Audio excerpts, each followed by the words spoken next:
Oh, sorry. Hi, welcome. Hit the like button. We're doing... I'm not even... I gotta scoot over into my slot. I'm scooting into a slot. We got a lot of high rollers here. This did not update, so I got to give a big shout out to Mr. P yesterday, even though he was being very mean to women, and I don't approve of that. Mr. P gave 40 gifted memberships yesterday, so, you know, we do have to put up with this guy as much as we want to just send him out into the woods forever. We got to put up with him. Pretty Antisocial also did not get updated. We're going to see a man about that. 'Cause that's 2 women. So we have to thank a guy who's mean to women, and we also have to thank women. So thank you, Whammon. We appreciate it. And people are calling me out already, saying the posters behind me are crooked. This is, of course, a reference to Aaron not understanding why his sign is keystoned. And, yeah, I don't know. Sorry, I've been running around. I've been busy. I am trying to put in the shows for you people. Tukey Soup will be live tonight. That's going to be great. And I assume you'll tune into that. I've been getting ready. I'm headed to New York tomorrow. And we will have a show tomorrow, though, to play us off. To play us off. What does that mean? Anyway, we'll be doing that. We do have an EP today, of course. It is Wizard Nug 2. Wizard Nug 2.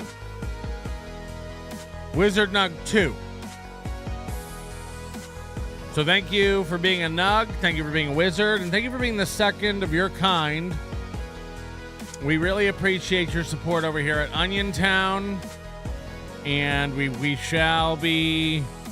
I don't know. What should we be doing? I don't know. Look, man, we're happy about it. People say pre-record a show. I have done that before. When I went to Hawaii, I think I did that. But you got to know that, like, sitting in here and talking for 4 hours to tape is, like... It's not got the same energy. If anything, you know what I would do? I would pre-record a show, but I would make it live to, like, Overdose Light members so that they could see it ahead of time, and then we would, like, debut it for everybody. Something like that. I don't know. Something like that. Anyway, I have been doodling. Mr. P has 2 stars next to his name. Pretty Antisocial just has a circle. So I don't know what that means. If that means anything to you. Mr. P has 2 stars. And I do doodle. I do crime. And I do doodle the entire program. The entire show. So if there's ever been a reason to join the Overdose Light, maybe that would be it. Maybe I'll do something from New York. I can't promise. I got a pretty packed schedule. I got to do a wedding. And honestly, I'm looking forward to just having a couple days off with the kids. You know what I mean? Just take the kids down to FAO Schwartz. Visit the Muppet Factory. We'll all get Muppets made of ourselves. And then I'm going to finally start competing with Tukey like I've been wanting to do for years. I've had enough of that guy. And oh my God, before the show, I shouldn't have done it. I went to Pink Box Donuts. By the way, there's a Pink Box Donuts attached to the plaza at Hackamania.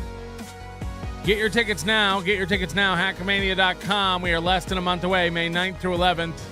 You're going to want to be there. Use promo code NLO to save 10% on your tickets. Ticket prices will go up week of the event. So everybody who waits around, you will end up paying more. That's just a fact, Jack.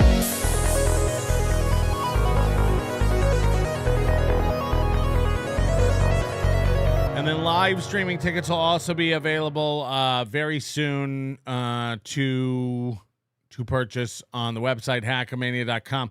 Adrenaline Mountain's been taken down.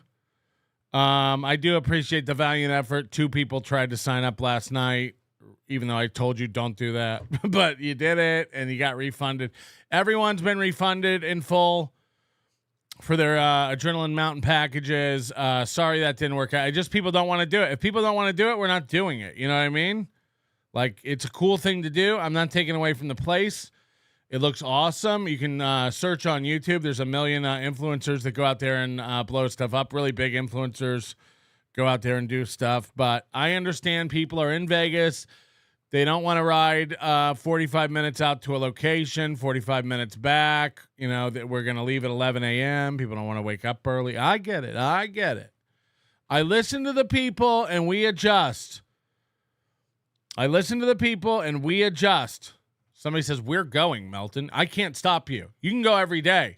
You can come early. You can go Wednesday, Thursday, Friday, Saturday, Sunday. You could skip all the shows and skip Hackamania altogether. Don't even buy a ticket. Come stay in the hotel and just go to Adrenaline Mountain. Just do that all day. I can't stop you. I don't know what you wanted. I don't know what you wanted. Some big battle where I'm like, you're not going. We're not having it.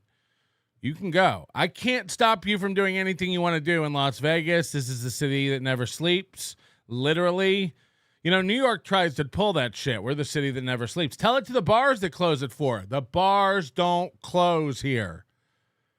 The places don't close. You can go at 6 in the morning and smoke a cigarette while you play video poker, eat a burger, and get drunk. Any hour of the day in any bar. You can smoke, you can drink, you can buy legal weed. It's really is a fantasy land. So don't expect argument out of me if you're all like, we're going, Melton. We're going. I dare you. I dare you to go. Don't go have fun. Do whatever you want. That's what it's about. I'm working on my Nobody Likes Onions show this year where I'm not going to do the wing it thing that we did last year when I was in a complete panic.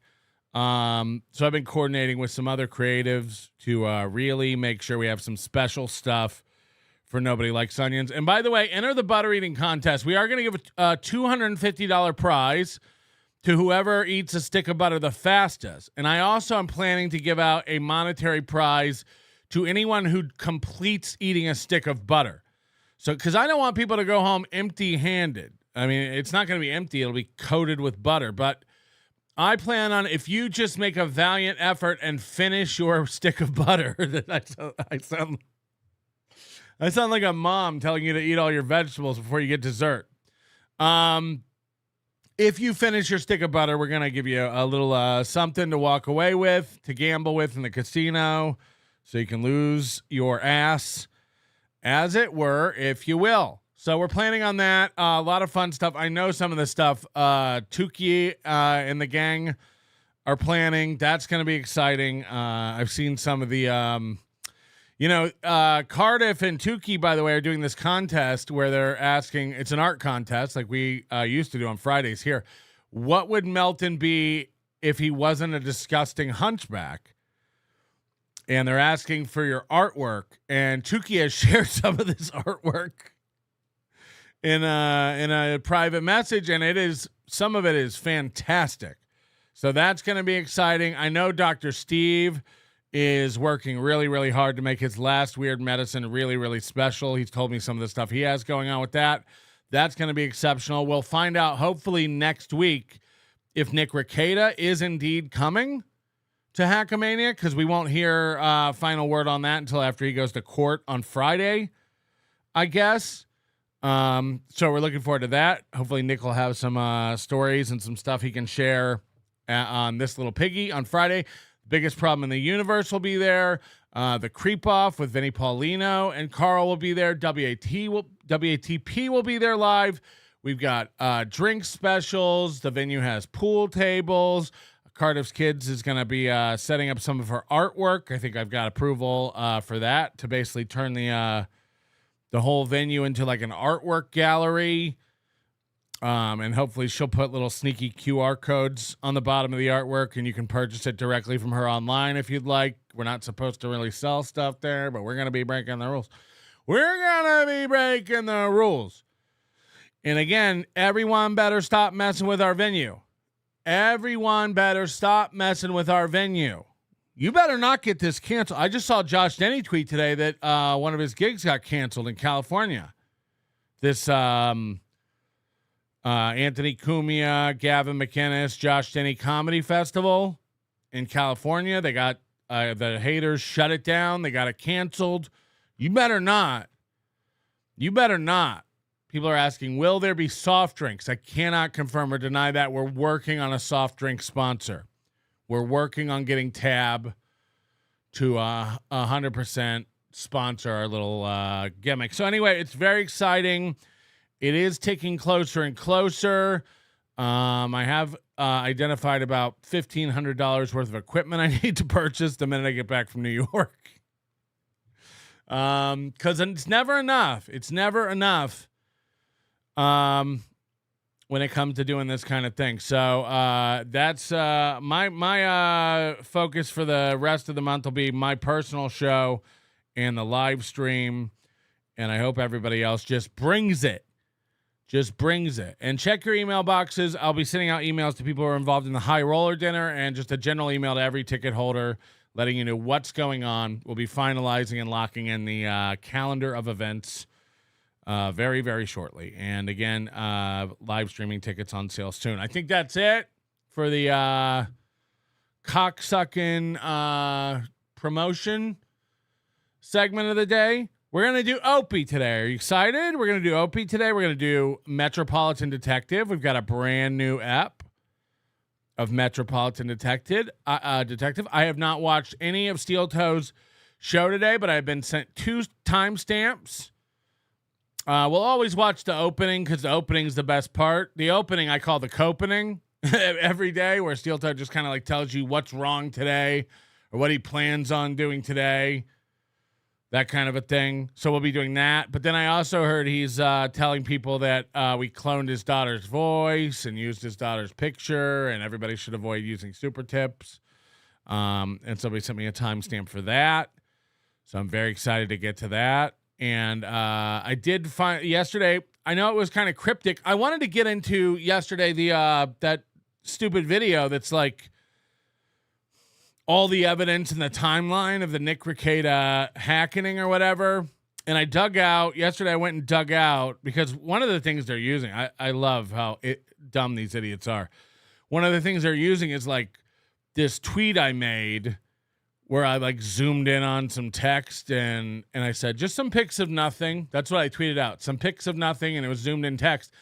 And Aaron, in a show last week, said that he blew it up and searched for it and found out that those were snippets and pictures of his email, that he knows where they came from. Those were private emails, and that he sent that on to the police, who sent it on, of course, to the FBI. Well, I dug out where I got those from, and spoiler alert, they were nothing to do with Aaron or anything like that. These were public posts and private emails of mine that I just zoomed in on snippets of, just to fuck with people. It's almost like I didn't hack anybody.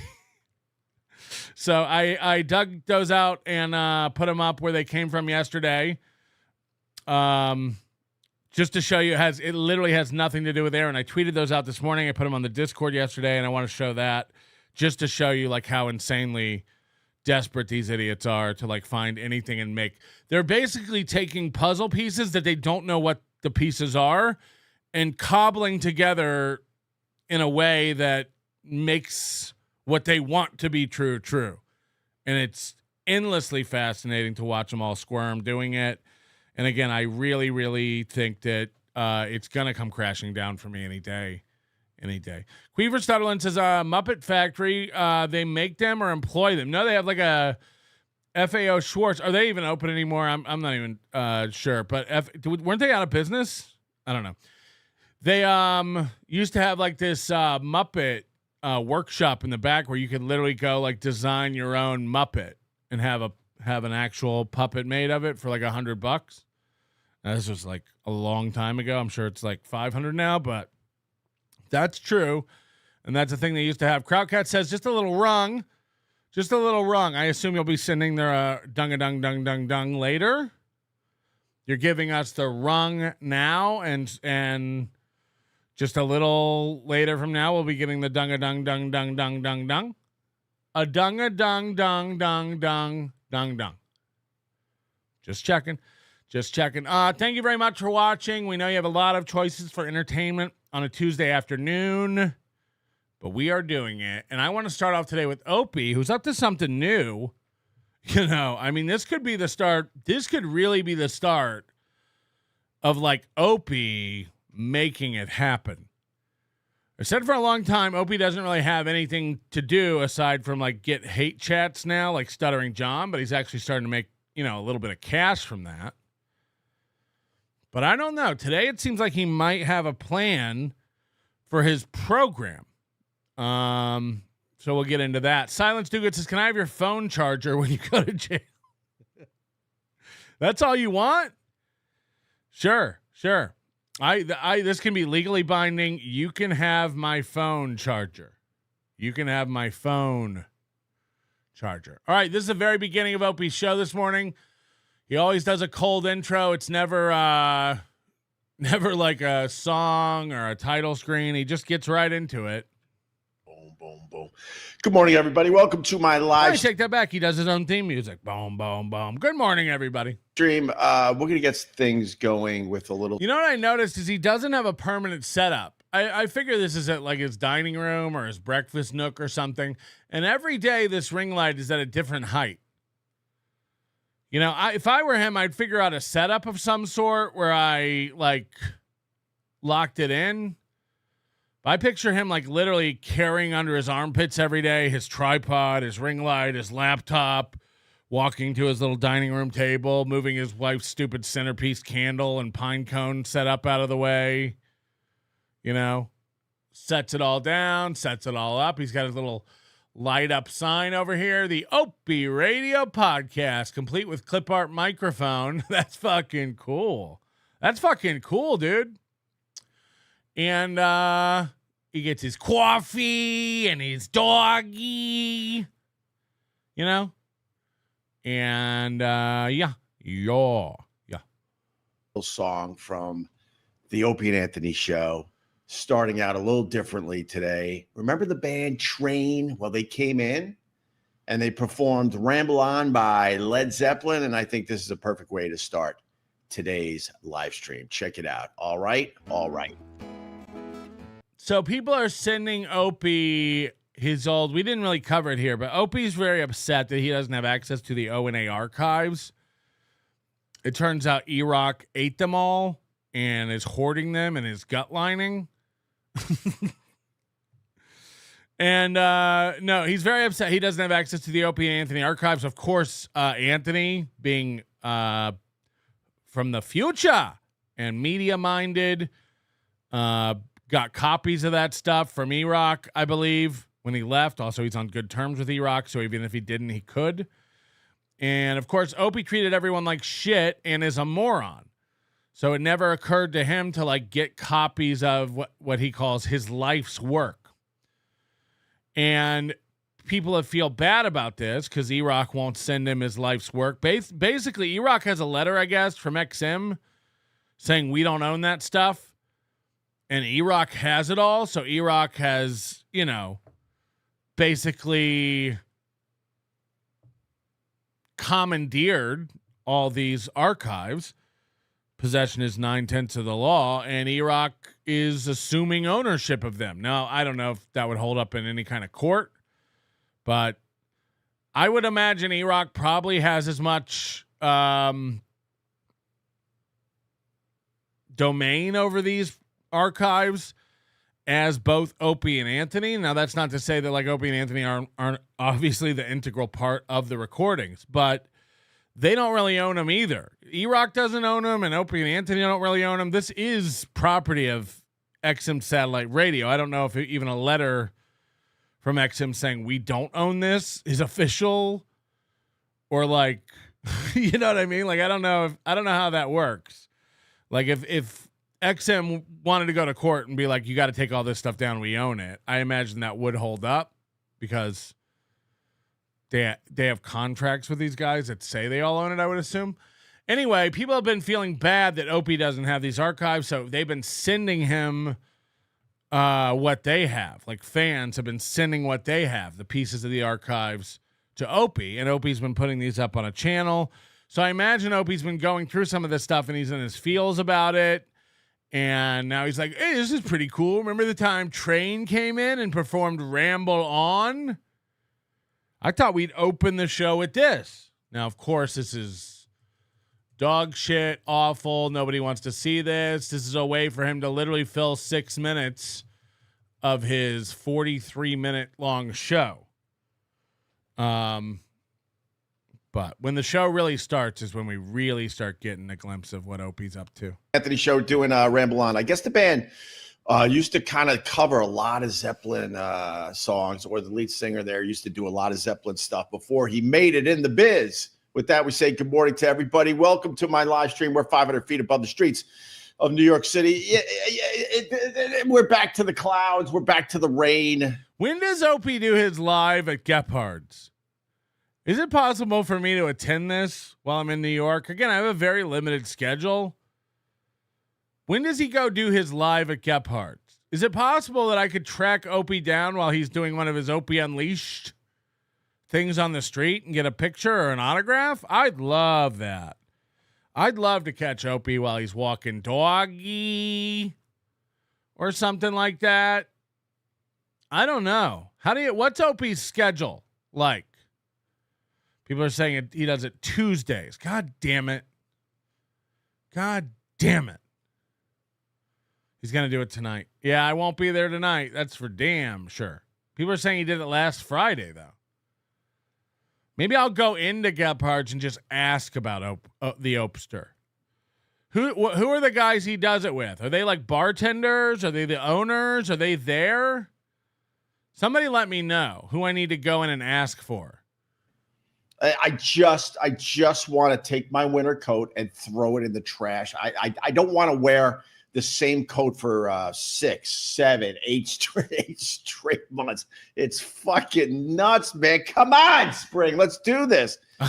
When I moved to Vegas, I took my boots and my heavy coat and I just left it in my apartment. I didn't pack it. I didn't bring it. I just went, you know what? Fuck this place.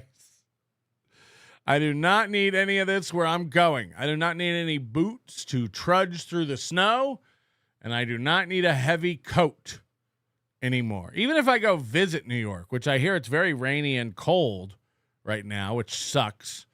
I was really looking forward to April in New York where it would not quite be boiling hot yet, and it might just be nice out. But from what I hear, it's freezing fucking cold and raining like shit. New update to merch store. I am blowing my loads on pieces of paper and autographing them.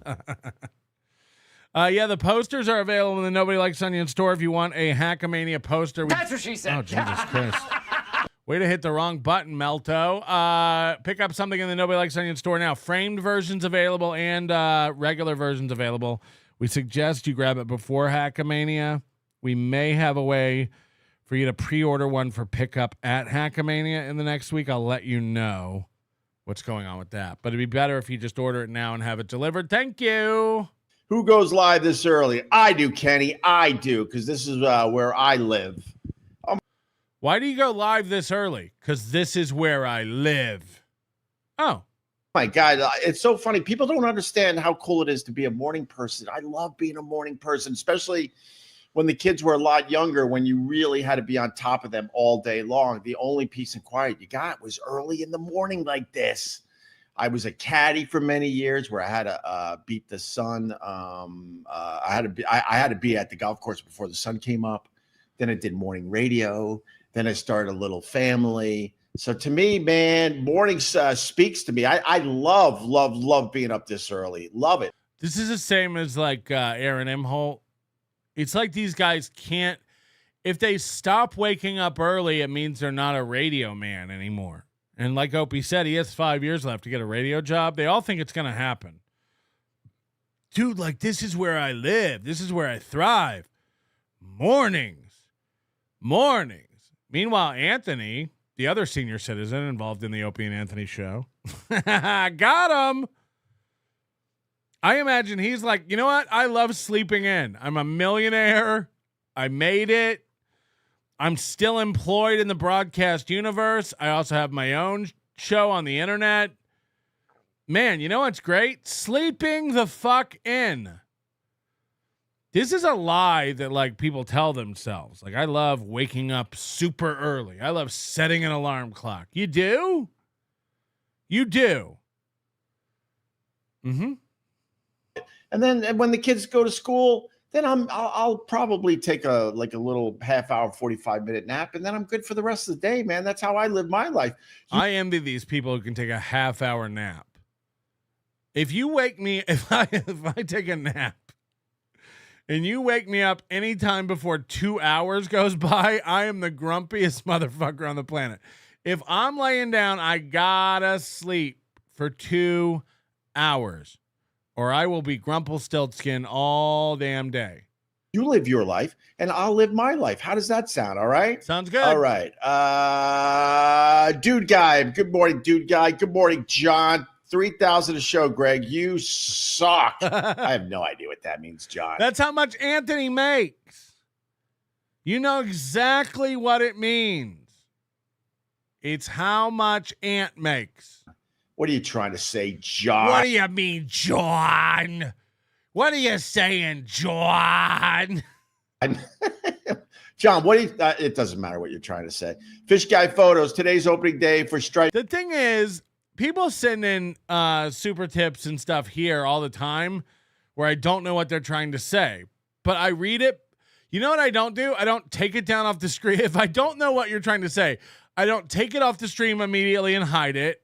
Put 3 other chats up real quick and hide those, and then keep repeating, I don't know what you're trying to say. I don't know what you're trying to say. What are you trying to say, John? I don't go into a voice and go, what are you trying to say, John? John, what was that? John, I don't know what you mean. You know what? I don't even care what you mean. I don't even care.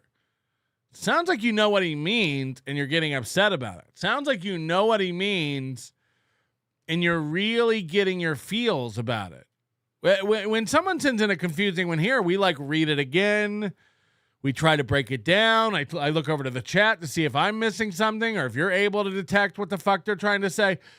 And then if we can't figure it out, we just take it down and move on and we ask the person to clarify.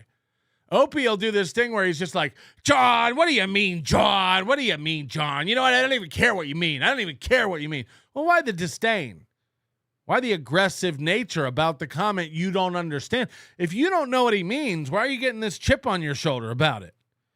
Oh, because you know what he means. He's talking about Anthony's salary. That upsets you and makes you insecure. And so then you're lashing out. You go into your voice and you start saying you don't care. Because that's right. Right. Bass. Cheers. Well, I'm not going to be able to get out there, man. Chris, my good friend out east, Fish Guy Photos. It's opening day for striped bass. Really? But there's no striped bass close to shore yet. Not really. We got to wait till May, and then finally we can start ripping them out of the ocean again. But it's exciting that it's opening day. We're right around the corner. We're right around the corner from shutting down the New York City operation and moving out to the ocean for the summer. I can't wait. I got a busy week too. I gotta fly in a couple days. I'm going to my nephew's wedding. You know, he's I'm going to New York for a wedding and want to stalk Opie, and then he's leaving town. Convenient. Wow, Opie's so scared of me. I don't think this, just in case anybody's like, wow, Patrick showed a really big head. Opie's such a pussy. He's leaving town because he heard I'm coming. Opie is such a giant pussy that the minute I say I'm going to New York City, he has to get out of town because he's scared of being in Manhattan with me. He's avoiding me. This guy's such a giant pussy. and clip that and send it to him. And then he'll be like, what? I don't even know this guy. I don't even know this guy. I'm not scared of you. Okay. He's getting married the day before Easter. So this week is very, very hectic. I got kids that are still into the Easter. That's the same as me. It's like, who's getting married the day before Easter? I got one of these too. What if Opie and I are going to the same wedding? Holy shit. The wedding I'm going to is on a Saturday too. What if Opie and I are going to the same wedding? Oh no. And it's out in Long Island. So what if Opie's flying to Long Island? I doubt it, but thing. So we're running around trying to get Easter ready. Then we fly to do a wedding, and then I'm on a red eye. I'm on a red eye Sunday morning, first thing, so I could celebrate Easter with the family. So it's good. It's a crazy week to say the least. This is the same as like Chad. Remember when Godfrey called up and like, yo, baby boy, sorry I didn't make you work with me when I was at the Tampa Improv. I totally forgot you were my friend. But you're always working, opening for Swartzen. And Chad was like, yeah, I probably couldn't open for you this Thursday, Friday, Saturday anyway, because I'm flying out on Tuesday to go open for Nick Swartzen in Colorado. Chad pretends like he's not able to work 2 weeks in a row doing comedy. The funny thing about this is Chad's never worked like that in comedy.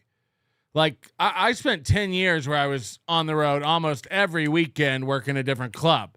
Chad has never, ever, ever had that career. Chad does this thing where he's got like 1 gig a month, 1 gig every quarter, and he pretends like he's juggling a lot of stuff. We got a lot of spinning plates moving.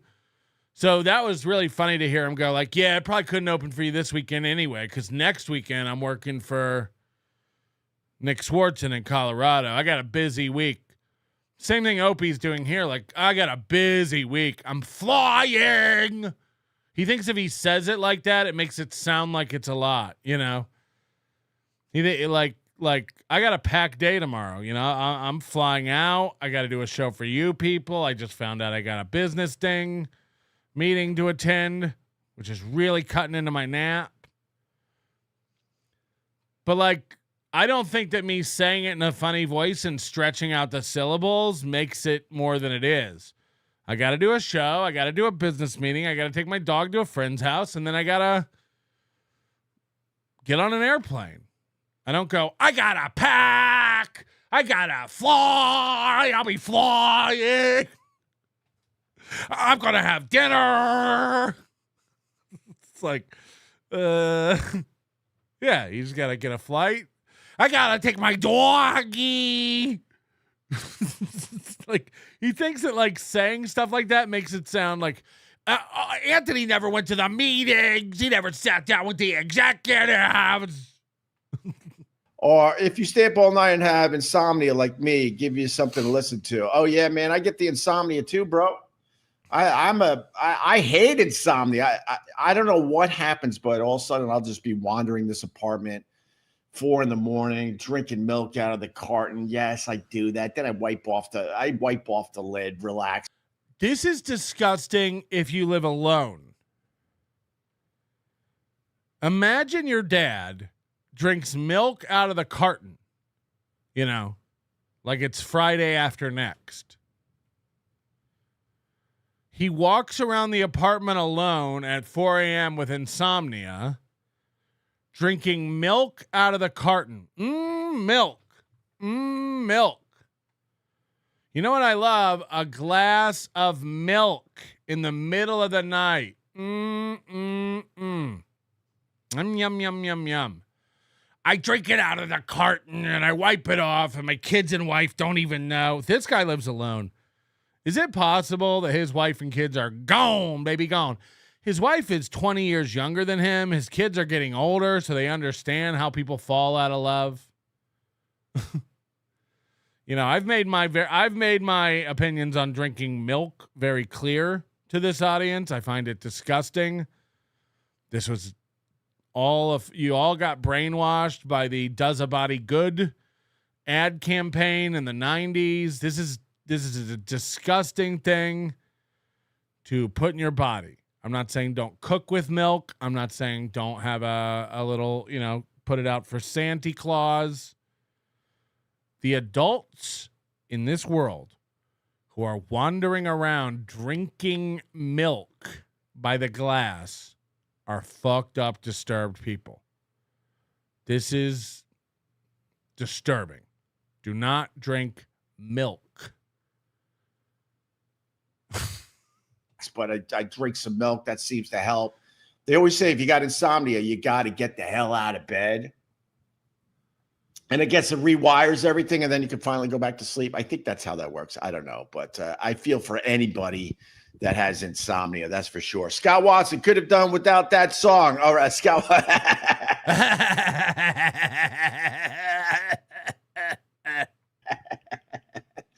My friend Scott Watson from up the river, when he picks me up for the live at Get Bots, there is just a guttural sound coming from his speakers in his car. Oh my God. What were we listening to the other day? Rammstein, Du hast me. Oh, da. It's like, he thinks it's Du hast me. Du hast me. No. I saw them at Warped Tour one year. marching music. My God, Scott. How can you not like that? Don't Du hast me. Do not Du hast me, bro. Like, come on, man. One of the first heavy metal bands, I would say. Come on, bro. I'm passing the torch. It's heading to our winter down under. Oh, Nebula. You guys are heading toward winter? Well, I don't know. This weather. Yes, but they don't say me. They don't say me. I'm just saying what he said. Don't make me get into a moody like argument with you. Just simply doesn't want to break. Du hast me. It's driving all of us crazy here in New York City. Paul, super sticker, $1.99. Thank you, Paul. Greatly appreciate you. Cheers to you, man. Hope Cheers. you have a good day. Cheers, Paul. Cheers. But that's it. Cheers. We're in it. As I like to say, we're in it to win it. We're trying to get Easter ready, and then we're trying to get Easter ready. Hippity hop hop, bunny's on his way. Wedding. I had 2 weddings this year. You know, when you get older, you kind of age out of going to weddings in general. You get a nice gap. Remember when you were going to a wedding every weekend? Your whole summer was one wedding after another. And then you get like a reprise, let's call it, for like a good 10, 15. A reprise? Oh, like when your kids were born and your wife had a repriseotomy? Weekend, your whole summer was one wedding after another. And then you get like a reprise, let's call it. Oh, so he didn't know the word reprieve. Okay, hold on. He didn't know the word reprieve, and like Chad, he caught himself. He caught himself going down a vocabulary cul-de-sac. He went, a reprieve, and then he went, oh shit. Well, you might as well just guess. Reprise. Yes. You get a reprise. To a wedding every weekend. Your whole summer was one wedding after another. And then you get like a reprise, let's call it, for like a good 10, 15 years. Yes. We are Siamese if reprise. Meow. There have been no weddings, and now he didn't know. He caught himself. He knew he didn't know, and then he went, fuck it, reprise. Now I guess my nephews and nieces are going to start getting married, so I think the wedding invitations are going to start coming in again. God, try to open up your eyes. Oh, Bob. Hold on. Somebody said it's pouring here. Are you in New York? It's going to be brutal. I can't believe I have to pack like warm shit. I'm trying. Bob Lord, good morning to you. How are you, sir? We got Jay Morning Ope. What's up, Jay? Thanks for the $4.99. Anyway. Yes, let's have a reprise. Oh, God, that made me die. Let's call it a reprise. I can't. Oh, God, my allergies. A reprise. Let's call it. Kyle, I will, you know what? Let's just get rid of it. Let's get rid of our first guy. Again, you know, I don't know what's more embarrassing. Being a public figure on such a grand scale as he was. Am I correct that at one point these guys had like over 5 million people a morning listening to them? I think 7 was the number when they were on all the CBS stations and stuff between XM. So like millions and millions of people, and he cannot take criticism. He cannot take any of it. Ryle said it's going to be 75 here this weekend. You know what? I would go out with fans if anybody wants to do a late night thing Thursday. I'll put Slow Wife to bed. I'm having dinner with a friend, and then I'll put Slow Wife to bed. I would go out for a drink in New York City because I know some people were asking about it. I don't remember if it was Ryle's or. But if anyone's around late on Thursday, I will be in Manhattan. And we could hang out. We could all have a little meetup. I'd be down. If you're into that, send me a private message or send me an email, patrick@nobodylikesonions.com. Baumert says he would be down. I don't know if Riles would be available. Can she be left alone? Yeah. You know, they have like places to like tie up your dog outside of like bars. So like it's pretty much works like that. Jesus Christ. I had an apple fritter from Pink Box and an iced latte, and I am just bubbling, baby boy. I'd come from Jersey City. Yeah. If you want to do it, email me and I'll coordinate between all of us and we'll figure out a bar or something. We'll all go to Marie's Crisis and sing. Let's just block user. Goodbye, Kyle. I don't need you. I don't need you. You know? Again, imagine how many times Painkiller would be banned from if we just got rid of people who talked mad shit. You know, and he would never say it to my fucking face. He's so fucking short and tiny. And he shrivels up when you meet him in person. I went up to him in Rochester. I was like, say it to my face, bitch. And he like just held out a lighter to light my cigarette. Yeah, I'm not doing the O&A stuff that much. If you're here to do O&A stuff, you're going to be very, very disappointed, okay? He says this every stream. Guys, we're not doing O&A. We're not doing O&A stuff. Hey, all right. Richie Rich. Who the man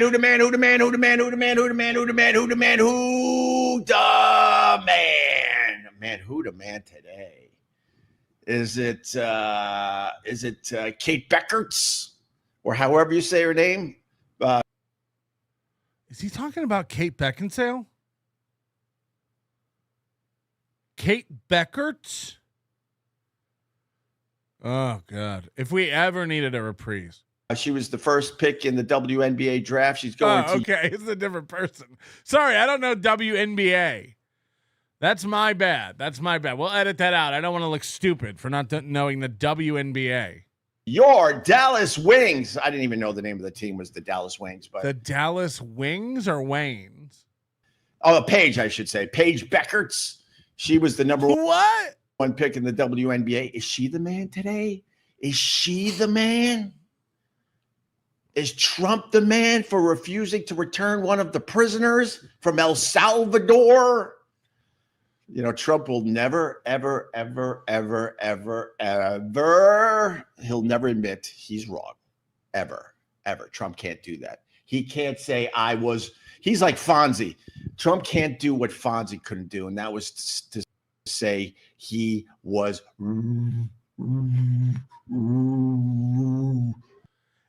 I don't know what this is, because he does this a lot. I mean, no joking. He either can't think of what to say, realizes he's about to say something stupid and is trying to think of something else to say, or again, he relies on repeating things and stuttering. A, he thinks this is comedy, or B, he thinks this will eat up time. Like, what's he going to say here? He can't say wrong. Wrong? It sounds like you can't say wrong. Wrong? Wrong. Say I was. He's like Fonzie.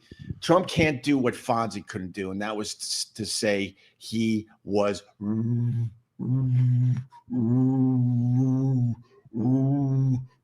He can't say wrong. Wrong. We got at least one guy that's in a horrendous prison down there in El Salvador. I know you don't care because you love the Trumpster. Whatever he says goes. I get it. Who's he talking to? By the way, when you have a microphone this close to your mouth, should you be getting echo and, like you're hearing that harsh reverberation off the walls in this kitchen or whatever, or this dining room? It sounds like a racquetball court. Do you hear it? I know you don't care because you love the Trumpster. Whatever he says goes. I get it. But it's pretty rough. We got at least one or two innocent people down there in that horrific prison in El Salvador, and they're and the courts basically said, "Yeah, you made a mistake on this," and Trump's like, "I can't admit I'm." So that innocent person stays. I love it when he goes from being silly to try to go into some. It's like watching Steel Toe, where he's talking about Nick Ricada 1 minute, and then he immediately tries to switch over to something political. And it's like, hold on a second. Not only do you know nothing about what you're talking about, but what is this show? Is it a lighthearted, fun morning time? Hello? Is it a heavy-handed political analysis show? Is it a blocking people who bring up my past while I rant about my past show? I'm confused. Jesus, some dude's life is going to be ruined because Trump doesn't want to admit he got one wrong. You're still, I guess you still have a great batting average. Trump, say whatever you want about Trump. He has wrecked simple-minded idiots' heads forever. People are broken. That you got to admire it. You got to admire what he's done to people's brains. They're vandalizing, they're rioting, they're spending weekends in their advanced years out at car lots with signs. Opie can't stop screaming about Trump. It's like, you're rich. I don't know. I'm not tuned into it. I don't give a fuck. None of it affects my life. It really doesn't. What do I get out of screaming about tariffs every day? I mean, Jesus Christ. Who's he talking to even? I know you love Trump. You support Trump. He could do no wrong.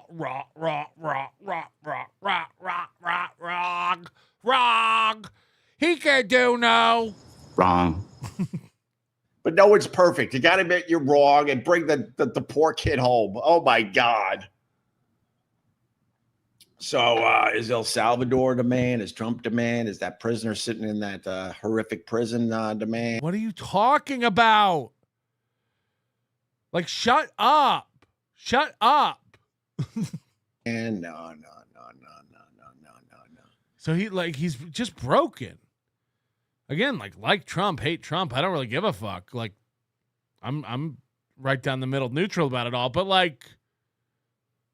You gotta admire what he's done to these idiots' brains. These people are fucked. These people are broken. Their spirits are destroyed.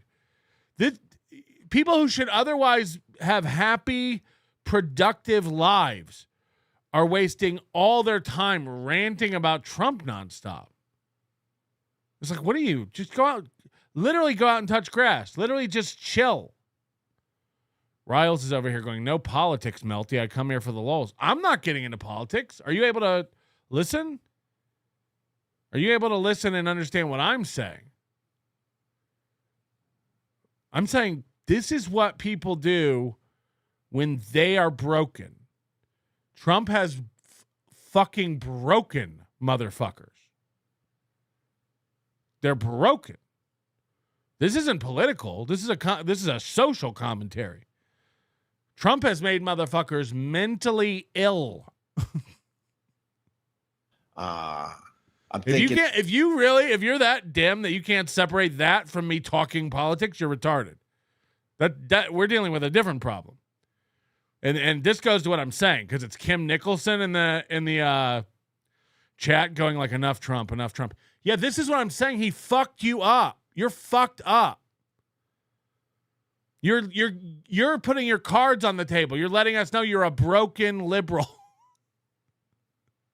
Because I'm not talking politics. I'm talking what's happened. You are fucked. You are fucked. He has fucked your brain. All you can think about is Trump and how bad he is and what you can do to stop him. You are fucked. If you think that's talking politics, you're dumb. You're dumb. I won't hear it. I won't have it. Giving it to Wendy's. Is Wendy's the man? Now we're on Wendy's. You see what I mean? A minute ago, we were talking about El Salvadorian prisoner. What was it? A minute ago, he was real concerned about prisoners being held against their will wrongfully. Now he's talking about Wendy's. Is Starbucks the man because profits are down? I told you, Starbucks, you idiots. What? Profits are down at Starbucks? I don't know what to be more mad about. The prisoners or the stock? You let the quality of your coffee go. You focused on sugary drinks. You focused on basically having a supermarket when real coffee drinkers want to get their coffee pronto. No real coffee lover wants to sit in a line to get coffee. I tried to tell Starbucks this a million years ago. They didn't want to. I tried to tell Starbucks this. Listen. So their profits are down. So know what they're doing? They're look, man. Look, Starbucks. This is what you get for not listening to Opie. This is what you get for not listening to Opie. They're changing the dress code. They're going to make their Starbucks employees dress nicer and See, Kim, you're all right. You found some other broken Trump nuts to hug it out with you. You're fine. You're fine. This is like people when you like talk about literally people like, you can't even talk about that. You shouldn't talk about that. It's like, yeah, we're thinking about making some new laws around rape. And people go like, you can't talk about rape. You can. You can talk about anything you want to talk about. You should be able to talk about anything you want to talk about without it breaking your brain. You should be okay. These are the same. You go into the same mental illness category as the people who are like, I can't listen to Michael Jackson because of what he did to them kids. It's like, you can't? You can't. You can't listen to I'm Bad because he was bad. Okay. I wish I could get my brain to be one compartment like that. I wish I could get my brain to think that dumb. Supposedly this will help profits. Oh my God. Oh, go away, Starbucks. We don't need you. Go away. You're not good. Starbucks, I tried to tell you years ago. Stop focusing on the sugary drinks. I'll tell you who the man is today. Go away. Richie Rich. I mean, she's just this person. Yes, it's a woman today. This person is just terrific. She is just amazing. She's an amazing singer. This is, I cannot believe he's doing this. I saw this joke yesterday. Probably, I'm going to round it up. I'm going to say 730 times. Katy Perry, if you don't know, got shot into space with some other bitches. Everyone on Earth, while they were off it, made the same fucking joke. Baby, you're a fire. Everyone made this joke.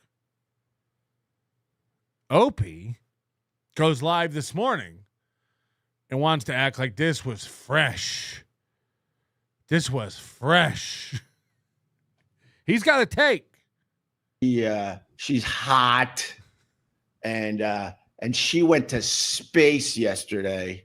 This Katy Perry is just amazing. She went on the Blue Origin, the Jeff Bezos company where they rip you off, they take your money, and then they what is the curve called? Then they put you in that curve, so you touch with your pinky the outer space. You feel like you're in space. I'm in space. Nope, not anymore. I'm in space. Nope, not anymore. Nope, not anymore. These people go to space for probably a half a second. And this Katy Perry, it was her turn, man. It's my turn. And she's all about it, right? She's on the Blue Origin. Before she gets in the penis rocket that Jeff Bezos has a sense of humor, the Katy Perry announced to the entire world, "I love you," in capitals. Oh my God, she's really just making it all about herself, that she's doing something fantastic for women around the world. What is his voice?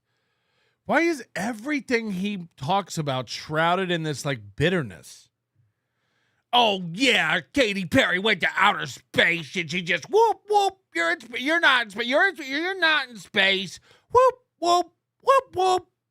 Oh no, come on, go screw. She's making it all about herself. It's like you're watching it. You're watching it. I didn't see it. I saw people reacting to it. They all had the same take. I wonder if she sung "Baby, You're a Firework" while she blasted off into space.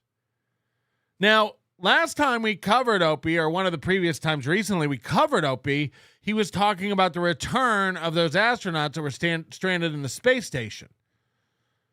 And he showed his complete lack of knowledge and understanding about the process of their return then.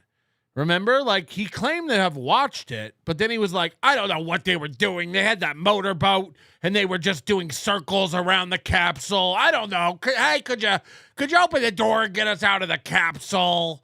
Why are you just going zooming around in your boat? They just zoomed around in the boat for an hour. They didn't do anything. Like, I thought you watched it. How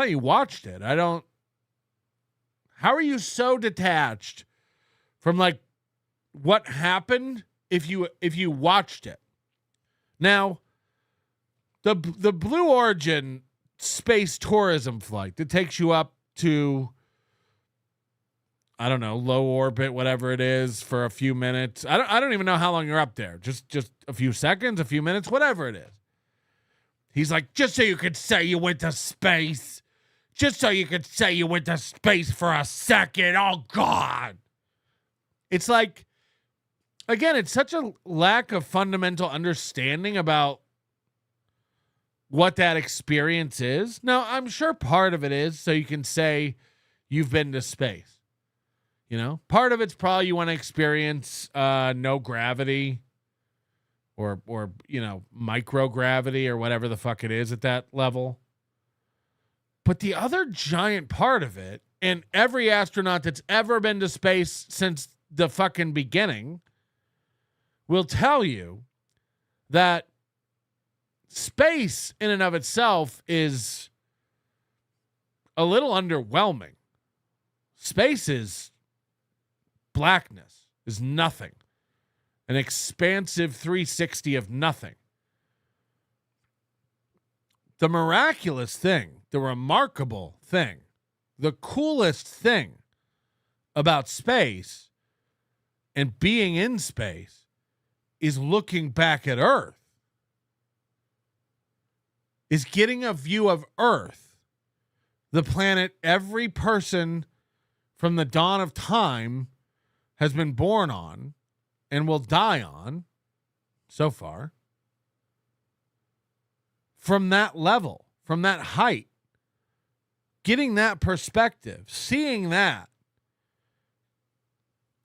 Everyone who's ever been up there talks about how that changes. Why do I have butthole eating mouth? I should have wiped.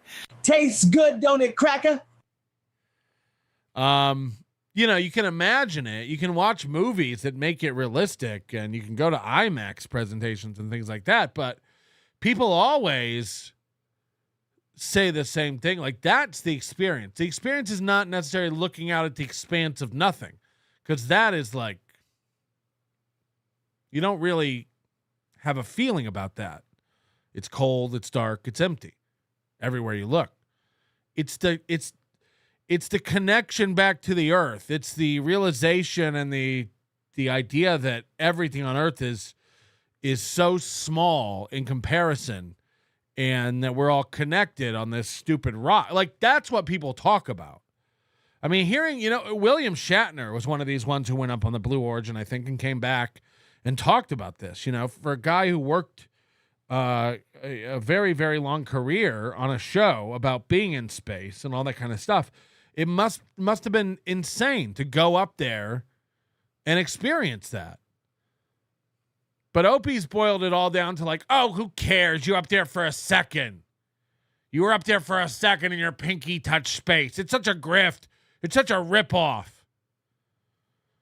Yeah, it would be a waste on you, Opie. It would be a waste on your tiny, tiny brain. I what a fucking idiot this guy is. Like, he really is like retarded. Steph Renee, need to make the poster into a shirt. We could do that. Would you like a shirt? I can work on that. We can probably get that done this week. Silence Duguid says, the people on the show are talking funny, but oh, wait. Hold on. I was reading this. The people on the show are talking funny, but the Merit of Pearland man is doing crime fighting in Metropolitan like Daddy Derek. Must watch TV. Why was I reading that? That's funny. I'm so sick of all these morons saying something is a ripoff because they don't see value in it. Talking to you too, Chad. Wow. That's big if true. I love this Katy Perry chick. She's an amazing space traveling scientist. By the way, the 420 awards are this Sunday. We'll be covering those on this program next week. We're looking forward to that. It's going to be amazing. Please don't watch it and spoil it. Let's all watch it together. The overview effect is a cognitive shift astronauts experience when seeing Earth from space. Right. But Opie can't even fathom that. He thinks it's all about seeing space. It's like he's not even... Good news, WNBC called, and they want me to host a political show on the weekends to compete against Anthony. They offered me $5 billion for a year. I told them to go Oscaroo. Fun fact, if Bezos did not go to space, he could have given every employee a $35,000 bonus. What bum. Yeah, I love stuff like that, too. I don't know if that's true. Look, this is all like, obviously, like publicity stunts for Blue Origin, but like, isn't Blue Origin fucking up? I'm sorry, Opie. Tell us about your job again. Good news, WNBC called, and they want me to host a political show on the weekends to compete against Anthony. They offered me $5 billion for a year. I told them to go Oscaroo. Go Oscaroo. Now, people do that all the time where they're like, if Bezos could afford to give every employee he has, Bezos has so many $1 billion, he could give every employee a $10,000 bonus and not even, it's like, okay. Okay. You can afford to give every orphan in your state $1. How come you don't? How come you don't? What are we doing? What are we doing? What does any of this mean? Stephanie, yes, the poster design as a shirt. Yeah, I heard you. Coach JR Fishing, anybody heard from Goldfolds? Did he check out? I don't know. He could have died. I guess it's always a possibility. Any one of us who just vanishes could die.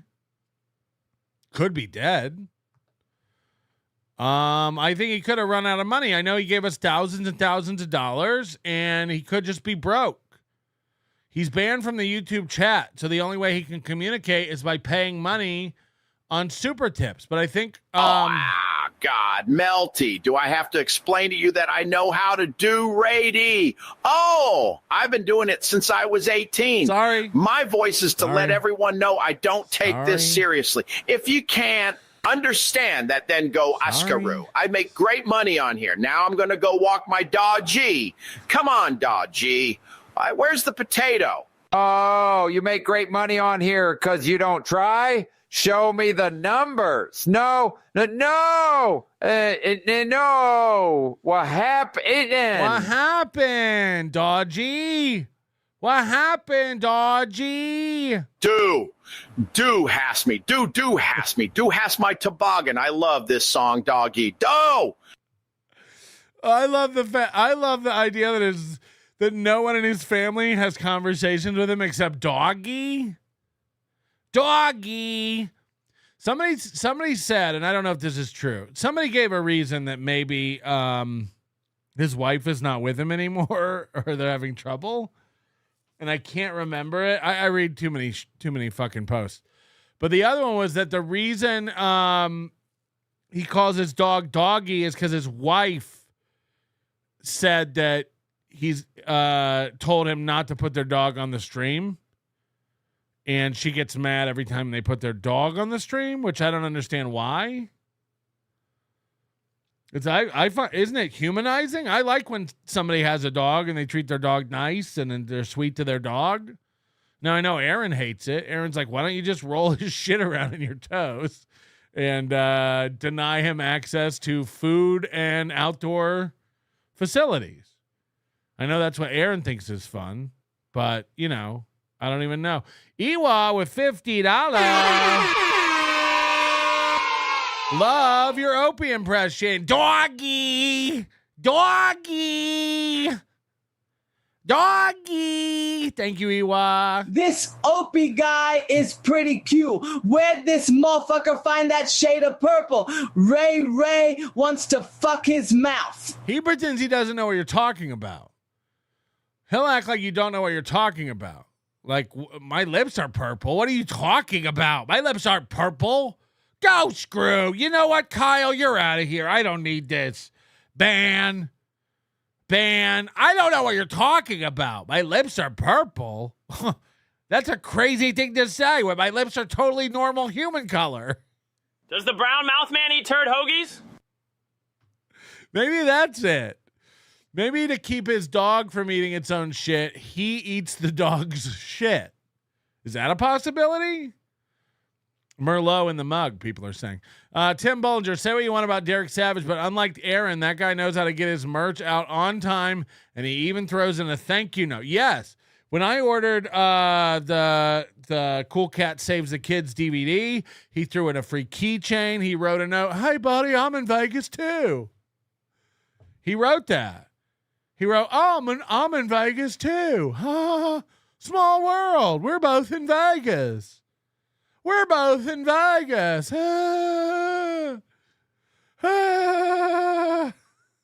Goldfold, honey, what are all these super tip charges on the credit card? There are thousands of dollars worth. Platinum binder, sweetie. You wouldn't understand. Please don't ask questions. I need this. Yes. Don't worry. We'll sell a few more leather notebooks with my grungy fingernails. Grunge.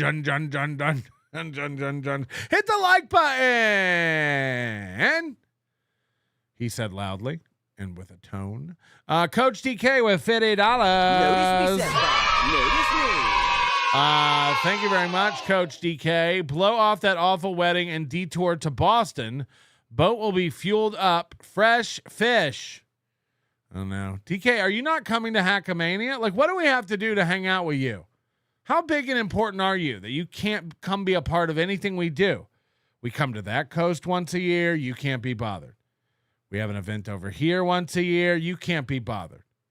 I don't even want to tell you what we're planning because I guarantee you won't be bothered about it. You're not going to do it, are you?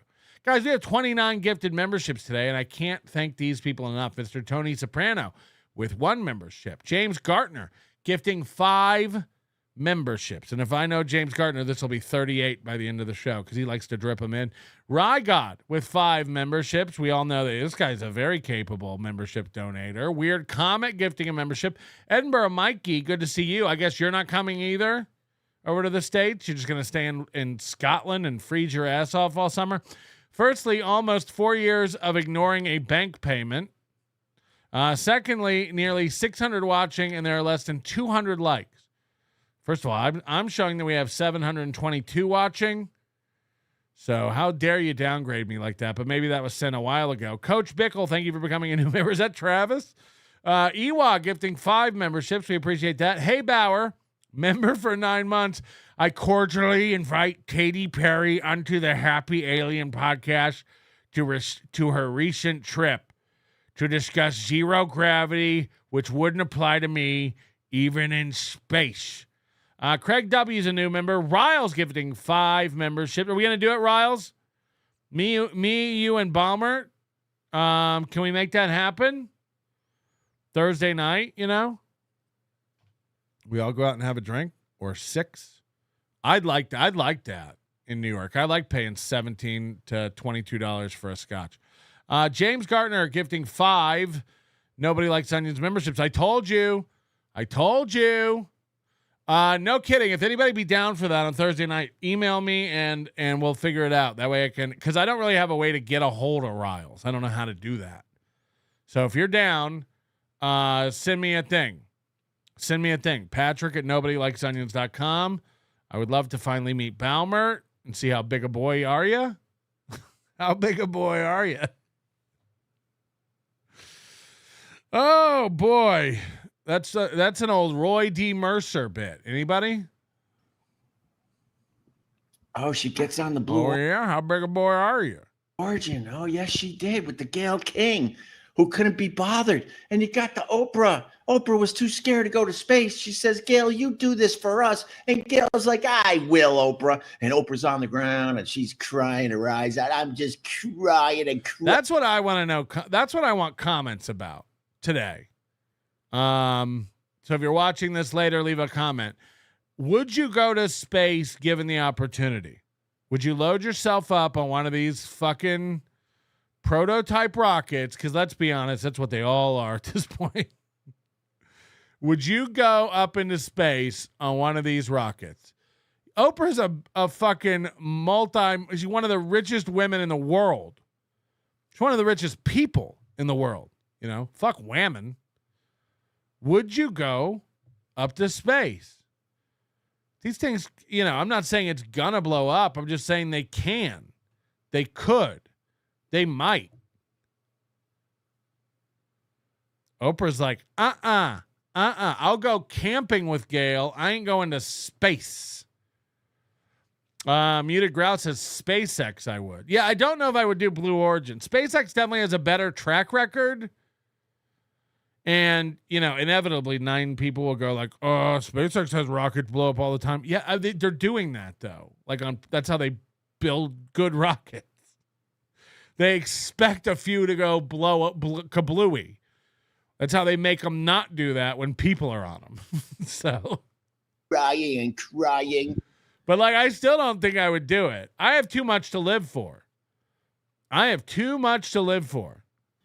So they go up into space, and there's Katy Perry. Oh my God, she shows the set list of her world tour. Oh my God, that's gonna be a viral moment today. Not only did she go in space for women all around the world, she showed the set list of her upcoming world tour. Then she had a little flower because it's smart because Opie's talking about it. This old man with nothing going on is talking about it. I didn't even know this. So this sounds like good marketing to me. This sounds like a great publicity stunt. Why are you mad? Why are you mad about it? The little hippie girl. And I bet you that anti-gravity did wonders for Katy Perry's boobies. Cheers, Katy Perry. Then this Katy Perry, right? She came down. Oh my God. I mean, I just think all these guys are like simple. She's a girl and she's got boobies. It lasted. What was it? They were in space for what, a month? What were they in space for? A week, a couple days, a few hours? How long were they? Oh, that's right. They were in space for. I'm in space now. I'm not in space. I'm in space now. I'm not in space. You already did this bit. You literally already did this. The whole Blue Origin rocket trip with the Katy Perry and the penis rocket, it lasted 11 minutes. This Katy Perry was in space for 11 minutes. The penis rocket. Hey, Moody, you're here, and you work on autonomous vehicles, and I imagine you have a rough understanding of physics, at least a grade or two above us. What's the best shape to make a rocket? Can we stop making them penis-shaped? Maybe we can make them the shape of balls. Would that be better? Or maybe like a bowl. What if we made a rocket ship the shape of a bowl?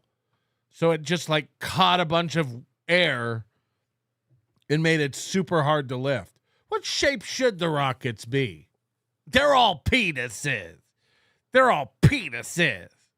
Minutes, and now they're saying that this guy's a child. Like, he's just retarded. Something for women around the world. Should they be discs? How should it work?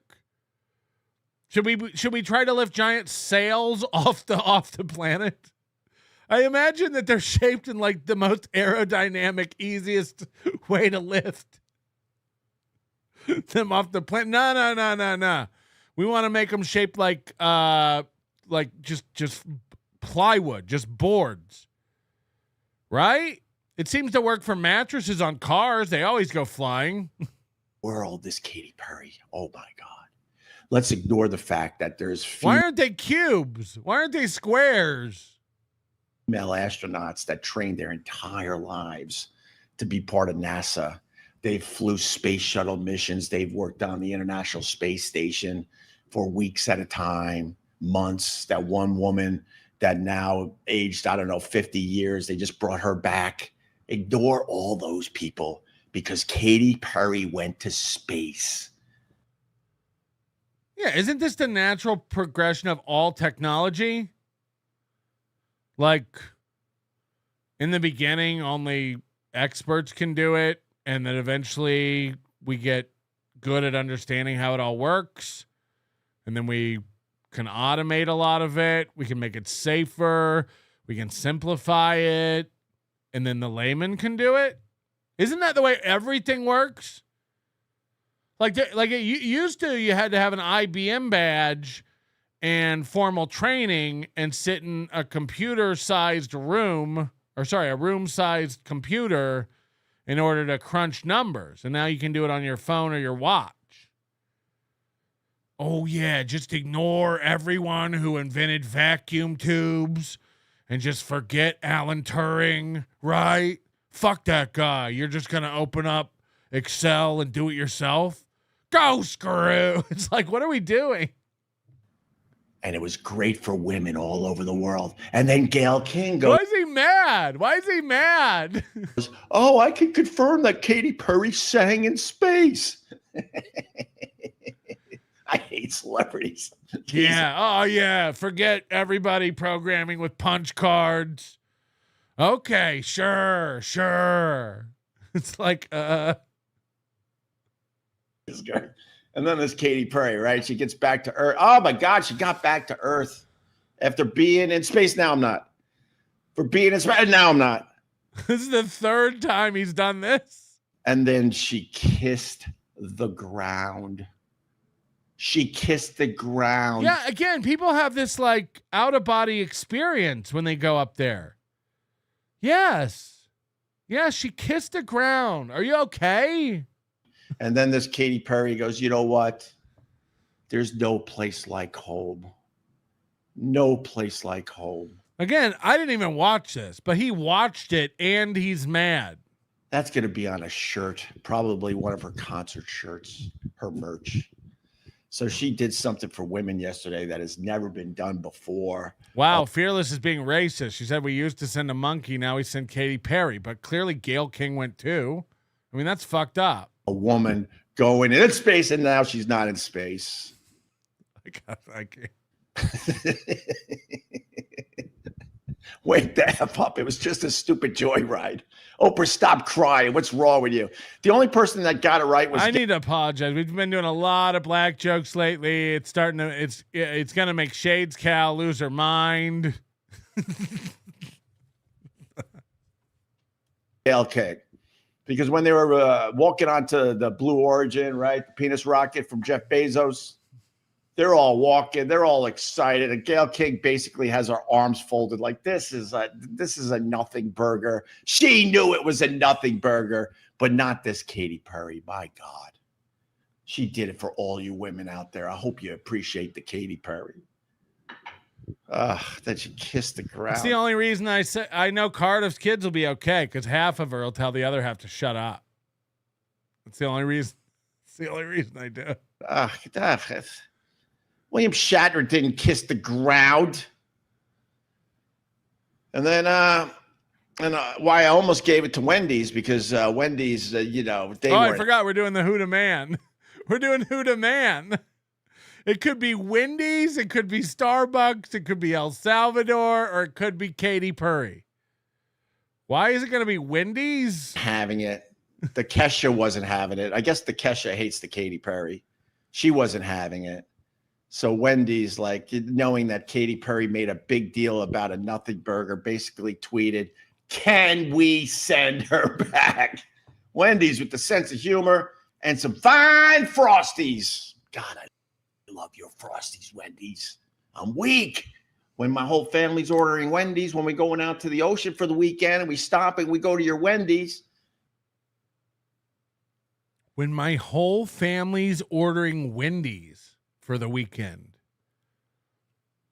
When we drive out to our ocean property, we always stop at Wendy's. This is like living in New York City and talking about getting Papa John's. And they're ordering like lunatics. I'm sitting there like shaking because I'm trying to eat right. I can't say no to one of your Frosties, that's for sure. So Wendy's said, can we send her back? And then Kesha... Look, man, I'm 45, but when I was 30, I wasn't into Katy Perry and Kesha and trying to keep up with the zeitgeist of what all the young girls are into. Is it not weird for a purple-lipped senior citizen to be keeping up with Kesha and Katy Perry? Is this not odd? His kids probably are not into Kesha and Katy Perry. This is like, why is he into Kesha and Katy Perry? And why does he know what they're up to? Is this he's just not that interesting. He's just a fucking dolt. Where is Sherrod Small? Is he in hiding because all of Opie's last co-hosts died on him? Those guys at Gebhard's? Better go. See a witch doctor. Put a protection spell on them. Don't want to get OP'd. Get it. Get it? Yuck. Somebody in the chat is like, well, does he have young daughters? Yeah, but Kesha and Katy Perry aren't the thing anymore, are they? Like, is Katy Perry anywhere near the height of her popularity? Is Kesha still popping? I mean, what year is it? I'm not into it, but I know that these are older references, no?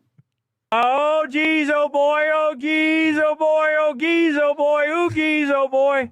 I had a friend was a big baseball player back in high school. He could throw that speedball by you, make you look like a fool. Saw him the other night at this roadside bar. I was walking in. He was walking out We went back inside, sat down, had a few drinks, but all we kept talking about was glory days. Yeah, they'll pass you by. Glory days in the wink of a young girl's eye. Glory days, glory days. There's this girl that lives up the block. Back in school, she could turn all the boys' heads. Sometimes on Friday, I'll stop by and have a few drinks after she put her kids to bed. How by her and her var husband. Nick, well, they split up. I guess it's 2 years gone by. We just sit around talking about the old times. She says when she feels like crying, she starts laughing, thinking about glory days. Yeah. Me and Kayla are still together, you fucking herb. Now shut up and go Oscar-roo.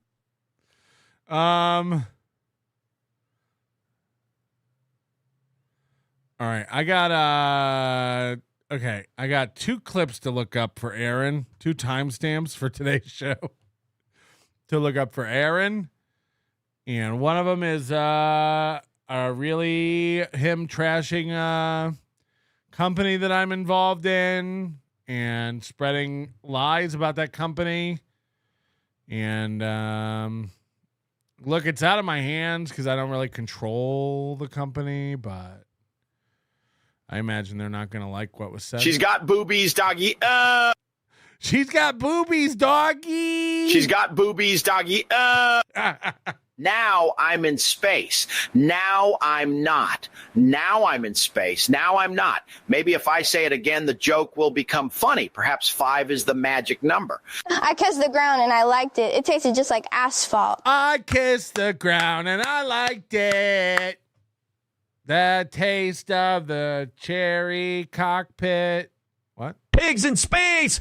Pigs in space. Buzzard Bob member for 15 months. How about it there? My God, how big a boy is that Balmer? Balmer? I'd bet I'd open a can. You got it, Mr. Melton. Unload or we'll reload. Aim. Stand back. Hee. Did I do it right? Opie forgot Shatner's profound experience. Did Opie even watch William Shatner's reaction? No. And I don't think he thinks women are capable of profound reactions. But one person is capable of being profound, and that person is Mark Andrew Chiquan. This guy has produced a body of work we've all come to know and love called Metropolitan Detective. We've watched the pilot and we've watched episode 1. Ladies and gentlemen, it's time for another chapter of Metropolitan Detective. This is a 24-minute episode. This is longer than any episode we've watched so far. It's episode 2, Metropolitan Meetings. And I'm proud to announce that Summer Sinclair, the very same, makes an appearance for the first time on this episode of Metropolitan Detective. Wrong digga dong dong. Hey, Jen, let me talk to Coach Metrotech. Coach Metrotech. Hey, Bill. This is Anka, your boss. Listen, I know we beat the Bolts pretty bad during the season. Remember how we did it? Yeah, we deflated the balls, I know. I want you to do it for the championship game. Look, I know we're going to be under scrutiny. I know everybody's going to be watching, but we need to get to the Metropolitan Bowl. With Sally Street at Metropolitan Hospital suffering from stab wounds to her neck placed there by Chapter's knife, Sally's parents... Why is Sally waving? You should have just photoshopped her in one of the windows. Hill and Jill Street weren't too happy. I paid you to watch her. Well, you would not. Like any show would put previously, but he puts flashback, which is a different thing. A flashback is not something that occurred on the show previously. A flashback is something that a character experiences, not the audience. But okay. I want to know what would have happened if I was not there. But you were there and she still got stabbed. Even if it is, like, you don't say flashback. This is getting Would have been a lot worse. My dazzling friend, Light Passions, thought I had already solved my problems. Do you know how I can track down that stabber? You know, you just haven't thought about it yet. You know, you just haven't thought about it. With the pressure mounting in the Sally Street stabbing case, my other lady, Lane Smiles, reminded me I had another task at hand while we were having a conversation with Best. Patterson hired Met to be a bodyguard. Virgil found a new head coach, Starbaugh, for the Rods and the Bolts, the football team that was competing against my boss at the Metropolitan Hotel's football team, the Metropolitans, in the MSC championship game. I'm an agent. I know some better ways to make money. Come on. Follow me into the bathroom. I'll take you to glory. What do we have to do? Don't worry about it. Come on. Police Chief April Flowers began badgering Light Passions in an attempt to obtain information about the Sally Street stabbing case. What do you know about the Sally Street stabbing? I don't have to answer any questions right now. You may be a very talented dancer at the Metropolitan Hotel. By the way, her phone is lit up and locked. I just see legs. Oh, God, the production value on this is sick. This is sick. But with Met's job and my new career, I'll do more of the waltzing with him, dearie. Yeah, dearie. Come on, let's go. Are you any good? Are you? I'm the coach. The cat's in the cradle and the silver. You're supposed to catch it.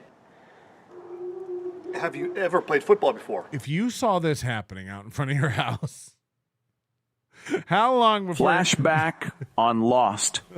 Did this bitch just said Jew maybe? Wow. No. Have you ever coached before? I'm a police officer, but an agent saw me get thrown out of a bookie's home. I was gambling. I'm a bounty hunter, but an agent saw me not get a bail skip, so he signed me to play football. What the fuck? That must be Virgil. That's the same guy who signed me. How in the world are we going to win? I have a suggestion. Wait, who is that? The same guy who signed me. How in the world are we going to win? I have a suggestion.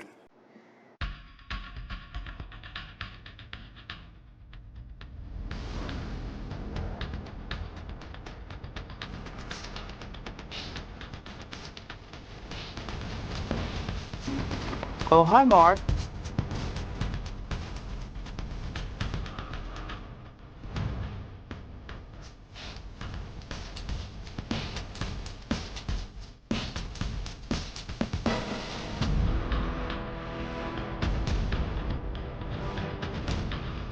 Hold on. Imagine being this close to people.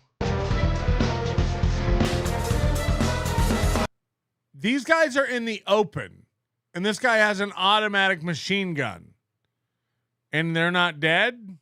One sweep. No? Can't hit him. He cannot hit him.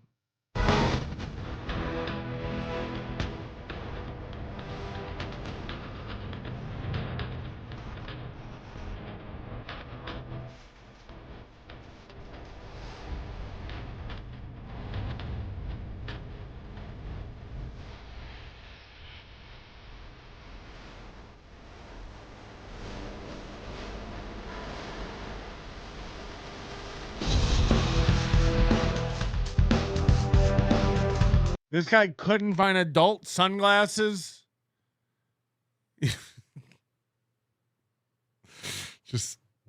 just pinching his little nose. I mean, look at this. No, you don't look stupid at all. Ugh. Part of it is his face. Part of it is his fucking face.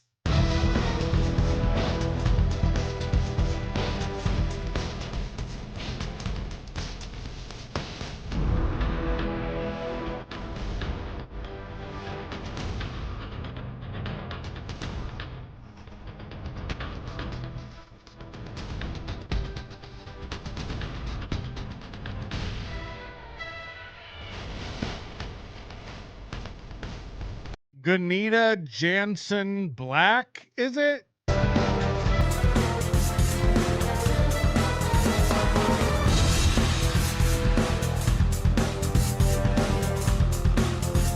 Hi, it's Anka, your boss.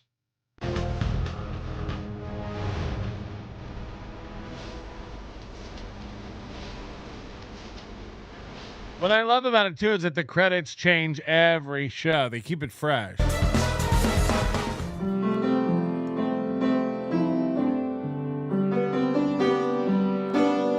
Ah, when the helmets were leather.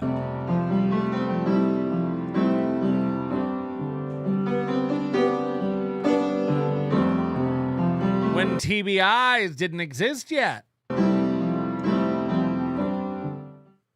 Hey, Tom, get over here, will ya? Thanks. Metro check. Yeah, how you doing? Yep. All right, look. That game against the Metvins last week was way too close, buddy. We got to do something. Definitely. It was pretty close. We need to do something to have an edge against the rods and the bolts. Yeah. Hold on, are you allowed Remember what we did last time? Are you allowed to walk Gordy on the field? What's that guy doing walking Gordy? No, we deflated the balls? Yeah. That was a regular season game. This is a championship game. They're gonna be watching us. Look, we just Look, they're gonna in a regular season game. You can cheat. This is a championship game. They're gonna be watching us. find some kid, changes out the balls after they check him out, and he slips them in there before the kickoff. Who are we gonna find that would risk that much to do that? Oh. There he is. Holy shit. Who is that? Who is that old bitch?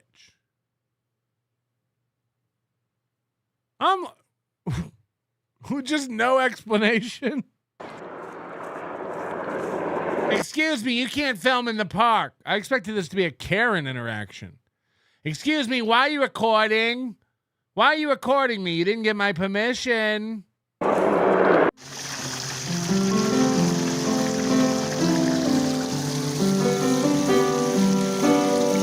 And action. Where is this? Harrah's. What's a casino we could go film at where there won't be anybody? I've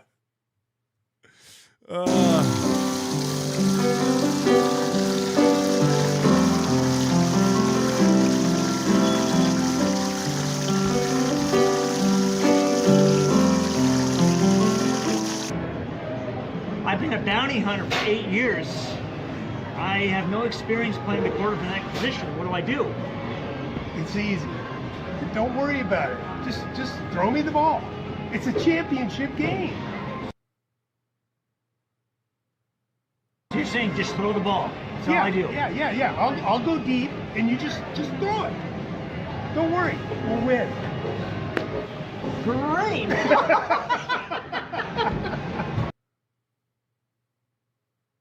How did he get all these people to do this? Especially after you have a couple episodes in the can and you show them it. Do. It's easy. Don't worry about it. Just throw me the ball. It's a championship game. So you're saying just throw the ball. That's all I do. Yeah. I'll go deep, and you just throw it. Don't worry. We'll win. Look, he's almost going to laugh. Great. It's all like, I picture that's how he got these people to do the movie. Like, look, do you want to be a famous actor? Yeah, but I drive a cab. Sure, but I'm a plumber. It's easy. Just sit down, say what I tell you to say, and then you'll win an Oscar.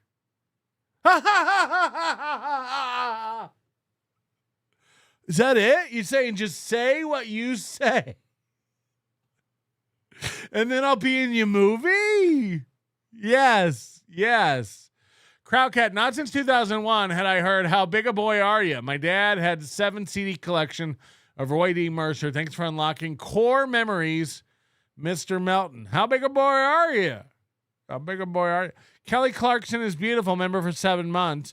Kelly Clarkson is so awesome. Space wants to travel to see her. Kelly Clarkson World Order. Is it? Steamroller Stevens works undercover for the Metropolitan Police Department. Like every cop in Metropolitan City, he has a difficult time making his financial ends meet.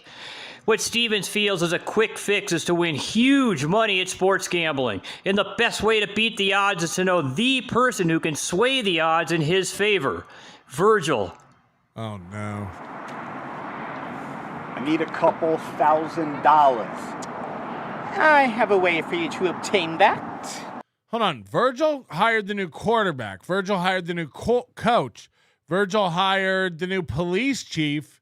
And now he's going to give this guy a loan? How's that? I've arranged to have the NFC Championship game fixed. Now you're talking my language. So I just bet it on Inca's Metropolitans, the big favorites. No. You bet on the Metropolitan rods and bolts, the big underdog. Is that an easy point spread cover? The easiest. All right. How could one person, and forgive me because I'm not a sportsman, how could one person replace the quarterback on a team during the championship game? Oh, one more thing. Oh, one more thing. Power fist. I've arranged for Gronk to come out of retirement and play against his old team. I don't think Mr. Inca, Mr. Metrotrek, and Mr. Railready are going to be too happy about that. Gronk? Is it?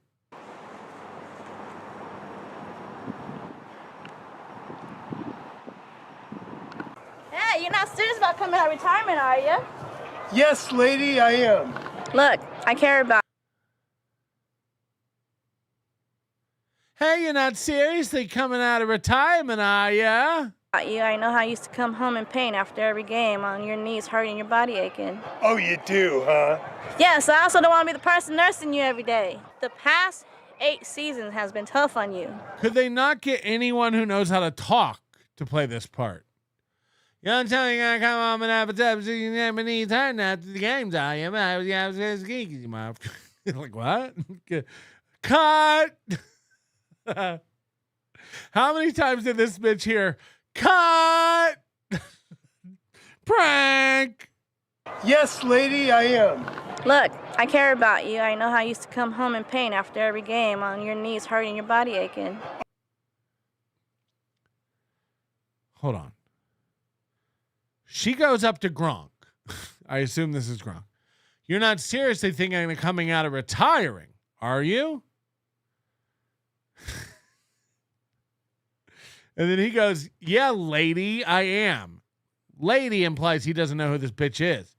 And then she's like, I remember how you used to come home after every game with your knees hurting on the floor, with your aches and your body aches and your knees hurting. And you remember how he used to come home? So hold on, do you live with this person you call lady? Yeah, lady. I'm lost.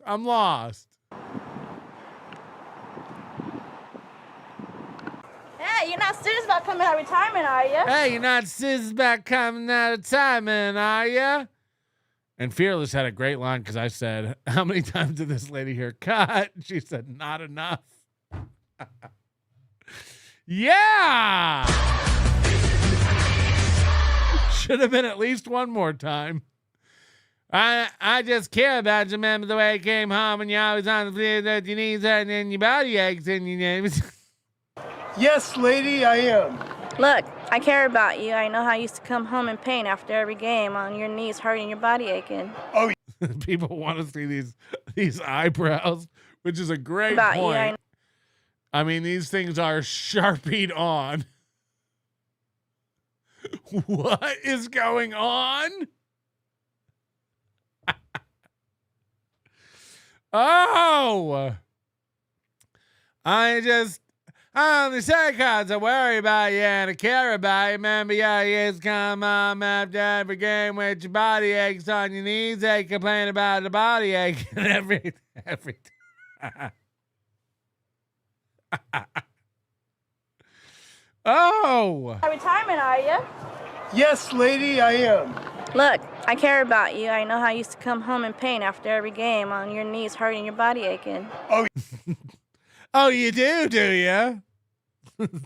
You do, huh? Yes, I also don't want to be the person nursing you every day.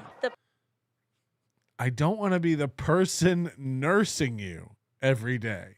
While it is the case that technology has gotten smaller, better, and faster over time, civilization correspondingly became more complex in scale.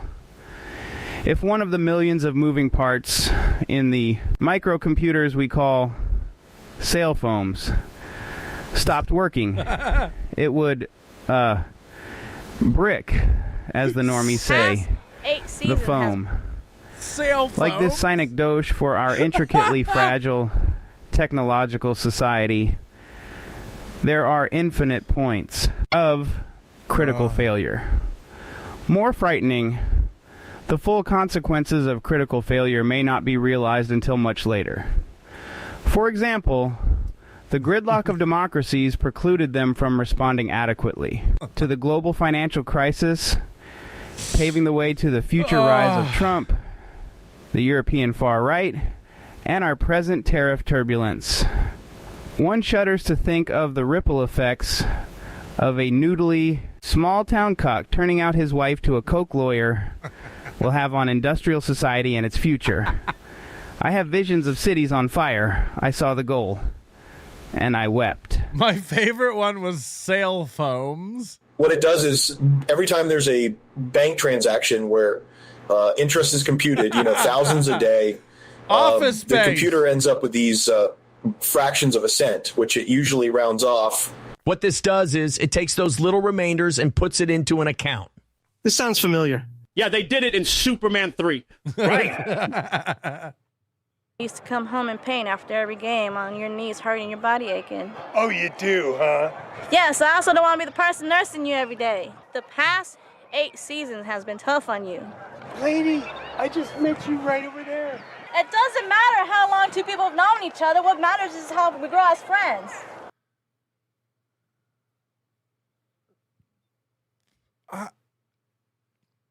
Lady, I just met you right over there. I assumed she was a duck that converted. And then he goes, it doesn't matter. It's how he progresses friends. But then how do you remember him coming home and all the aches and him on his knees? This makes no... Not serious about coming out of retirement, are you? Yes, lady, I am. Look, I care about you. I know how you used to come home in pain after every game on your knees hurting, your body aching. Oh, you do, huh? Yes, I also don't want to be the person nursing you every day. The past... You got a better shot of the eyebrows right there. Why does it keep cutting to the ducks? Look at that. It literally is like magic markered on there. Oh boy. I don't want to be the one nursing you every day. Yeah, we just met. Why would you be? The past 8 seasons has been tough on you. Lady, I just met you right over there. It doesn't matter how long two people have known each other. What matters is how we grow as friends. It doesn't matter how long two people have known each other. It matters how we grow as friends. What is happening? Oh, okay. Okay. Hey, Bronk. Yeah. Hold on, now it's Bronk? Hey, Bronk. Doesn't matter how long two people have known each other. What matters is how we grow as friends. Oh, okay. Okay. Hey, Bronk. Yeah. Bronk. Yeah.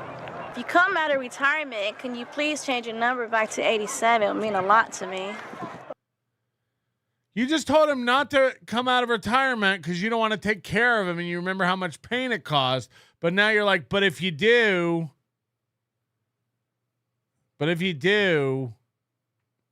you change your number back to 87? Oh, okay. Catch.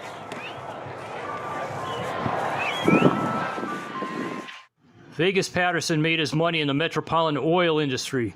After striking it rich, he then decided... You know what we need? A new character.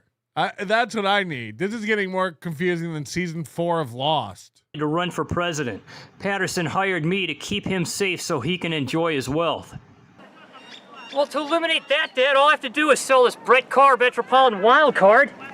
You have to make an announcement to your shareholders or... There she is.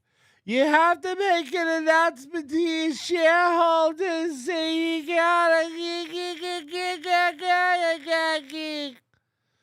Summer Sinclair. I'm a headlining comedian in the Las Vegas area. I'm a headlining comedian in the greater Las Vegas metropolitan area. Are you drunk or retarded? It's hard to tell the difference, really. I just try to... Carr Metropolitan wild card. What the fuck is going on? President. Patterson hired me to keep him safe so he can enjoy his wealth. Well, to eliminate that, Dad, all I have to do is sell this Brett Carr Metropolitan wild card. You have to make an announcement. It's classic summer. Oh, it's classic summer. Whoa, it's classic summer. The Wawa Hoagie Fest. It's classic summer. To your shareholders on Wednesday, Mr. Patterson. Well, no one needs to know what our company's outlook is, Rhapsody. You're not going to shoot with that, are you? Yes, I'm tired of you, Mr. Patterson. This is a water gun? I'm lost. I'm lost. He's got a baseball card. She's got a water gun. Summer Sinclair's in the middle of it all. Safe so he can enjoy his wealth. Well, to eliminate that, Dad, all I have to do is sell this Brett Carr Metropolitan wild card. Why does he show it to the camera? Everything is so unnatural. Well, to eliminate that, Dad, all I have to do is sell this Brett Carr Metropolitan See, it is legit. wild card. You have to make an announcement to your shareholders on Wednesday, Mr. Patterson. Well, no one needs to know what our company's outlook is, Rhapsody. You're not going to shoot with that, are you? Yes, I'm tired of you, Mr. Patterson. Fuck. Are you? Yes, I'm tired of you, Mr. Patterson.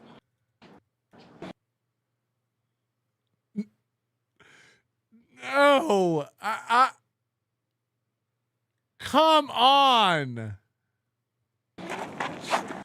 You can watch him get into character.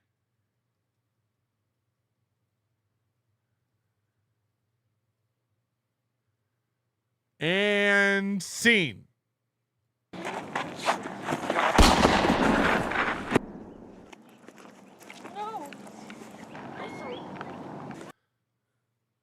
Why are you just standing over there like you're at the end of a mat after doing a somersault?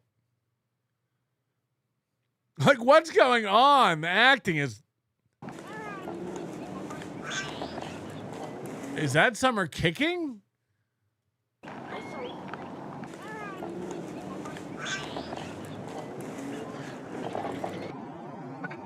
Great job. Did he get shot? And he's just on a... Rhapsody? Well, thank you, Mr. Patterson. You took a hit for me, Metro? Yeah. Yeah, I'm pretty shot. I'm bleeding pretty good over here. Oh no, did the baseball card catch the bullet? And my football card took a bullet for me.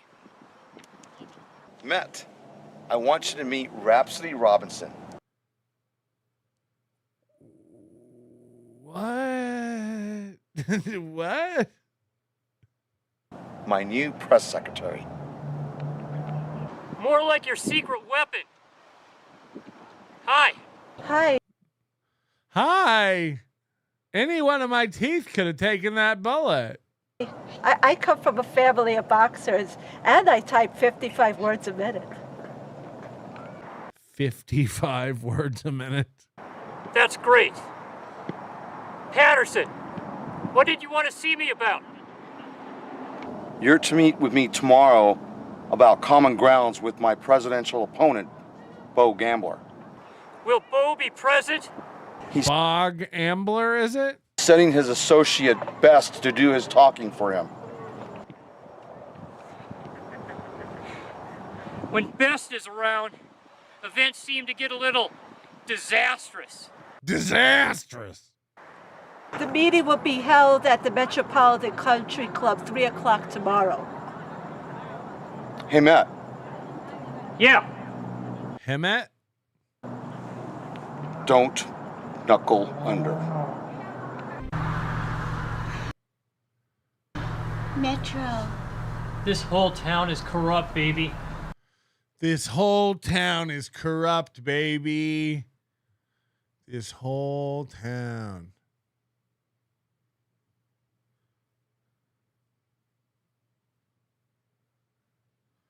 Just seeing what's on the menu. Oh no, Patterson? Hi, I'm Georgia. Welcome to the Metropolitan Cafe. Could I take your order, sir? You know, I'll go with a spinach salad. Is that all? Yeah, that'll be it. You look sort of tough. What do you do? You look pretty tough. What do you do? Well, I am a bounty hunter. I'm also a private investigator. And I'm a dancer. I bet you have handcuffs. Maybe you could put them on me.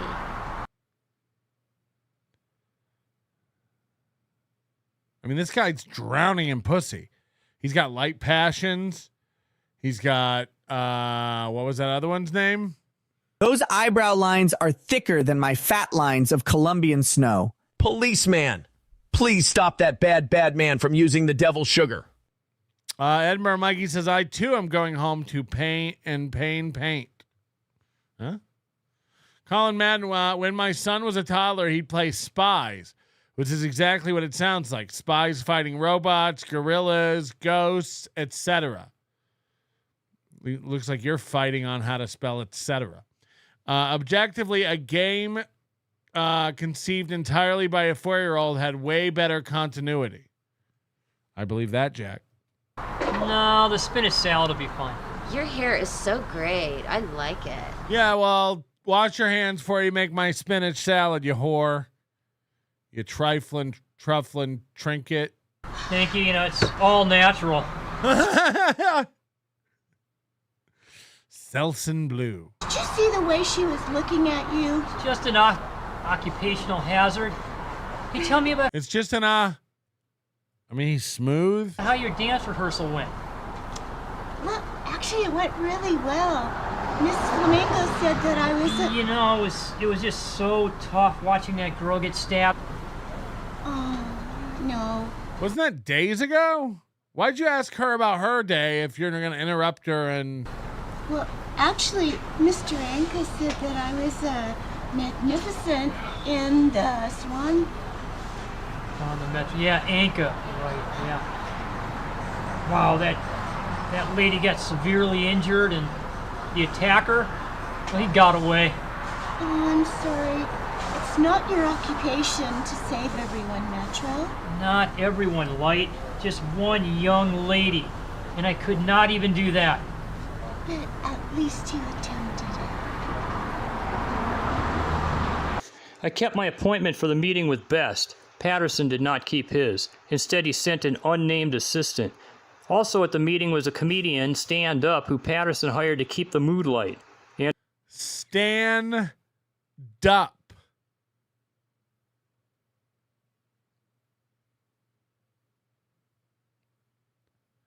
There was a comedian, Stand Up. You can call me Nannerpuss. And of course, Best. When I arrived, Mr. Dupp was reading his jokes, getting ready for a show he was doing later that night at the Metropolitan Country Club.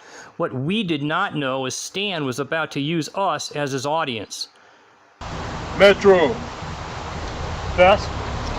Hi, I'm Mr. Patterson's assistant. Didn't he say later that night? He did not know is Stan he was doing later that night at the Metropolitan Country Club. What we did not know is Stan was about to use us as his audience. But this is it's clearly in the middle of the day. The sun is shimmering off Morpheus's head over here. You can see all the shadows in the grass. But this is later that night at the country club gig. Metro. Best? Hi, I'm Mr. Patterson's assistant. Do you two know each other? Hi, I'm Mr. Best's sister. I mean, you're not. You're not related. I hate to be the one to tell you this. I know him. I don't know him. I'm Stan. I work for Mr. Patterson. I tell jokes. Stan who? Yup. Stand up. He's the comedian, the new comedian Mr. Patterson hired. Yeah, here's a lot of stress getting illegal voters. How many votes does it take to get a politician elected? Looks like the unemployment rate went down with all this hired bureaucrat help. 1, if he votes enough times.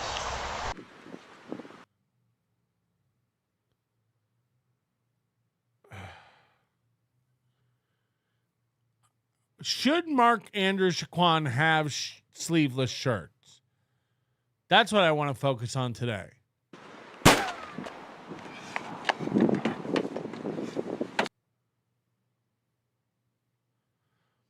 Is the best place to hide from a bullet on top of a car?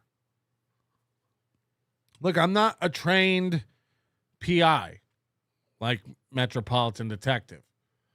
But if someone was shooting you and there was a car nearby, what I would do is get low and kind of under or between those cars. But maybe there's something I don't know about jumping on top. Oh, fuck me.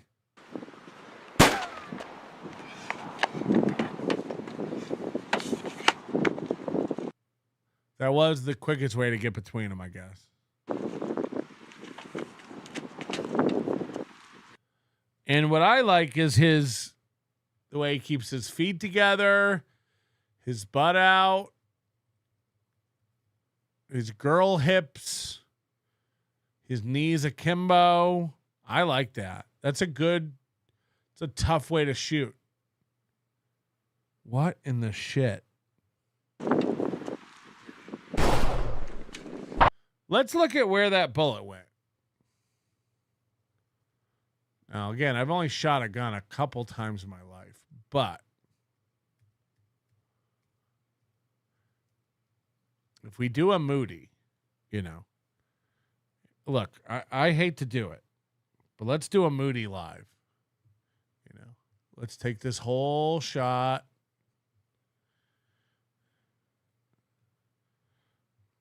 Let's fire up Photoshop.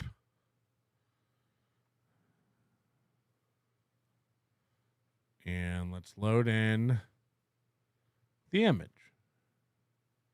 Because this is fun. We like to do forensic investigations over here at Nobody Likes Onions. Okay. So we just go. We bring up Photoshop.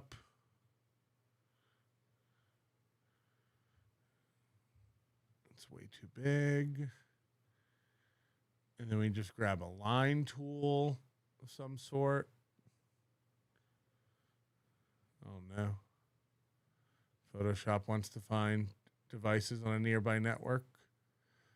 Your computer's running an old version of Photoshop. I never use Photoshop on this computer. Let's grab a line tool. Let's just investigate this, if you will, as it were. So we go into this, and if we were to just do a line from this gun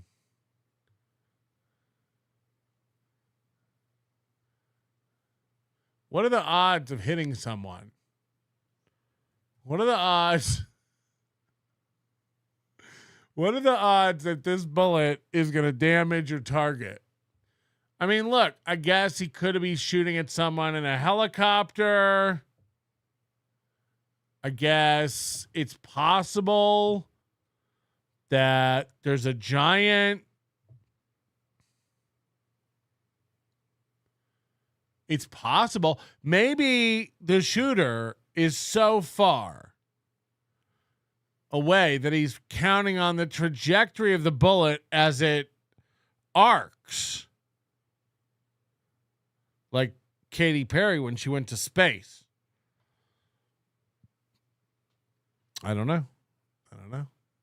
Could be.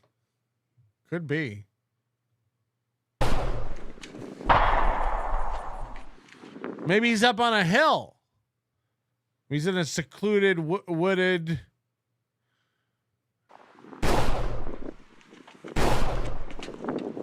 Another occupational hazard. Now, look, none of these trees resemble any like autumnal foliage, but this guy is clearly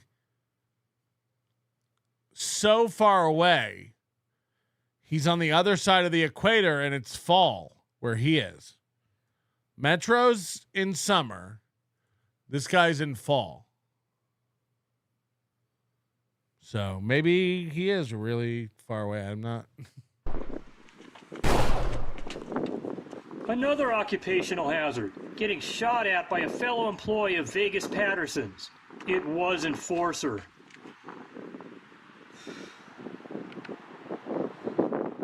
Hey,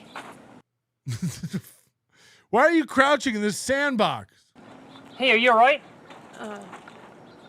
Aren't you Metropolitan Detective? I don't mean to fangirl out, but aren't you Metropolitan Detective? Yes, I am. Well, I can see what Lane and Light see in you. Jesus Christ, she's wet. I can see what Lane and Light see in you. Really? Have we met before? I'm a dance instructor. I teach your girlfriends. I'm Miss Flamingo. I teach your girlfriends. I'm Miss Flamingo. Miss Flamingo. Yes, I've heard. I have noticed you Miss Flamingo couldn't stop chewing gum for this scene. looking at me when I pick one of them up. Are people always shooting at you? Yeah, you know what? It's weird today. Why is she laughing? She was just crouched down in fear, and now she's laughing. I actually had to shoot back. Yeah. Well, here's my best shot. Why don't you and I go get some drinks, and then we can talk about what you're doing when you're not ducking for cover? Yeah, sounds like a real good idea. I can definitely see this playing out that way. Come on, let's go. I mean, this guy cannot stop getting pussy. The waitress, the dance instructor, the dancers. Jesus Christ. Light Passions, Lane Bryant, all the chicks. There was a person viewing our meeting who none of us were aware of. Worst, a former employee of President Bo Gambler was wondering why Bess was taking his place representing Bo. What Worst decided to do is to find out the reason why none of us were laughing at Dupp's jokes by forcing... More shows should just show still pictures of actors in cars on the way to the dentist. Not enough shows just have still photos that don't fit the aspect ratios. We need more of this. ...information from Stan. Dupp then figured out why tense meetings like this aren't funny. What was that meeting all about? Business, just business. Well, who's the guy in the leather jacket? Oh, Patterson's bodyguard, Metro something. Well, what's Bess doing? Putting pressure on. It's pressure from the other side. The other side? Who, Bo? Bo, yeah, Bo. We couldn't afford to get this guy's head in the shot. You know what? I've been lying. Okay. The bullet wound is on a layer that isn't on the video. And as the guy moves, the bullet wound stays still. Oh, it's even worse. It just doesn't track. The bullet wound jumps around like a roach on the background of the Dabble House Live set.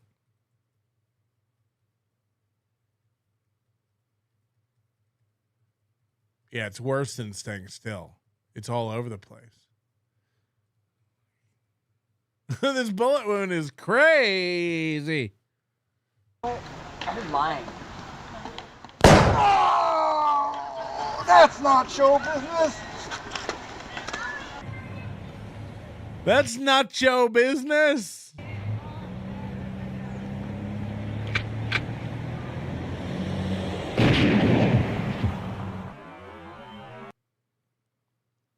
Oh no, they shot that still picture of that guy from earlier. Fuck. After I get shot with a shotgun, I always stay standing with a smile on my face.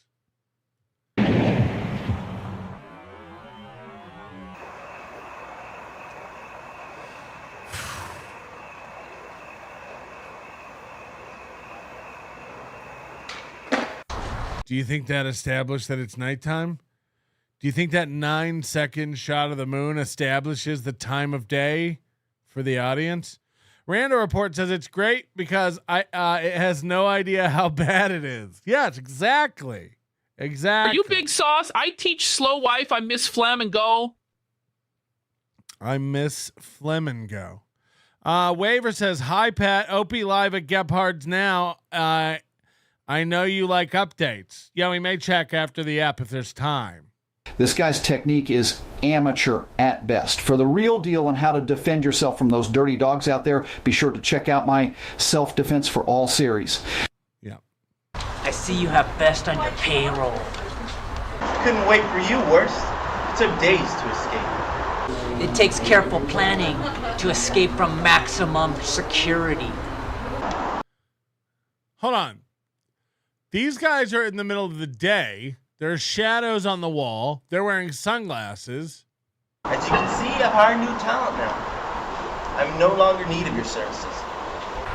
Well, maybe I'll... And this is at night.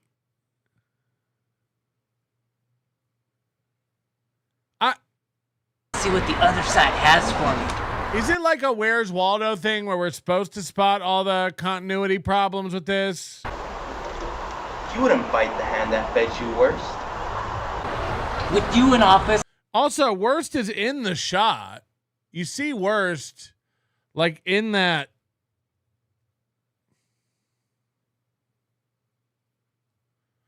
Like Worst is here in the shot. Sorry, I'm in the way. Like here. But he has his sunglasses on. And then when it switches back, they're off. With you in office, everyone is starving. Well, maybe I'll see if Patterson has a steak for me. Steak? Working for him, you'll be lucky enough to get peanuts. I'll just have to stick my fork in there and see what I could come up with. I'll have to stick my fork in there and see what I can come up with. That's what she said. I'm so glad we became friends, April. I know, hot. So your agent just gave you the job as... Is it ironic that the girl they call hot is the ugliest one? Like, is that on purpose? The police chief. Yeah, can you believe it? So one Aside from that Light Passions chick who looks like a dog person. day I'm Metropolitan City's next talent, the next I'm solving crimes.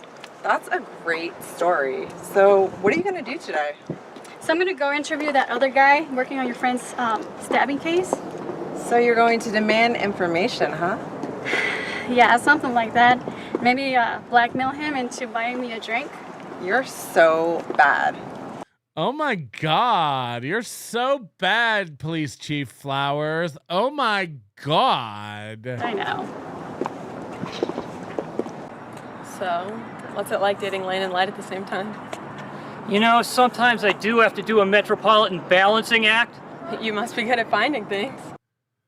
What's it like dating Lane and Light at the same time? And then this chick wants to get involved in the thrup. See, I met Lane first. Then I was picking her up at a dance rehearsal, and I saw a light. But you never broke up with Lane? I'm not very good at doing things like that. Well, try harder at breaking up with both of them then. I'll do that. I'm gonna go back there and get you a drink, okay? You guys were going to get drinks. Now you're leaving her to go get her a drink after telling her you're going to break up with your two girlfriends? Where's this going? Get out of here, Matanya. Then a woman shows up with a wiffle ball bat. She did it like this. She did it like that. Stop! This can't be real. Get out of here, Matanya. I want your job.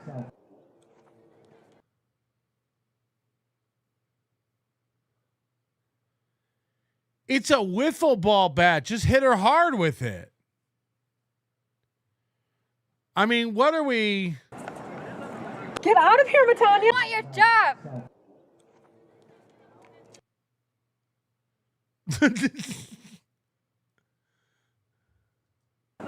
Get out of here, Matanya. I want your job.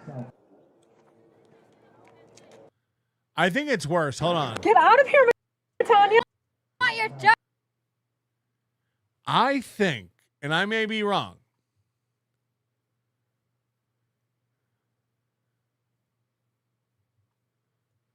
let me confirm. It's a wiffle ball with the ball on the end of it. They returned this to the store. You know how they put the ball with the wiffle ball and they plastic package it up together? This is the ball. And this is like where it hangs on the shelf. So it's like hanging a ball on top of the handle of a bat. And you buy a wiffle ball and a bat set. So they're going to return this. So they didn't open it. So she's holding the plastic wrapped wiffle ball and bat. Holy shit. Holy shit. We have a very limited budget. We have to return it. Good job. You can see here, because on this side, it has the tag. This tells you what it is. This is the ball. This is where it hangs on the little metal hook at the store. And it's all packaged together. This is insane. This is insane. You know it was $4.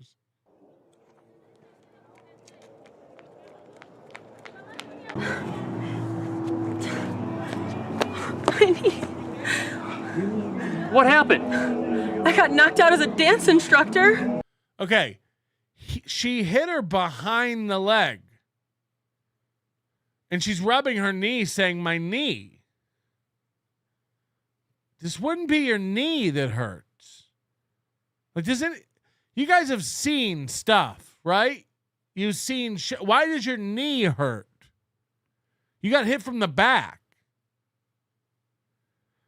We're watching Where's the Plot? Continuity issues serve to distract from the plot. Oh, they're on purpose. Not only that, it looks like you ruined your boot. Not only that.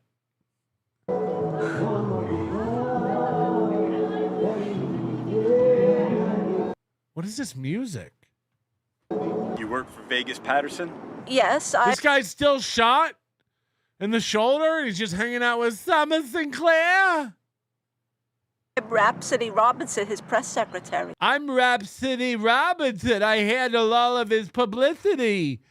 If you have a company and you need someone to be the face of your company, I'm it. I'm eloquent when I speak. I have a good-looking face that serves companies well. I get the corporate message out there. I'm the person you want to deliver your message. I'm telling you. If you have some sort of event or some sort of initiative that you're trying to get people to pay attention to, you want to hire me. I'm the face of the company. I'm the horse face of the company. I know who you Rhapsody Robinson. And this guy's just shot and just standing here. You work for Vegas Patterson? Yes, I'm Rhapsody Robinson, his press secretary. I know who you are. What may I do for Then why'd you ask? Sir. You tell Mr. Patterson's bodyguard, Metropolitan Detective, to meet me, Officer Steamroller Stevens, at the treacherous Metropolitan at high noon. But what if... Just tell him. I wish people were nicer in Metropolitan City. Metropolitan Detective? Metropolitan Detective? Is that you? Now this guy's Vegas Vic's bodyguard, but he's never around him? Like what? Please, just... Oh, hold on. Moody said you can see the camera guy in the glasses. Oh, no. Nice. Metropolitan Detective? Metropolitan at high noon. But what if... Just tell him. Just tell him, you skank. I wish people were nicer in Metropolitan City. Metropolitan Detective? Please, just call me Metro. Don't tell me you want to suck my dick, too. Ugh. I have enough women. Okay, Metro. A Detective Steamroller Stevens wants to meet you at the treacherous Metropolitan at high noon. The treacherous Metropolitan at high noon. Did he say why?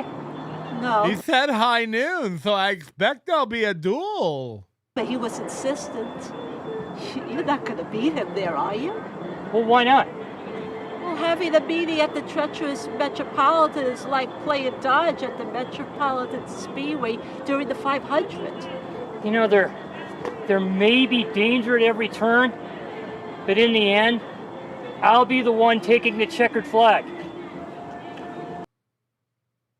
He's got a point.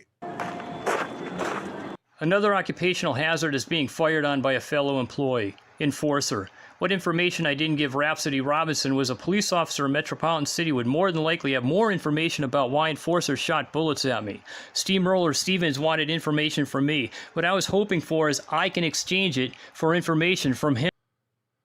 Is this just a picture of a steamroller? Because that guy's name's Steamroller Stevens. Him. You must be Steamroller Stevens. Looks like you got dinged up a little. Yeah. Why don't you go have that looked at? It's been days. Just one shot, assault rifle. Not a big deal. I've had a lot worse than this, you know? Well, hey, do you know this character enforcer? Yeah. By the way, Chief Flowers wants to meet you in 10 minutes. Where? Over there at the State Police Park. So Steamroller Stevens told Rhapsody Robinson to meet him at high noon at the treacherous Metropolitan. And then when he got there, Steamroller Stevens just told him, hey, someone else wants to meet you in 10 minutes. Is this a scavenger hunt? By the way, we don't have time for this, all right? My shooter's over there. Yeah, he's drawn. Come on! I'm gonna bring you in!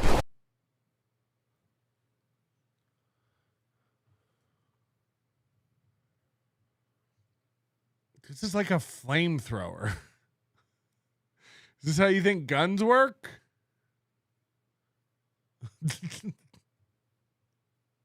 Prank! We couldn't get 2 black guns.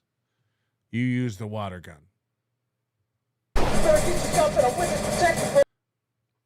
Again, I don't want to bring this into Photoshop, but if you trace this bullet, where is this bullet going?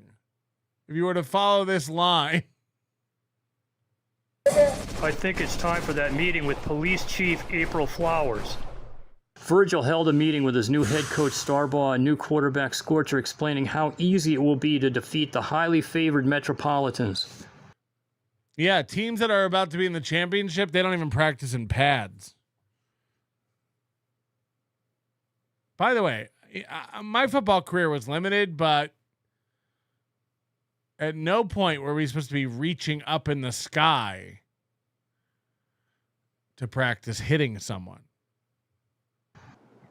Thank you for getting me The meeting with his new head coach Starbaugh and new quarterback Scorcher, explaining how easy it will be to defeat the highly... You're supposed to hit and lift up. Hit. Not like up to the sky. Favored Metropolitans. Thank you for getting me that coaching gig, Virgil. Same here for the quarterback gig. I wouldn't be a good agent if I didn't get people gigs. I got the police chief her job, and I got the quarterback his job, and I got the coach his job. All right before the big game. Can you imagine the Metropolitan City Rods and Bolts coach getting fired after taking his team to the championship game? And their quarterback being benched after doing the same? That's because their team would have had no chance in this game. You're a police officer, Mr. Starbaugh. All you need to do is convince the Metropolitans not to win this game, or all of their players who are out on bail will be in violation of their probation. What's wrong with him? I'm fascinated by Oberlander. The acting is convince the Metropolitans not to win this game, or all of their players who are out on bail will be in violation of their probation. Do you have to shit?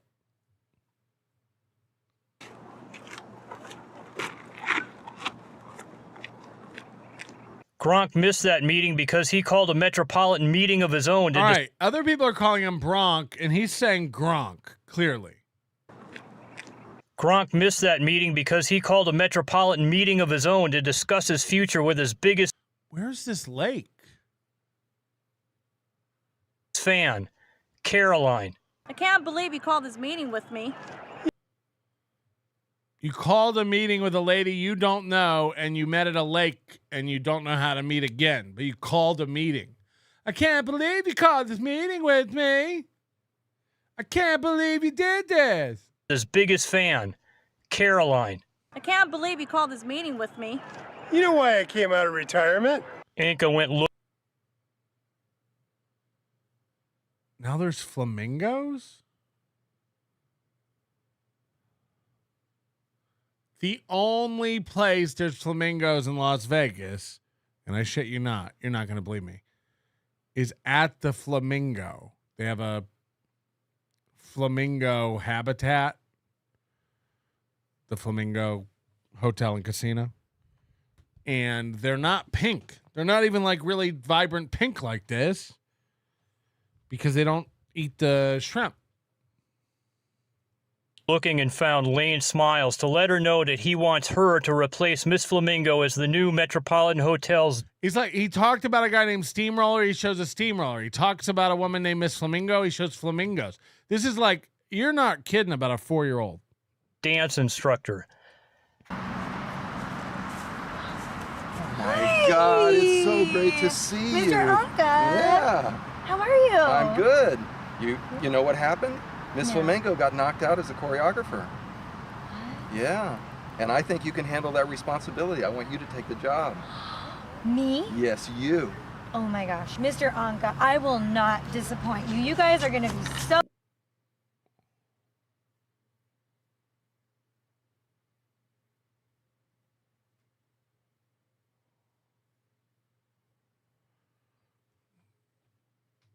Can you guys see him too? Or is that a ghost? Because he's holding a machine gun. But... You. Oh my gosh. Mr. Anka, I will not disappoint you. You guys are going to be so...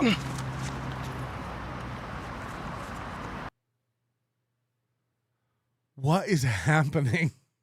Mr. Anka! Mr. Anka, are you okay? Mr. Ranga, are you okay? Won't you tell us? Are you okay? Anka, are you okay? Hold on tight. I'm going to get help.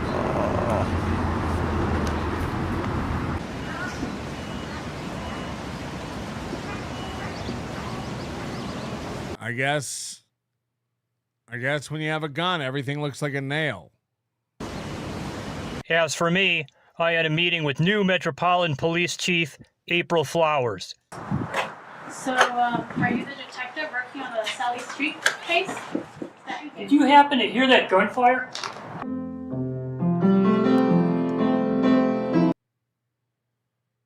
What a cliffhanger. I had a meeting with the detective. Are you the detective working the case? Did you hear that gunfire? Roll credits.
Hey, Jen, let me talk to Coach Metrocheck. Why did it restart? Ladies and gentlemen, that's episode 2, Metropolitan Meetings. And next week we will be, of course, watching another episode. And there are countless, you can count them if you want, episodes of this wonderful, wonderful work. I mean, I almost want to raise money to give to this dude to create another season. I'm not even kidding. Like, don't you want more of this stuff? Smokey B FPV, who I've never heard of. Virgil is the next Danny DeVito. I can't take my eyes off of him. Star power. Flamingos are pink because of their diet. They eat a lot of tiny organisms like brine shrimp and algae, which are rich in carotenoids. The same pigments that make carrots orange and tomatoes red. Once digested, these pigments get broken down in the liver and deposited in the flamingo's skin and feathers, turning them pink. Yes, but the ones that the flamingo aren't because they just feed them cat food, I think. Chad's a mimic. Why is Coach Scott narrating this video? Edinburgh Mikey, quick question. What is the point of this film again? I genuinely forgot. Don't worry about it. Don't worry about it. Just sit back and enjoy the ride. That's what we say over here. James Gardner gifting 10. Nobody likes Tanya's membership. Followed by Tickle Me Tukey gifting 5 memberships. This is fantastic. We appreciate that. Bone the Carbarian. Oh my God, she whiffled on my leg. Oh my God. Yes, she whiffled on my leg. Pufferfish, member for 5 months. Goldfold was an assistant writer on this. It feels like it. It feels like it. Whatever it is, I can assure you the script was probably protected in one of his binders. So set of reminders. Member for 8 months would like to see more interpretive dance. Thanks. Yes, thank you. I really felt creative there and felt the urge to unleash my creative interpretive dance. People are saying what? Opie Radio is live now from Gephardt. Now, so for loitering, littering. So I take my underwear You are so dumb. and I wipe my tushy. And you throw it at him. You're dumb. So then you're annoying. So then I take my Oh, he's really upset. He looks rough. balloons and I throw them in the bush, but you can still kind of see him. It didn't go all the way in. So there's. Opie, there was nothing in that glass to begin with. I pull up my pants. I pull up my shorts. I start going down the hill, and God is my witness. There was an NYPD cop on those. You know those like Central Park scooters. Sure, Ron. All right. What? Ron. So the cop is sitting on a scooter, parked, idling. He sees me come down. Oh, he's really annoyed at this guy. He goes like this. He goes, "Come here." He goes like this, and he goes. Opie, you don't have a show, so don't act like he's interrupting anything. And I literally was like, dude, I had an emergency. I'm sorry. Okay. And he goes, well, I got to write you a ticket. He goes, there's public places. And I said, no, I have an emergency. And I lied, and I said, I have Crohn's disease. He didn't know what that meant. All right, I'm going to use this as an opportunity to go to the bathroom. This stinks, and I'm going to make you watch it while I pee, and then we'll get into the runga-dunga-dung-dung-dung. So we're going to need to see dung-dung-dung-dung-dung. Leave that alone. Thank you. Now you got to take another one. Did you wash your hands? After that. Have you washed your hands since then? I dropped 5 years ago? Still smell like shit. Natural But fertilizer. if you're going to go to the bathroom in public, why are you taking all your clothes off? That's How am I going to stupid. wipe my ass? You dropped. I know, but I gotta take my shorts off because I have to take my underwear off because that turns into shaman. No, do it. Shaman. Do what everyone else does. You use your right hand, you do the scoop, and then you smear it into the grass. That's fucking Thailand, man. That's fucking. That's India. That's fucking with Panji. Have you been to Thailand? No, but anyway, Shut your mouth. Then you can't talk about Muslim Thailand. country does that. All right. You have to wipe it. Any one of those shithole countries. I know there are countries they wipe with their left hand. I know that. Yeah. And they keep their right hand to eat and For shaking and eating. Yeah. And jerking. But what if you're a lefty? That's why. Well, lefties you are get evil. him by. Which hand do you pick your nose with, then? You do with the shit hand? Toes, I use all 10. All 10. Why let only one finger get all the goodness? It's not goodness. No. Ron, that's all right. Did you ever crap in public? Not in public, but outside. Well, I've crapped at the beach. People know that story, so they know the story. I fed the little twinkle toes birds. Do you really want him back right away? No, not You necessarily. can talk about something else. No, not Like necessarily. 17 No, minutes. not necessarily. You pooped in Norway in minus 20? All right. Okay. All right. All right. Okay. All right. But anyway, that was a hell of a story, Ron. Oh my! I just saw the other. We didn't invite you back. So here's the deal. Oh my God! I think I'll need another beer. So you and I did a big time show yesterday morning. Big numbers. What is this? What is this, and why would we ever choose to watch this on any sort of realistic basis? Okay, anyway, this guy put out, hold on, Colin Madden says, elevator pitch for Metro Detective, CSI meets Twin Peaks meets Bang Bus with the production value of a snuff film. Isn't Bang Bus a snuff film? I don't know how it works.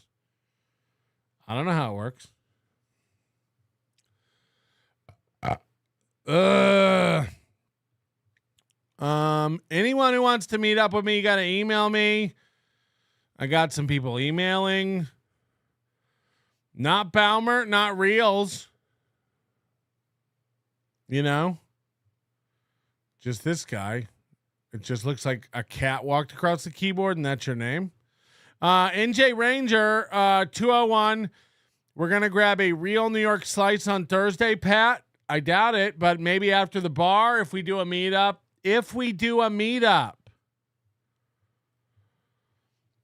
We'll all live stream from a bar. Okay, I'll pick a place and I'll announce it tomorrow on the show. How about that? Because this is gonna get wild. I'll pick a place. Balmer says, "Stop begging." Fuck you, Balmer. You're not even a fan anymore. You didn't show up to the Super Bowl thing. You know, I doubt you're coming to Hackamania. You're not even a guy we're worried about anymore. You know, I used to want to put it in your mouth and tickle the back of your throat with my urethra, but now, no, I'll pick a place tomorrow, and we'll just figure it out. Well, somewhere in Midtown, is that fair? Or should it be on the lower? People want to come up from Jersey. Should we do it downtown? We'll pick a place. Should we go near Washington Square? Should we go to McDougal Street and see what comedians we can find and harass? That could be fun. We could literally just stand outside of the olive tree and see if we can harass Bill Burr.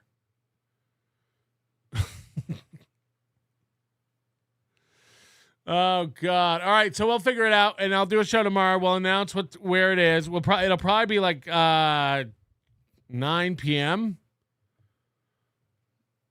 We can do it. We can all meet up. Bring your drugs. Bring your sauerkraut, kids. Sour. What is it? Okay, I do have to go to Twitter to dig into this because, okay, so there was like a guy and he's after me, and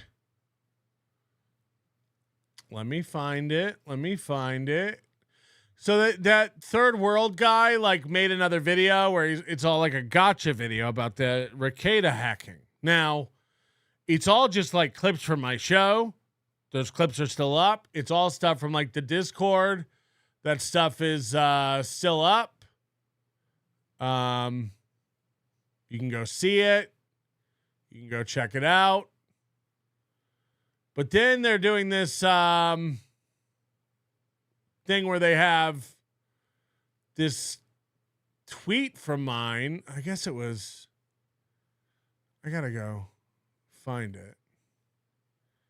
This is a tweet that they're using as real evidence. And I'm sure the FBI has this now, Bonk. This is one of the guys like really after me, getting me. For example, here's an NLO tweet containing documents illicitly obtained through Aaron Imholte's Google account.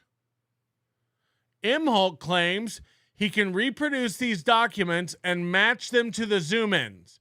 If you think law enforcement would just brush this off, you truly have no clue. So I think we played it on the show last week, but if we didn't, I saw it last week. This is a tweet I made on November 13th, 2 days after my drunken tweet from my NLO account where I said some pics of nothing. So I didn't say these are Aaron's emails. This is stuff I got from hacking. None of that. I said some pics of nothing. That's what I said. This is how mentally deranged all these guys are. I just want to use this as an example for what's going on. For everyone who thinks that these guys have it all figured out and they have evidence and they're making compilation videos and they're in Kiwi Farms jerking each other off going like, we fucking got him. We got him. Here's an NLO tweet allegedly containing documents illicitly obtained through Imholte's Google account. Aaron himself said, I searched through my emails and documents, and these are screenshots from my documents. He said, I found what they belong to, and you can match it all up. This is 100% proof. Melton hacked my account. Aaron said this. Aaron said, I know what these are. He zoomed in so that you can't tell, but Aaron knows what they are, and he matched them up to documents. And then they say, if you think law enforcement is not going to follow up on this, you're out of your mind, Melton. You're fucked. Now, we'll go to my account. How do you do it? I don't even know how this works. You go to my account. Here's another. This is the video that just got posted. the same screenshot, the Ricada hacking incident, timeline of events. They've got all this proof, man. They've got it all. I am fucked. Except this is an email from a super tip customer. It's no secret. It's Perry Caravello's people. This is a portion of an email about an Al Roker voice they were trying to get done. Al Roker sample and video ready to go for AI for over a month now. We do a dopey weather theme stream about once a month. I didn't screenshot the whole email, but that's what that is. That matches this. Sample for over a month. We do a dopey weather stream. This is an email from a client of Super Tips. It has nothing to do with Aaron. Okay? But Aaron knows what it's from. He matched it up to his shit. Okay, what else?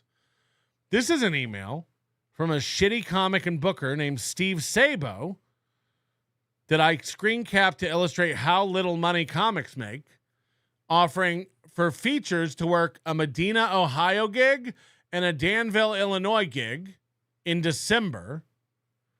Who's available and interested? I zoomed in on this Medina, Ohio $100 thing. That's this zoomed in thing that Aaron Imholte told everybody. I know what that is. That's from my email. Is it? Is it? All right. What else? This is a shitty joke from comedian Jimmy Kimmel's sister, Jill Kimmel. McDonald's is now charging 10-cent bag fee. Just chuck the fries through my window one at a time, Ronald. No bag necessary. This is on Facebook. This is on Facebook. Public. That is this. Zoomed in screenshot. McDonald's is charging a 10-cent bag fee. Just chuck the fries through my window. No bag necessary. But Aaron matched all these up with his emails. And he's sure that this is evidence. Imagine I zoomed in on nonsense. Aaron started screaming, "That's my email." It isn't. And then he took this to the police. This is in the hands of the FBI. They've all grabbed these little things that I put out there that are bullshit. And they're stitching it together in a way that makes them feel better. No offense. And they're so sure that I committed high crimes. The FBI is coming after me. Because why would Melton put all this proof out there about the hacking? And Aaron said it's all his shit. And Aaron wouldn't lie. Aaron doesn't lie. It's almost like I never hacked anyone. And they've all just cobbled together a story in their head to make them feel better. I'm not stupid. I've never published anything from Aaron Imholte. I never hacked Aaron Imholte. It's why I keep saying I ain't worried about it. You don't know what I know. And what I know is I ain't hacked nobody. Come get it. These people are retarded. These people are fucking retarded. And Aaron Imholte is so insecure and so desperate that he's convinced himself that these zoom ins, these clips, which I just showed you where they come from. He's so convinced that no, that's my email. He told you he found where it's from and he knows it's private. Patrick! When the policemen come and take you down the river, I'm running off with Ray DeVito. He's a man on my level. These people are functionally fucking retarded, dude. That's what I want you to know. So I understand that people have cobbled together. By the way, I never said it was from Aaron's thing. I could have said this is from Aaron's email. I said some pics of nothing. This tweet literally couldn't be less. This tweet literally could not be less. And they all take the bait. I tweeted this out. Some pics of nothing. It must be Aaron's hacked emails. It must be Aaron's hacked documents. And then they all ran with it. And even Aaron now is convinced. I found out where they're from. I matched them up. Melton's going down. If you think the law enforcement's going to ignore this, they are. They are.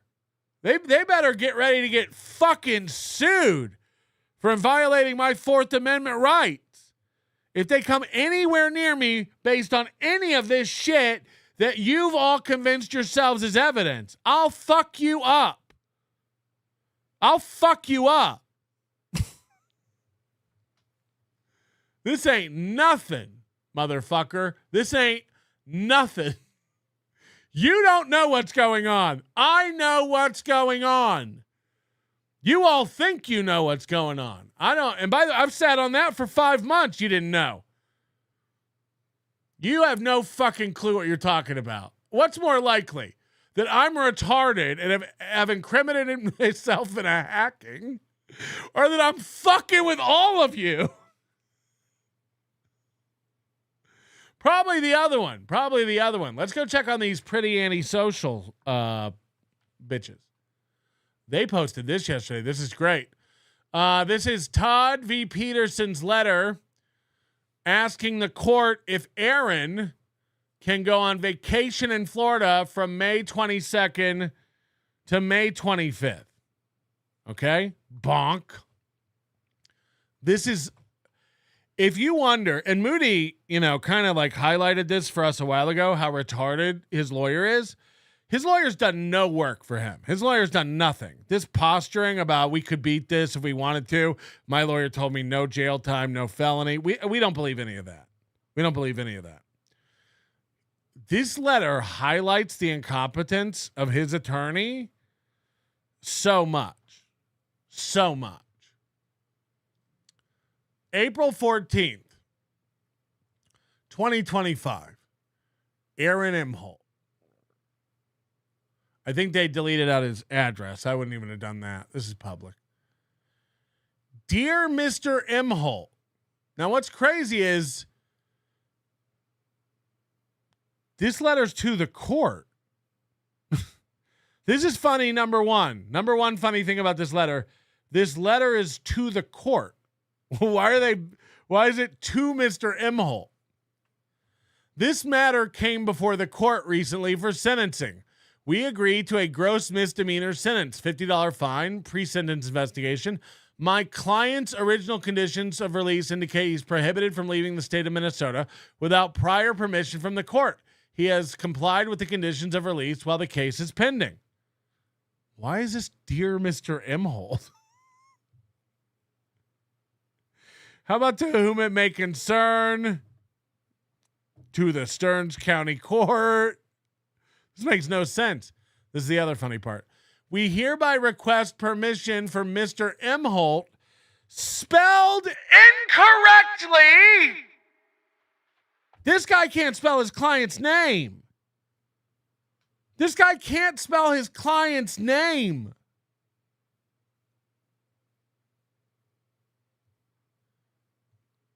To leave the state of Minnesota from May 22nd until May 25th for a vacation in Florida.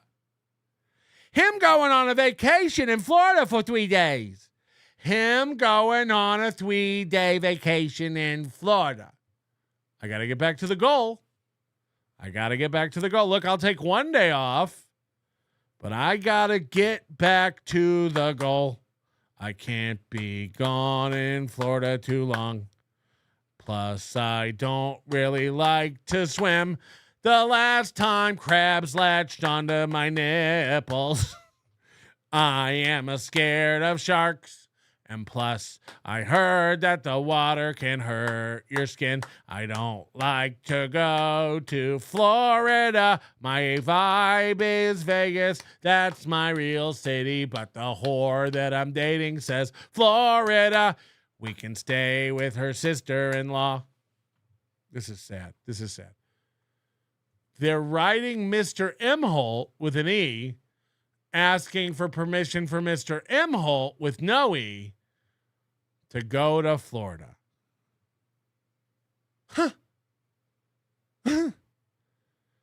They're asking Mr. Imholte if Mr. Imholte can go to Florida.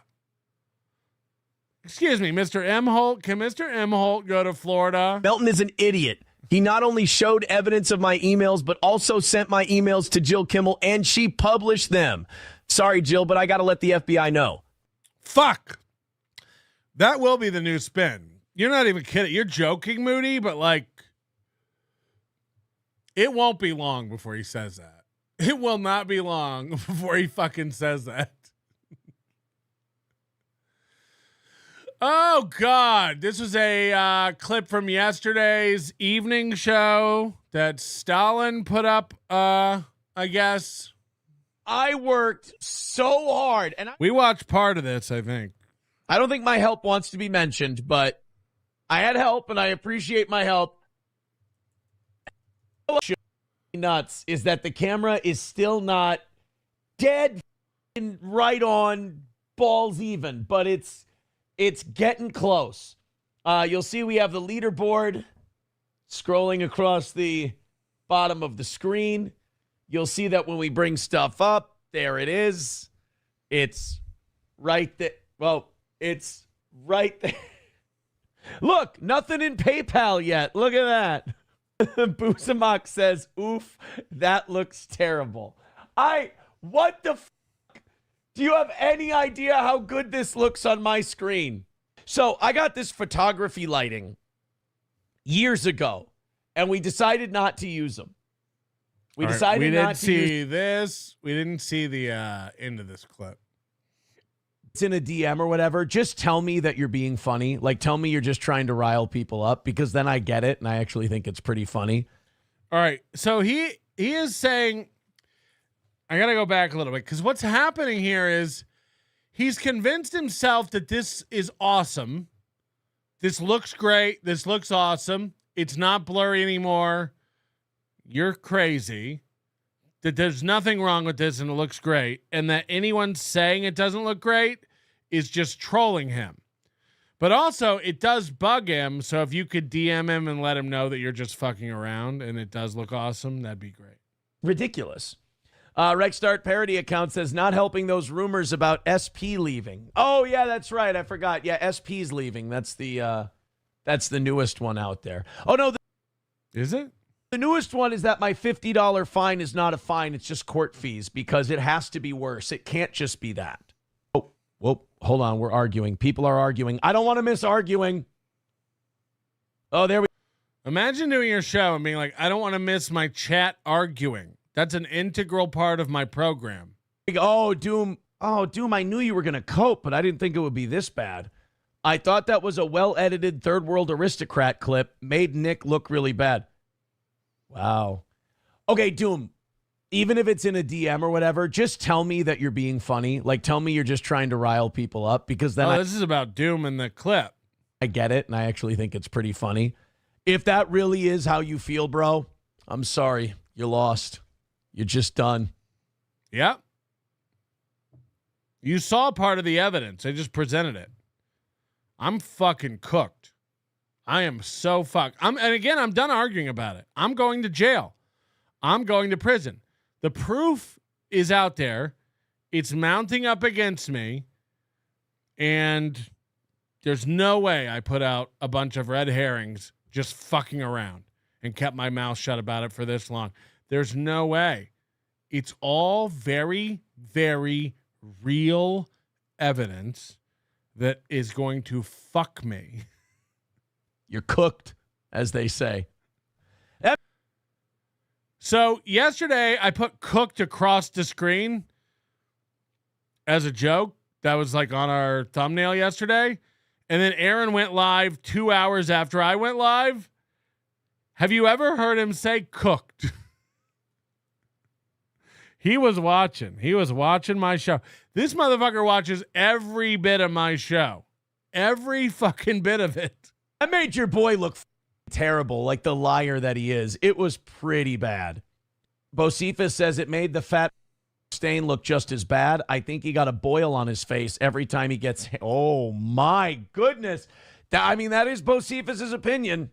Chad Buzamok says this seems like the turn on Doom. No.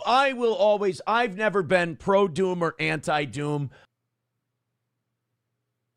Again, it's not. He's not even like waiting years later to like contradict himself. We all remember a couple months ago where like on a Thursday, he was like, fuck Doom. Doom is like part of the liberal media. He's super dishonest. He doesn't clip things right. He always he's shady because he's on Melton's payroll.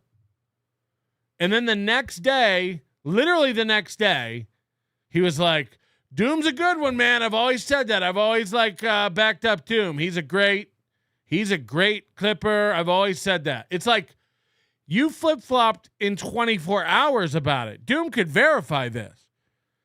Now he's saying I've never been for or against Doom. No, in 24 hours, you've changed your mind.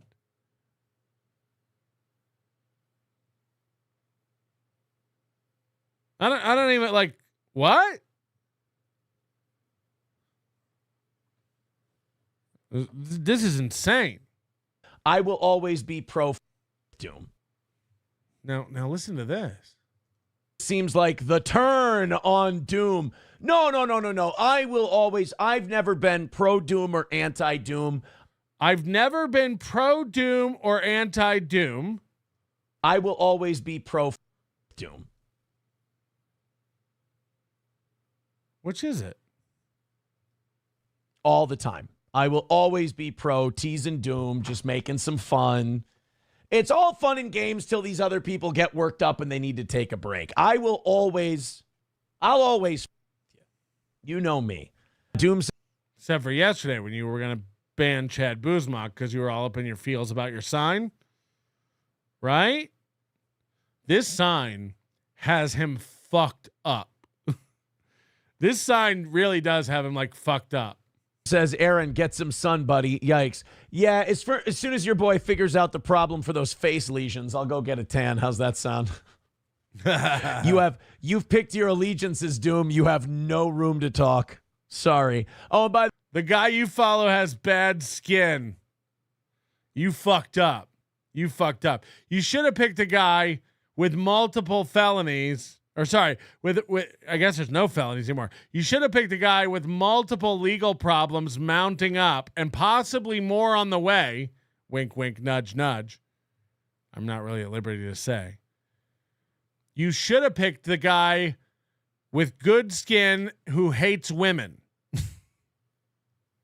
By the way, as a woman, I'm sure, all the terrible things about Miss Tay just for enjoying this program. I'm sure you're down with that too. It is the highest high, and it is... Nick Ricada told me cocaine was the highest high. So this is what we were talking about on this little piggy this past week.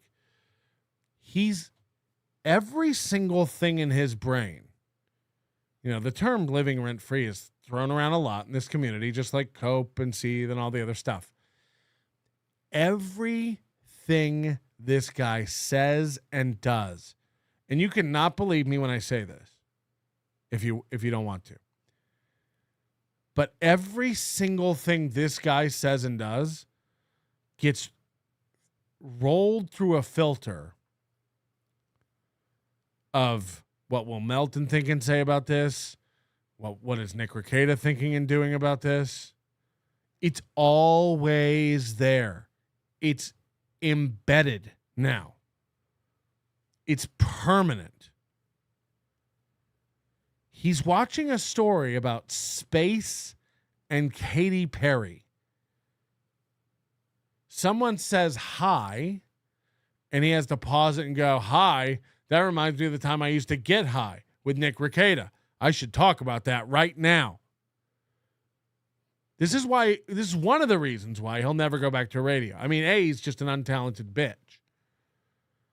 But his brain is scrambled. He is broken. Everything he thinks, does, and says, on air and off, is swirling about Melton and April and Nick. Like, I'm deadly serious. This guy's owned. He is owned. That's a fact. Surrender to the unknown.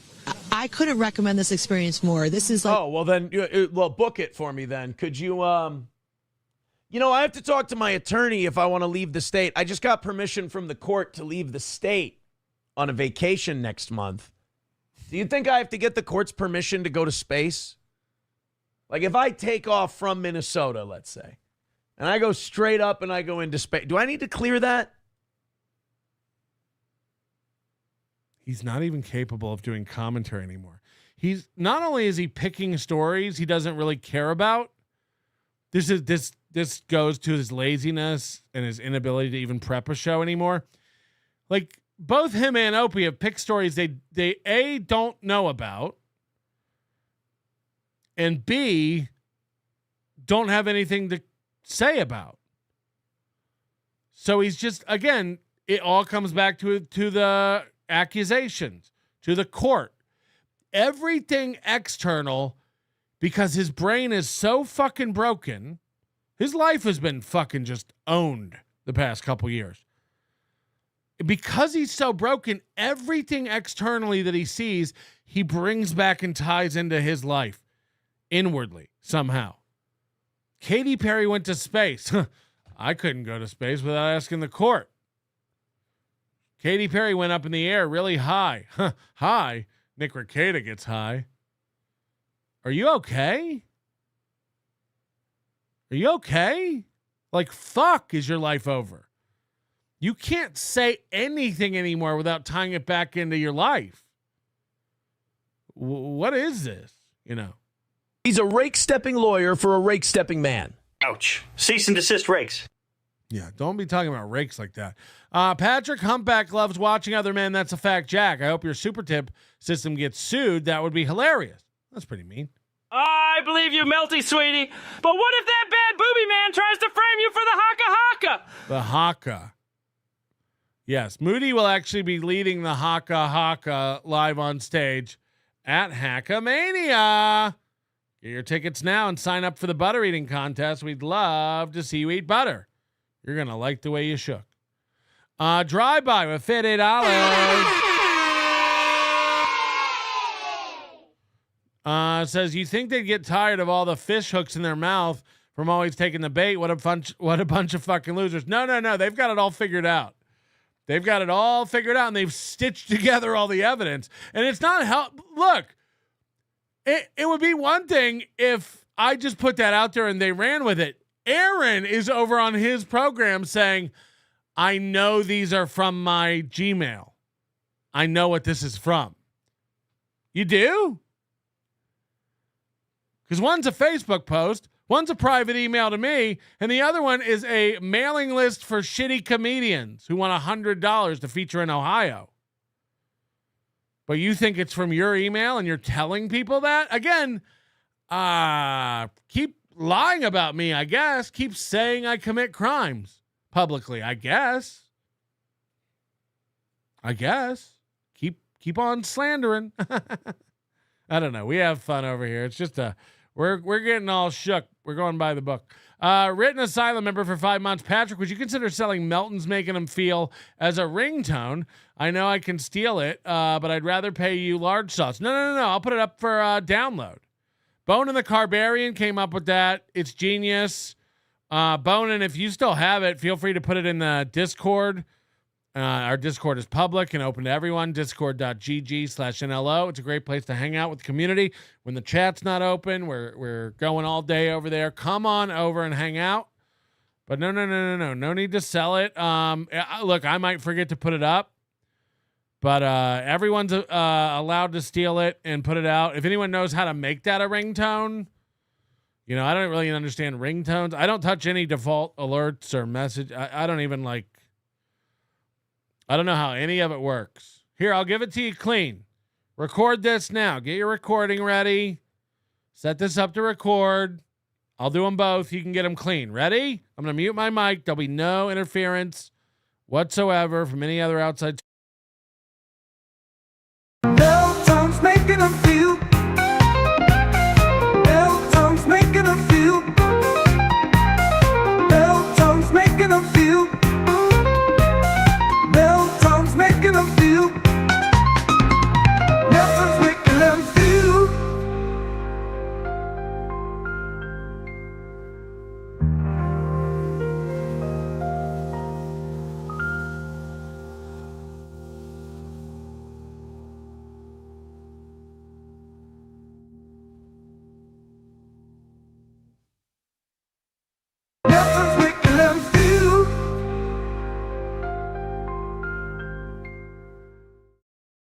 Okay?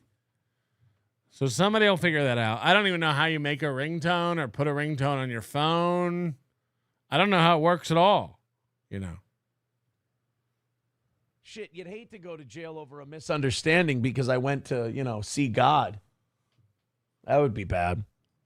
And it only took me a few hours to get permission, so I don't know. Let's go with Opie's dig against Anthony Cumia. This was actually a pretty good one. So this is interesting because when you're a loser and when you're alone, you have to take what you can get. This is why Kevin Brennan has the people on his show that he has on. This is why Aaron sits there with Johnny and keeps reinviting people who have said heinous, horrible shit about him back to his events and back on his show. I mean, imagine going through what he went through with Gino and Keanu this past year and still inviting them to be his guests of honor. He couldn't get a local comedian to do his gig if he tried.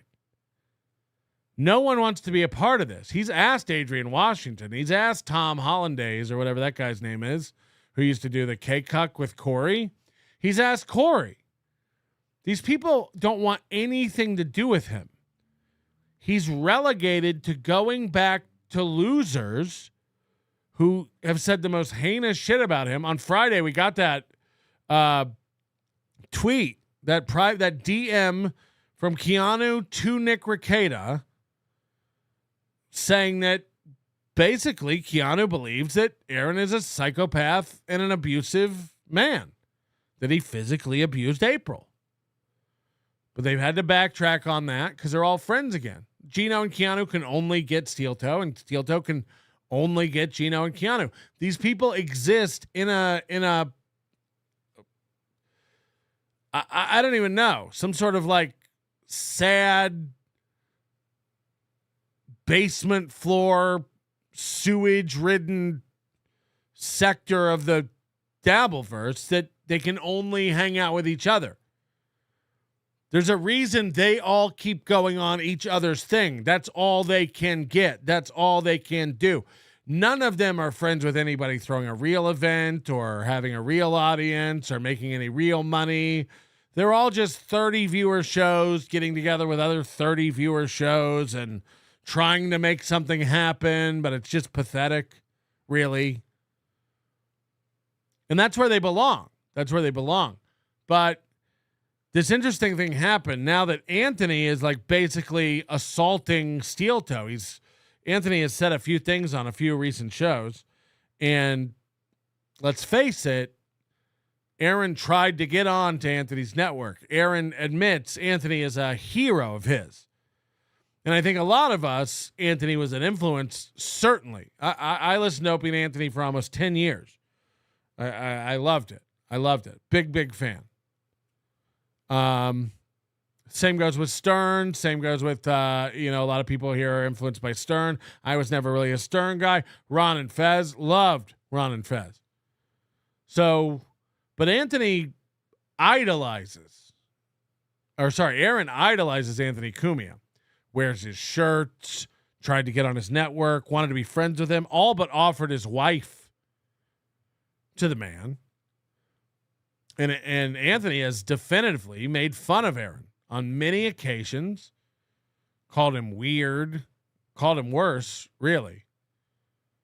And Aaron's hurt by that. Aaron has emotional damage. And Aaron is now fighting back by doing the only thing Aaron knows to do, latch on to Anthony's enemy or perceived enemy, Opie.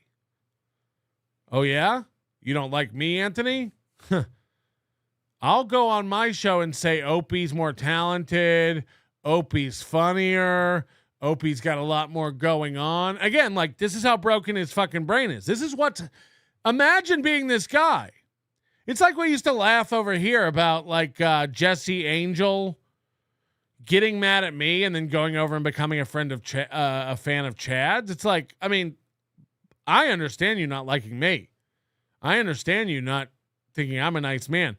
Running over and liking Chad to own me, like Dirty Dalish and all these losers. Like, you think that hurts me? You look retarded, dog. If April was one of his daughters, I would have taken him up on that offer. Ha ha ha ha ha ha ha. But this is what losers do because they're uninspired and have no real ideas. I'll just team up with the enemy of my enemy. So you find yourself supporting a guy like Chad, who's not only a human piece of dog shit, but also just not funny and has no ideas and puts out lazy content. You look stupid. You're not owning anyone. Do you think I get upset because Dirty Dalish loves Chad? A, I know she don't. And B, no, you look fucking retarded. So this is where we're at with Aaron Imholte. Aaron's hurt, super butt hurt by Anthony, which is 100% a fact if you're paying attention, because Anthony's kind of shitting on him lately. So now Opie publicly tweets something bad about Anthony, and Aaron would never cover this on his show. This wouldn't have made it at all. But because Opie's beating up on Anthony, Aaron's got to cover it. Oh my God. Did you see that funny thing Opie did? So now you find yourself saying retarded shit like Opie's great, Opie has prospects, Opie's got a future, Opie's more talented and funny than Anthony. You look retarded. You look retarded. You're not hurting Anthony. Anthony is going to laugh about this. Here we go. Not only was it a good dig, but it was also good-natured. Like, it wasn't like, I'm going to you. Like, you know, it's not these two having a goddamn senior citizen blood feud. I mean, the two guys are a combined 130 years old. Quit being so disingenuous. You yourself said my coffee cake joke was funny. We could cut the shit at this point. Multimillionaires, both qualifying for Social Security and Medicare. You'd think we could bury the hatchet by now. But they still take little pot shots at each other here and there. This is Anthony riding on a plane. And he was talking about being on first class. You know, I pay for first class to be on this airplane, and this is what I have to deal with.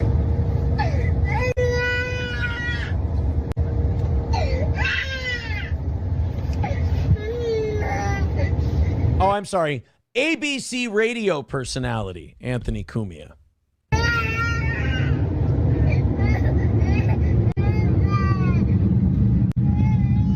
You think Anthony hears noises like this and he goes, man, I'm upset I never had kids? Because Anthony would be just getting into grandfather territory right about now. Like, he'd be dealing with new little babies, you know, little grandsons and granddaughters. So he'd just be dealing with the crying thing again.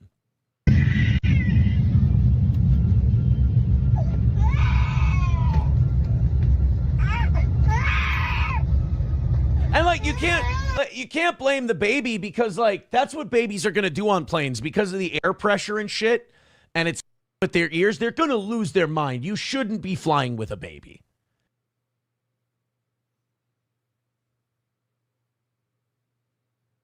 That is 1,000% on the parent. So here he is. He finds himself accidentally agreeing with Anthony, which wasn't the purpose of this.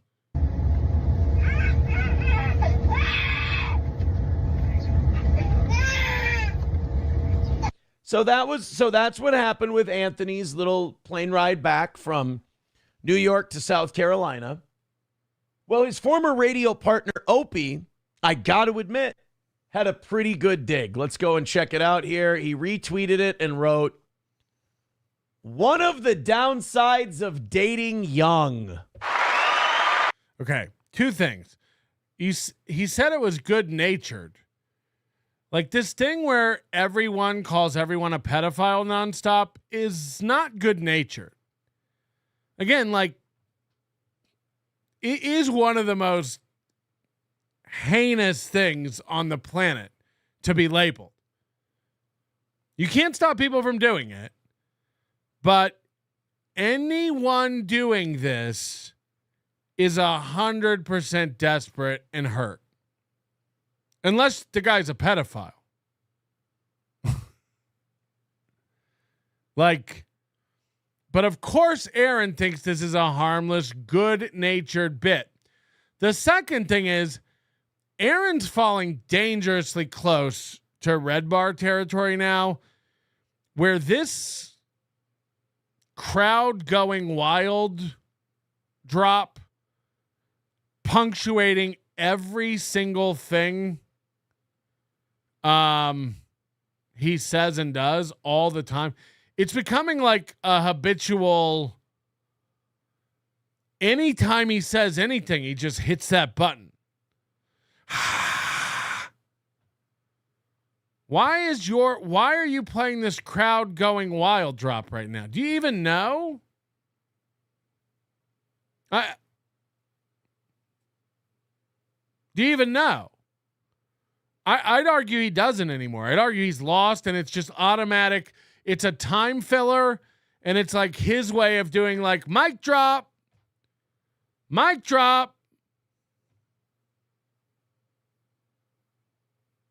That's crazy. That's actually crazy. So that's something else I want to look out for. The constant playing of that drop. It's increasing. He used to have all these drops he was so proud of on his Roadcaster. He's abandoned all of them, and he's going just to that one. It's Mike David's window crash noise, glass breaking, crystal knocked reference. And then now this crowd going wild for everything, for every fucking thing that happened. Crowd going wild. Pool scan, Sam. Gino and Kiki pull the other crabs like Aaron and Brennan back in the loser crab bucket. Kumia despises these losers. I don't know if that's true, but he is just upset that I consider him and Opie as equals. Digital e-beggars. Sad, pathetic, lazy, we do need money-begging losers. Kumia. We need a new Kumia voice. Faux show. Oh, Aaron's live right now. He's got 152 people watching. That's pretty good for his evening show. And I do want to go and watch today's show. Of course, I want to watch the Copening. That's what we are calling the Aaron opening segment. And then I have 2 timestamps, one of them, which apparently is very, very slanderous of him to say. And we're going to get to that. We're going to watch that one before we get out of here today. Shall we? And if you're nice, we may do a bonus, but it depends on how long we spend on this. Let's play the Copening, shall we?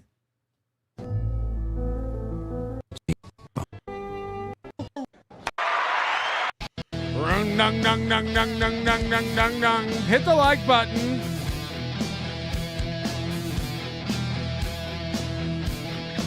Well, good morning, everybody. I've got the sign all anchored in. I'm still fucking with the camera a little bit. I had to fuck with it last night after the show because I had to get it ready for Johnny. Today I'm going to create a whole new scene for Johnny and I. Good to know. Keep us posted, man. But then Johnny contacted me about, right when I woke up, about 40 minutes before the show this morning. He's not doing well. Johnny's not feeling well today, so Johnny will not be joining us. And so that means that I had to then go and fuck with the camera again this morning to send it back to where it's going to be for solo shows. And, I tell you. God, running a show is hard. Running a show is hard. Every day I'm going to start telling you guys like what scenes I'm setting up and how I had to go into the software and change stuff. Stress is worth it.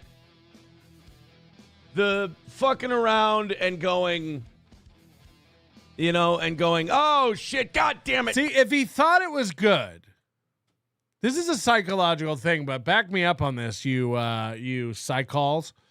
If he really thought that it looked great and he was really proud of it and he really thought it was awesome, he wouldn't be hiding behind the thumbnail for minutes.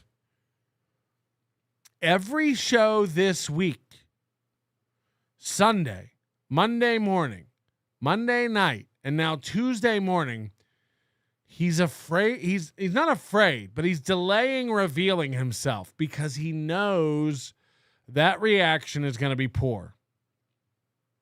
If you really think what you've done is awesome and you can't wait to show it off, why hide behind it for this long? Fucking piss that shit. I know in the long term is going to be great because we're going to end up with a finished product that is very good. But for those of you who haven't seen it, here we are. Oh my God, welcome. Now, the comments that we got on the new set were unbelievably positive. People loved it. Now, there was the usual steel toe audience, I'm incapable of telling Aaron he did something well. I'm incapable of saying anything nice. I'm incapable, essentially, of being human. This is what he's convincing himself. We know he lives in a world of delusion.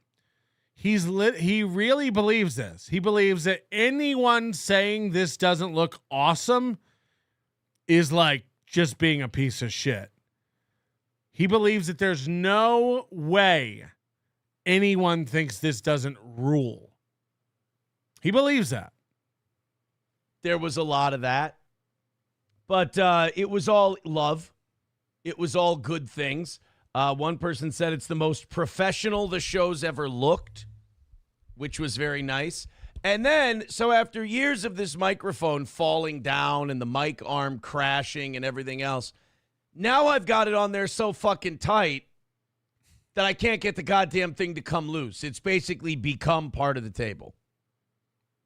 So now I've got that issue. But we're here. We're queer. Get used to it.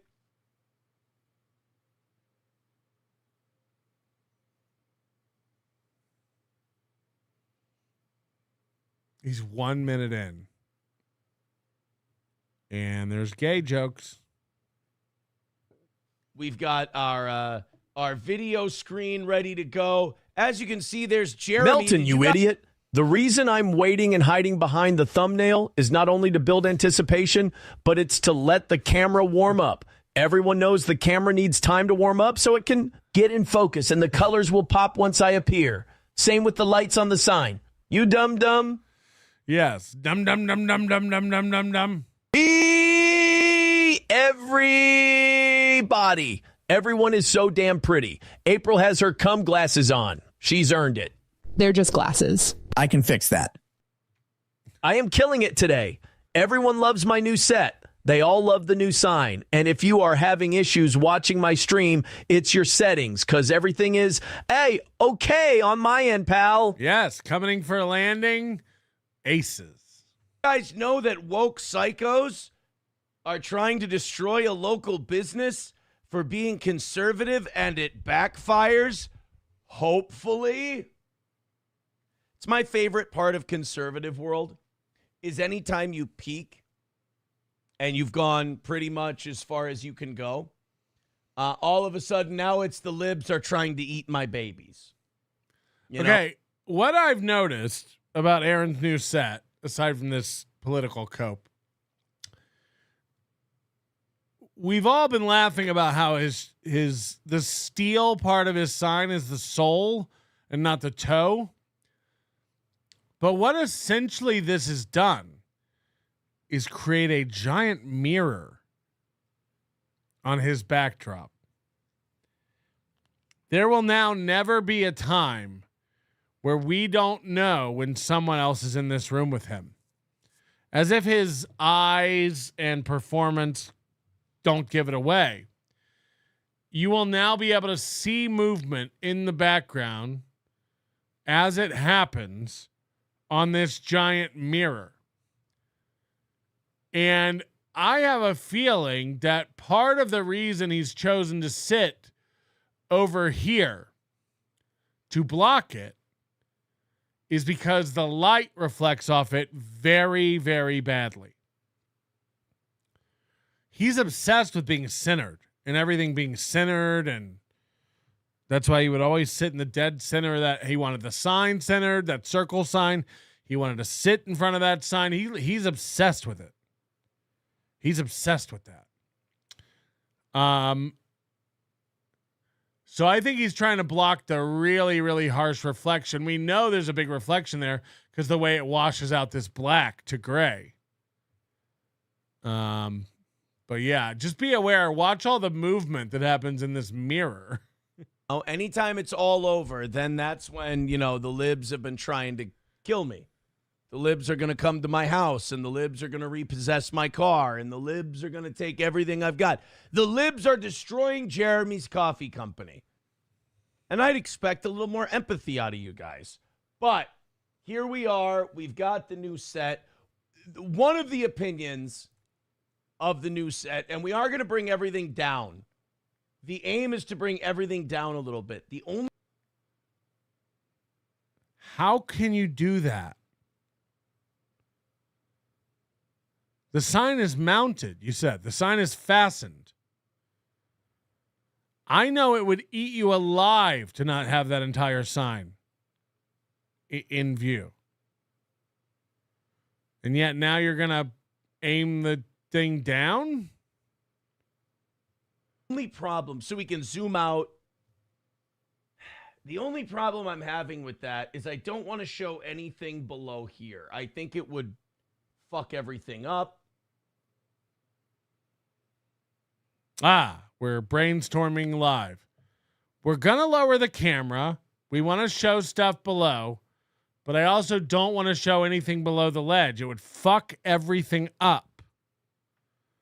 How damaged is this wall? How many new holes and chunks are missing from this wall because of this sign?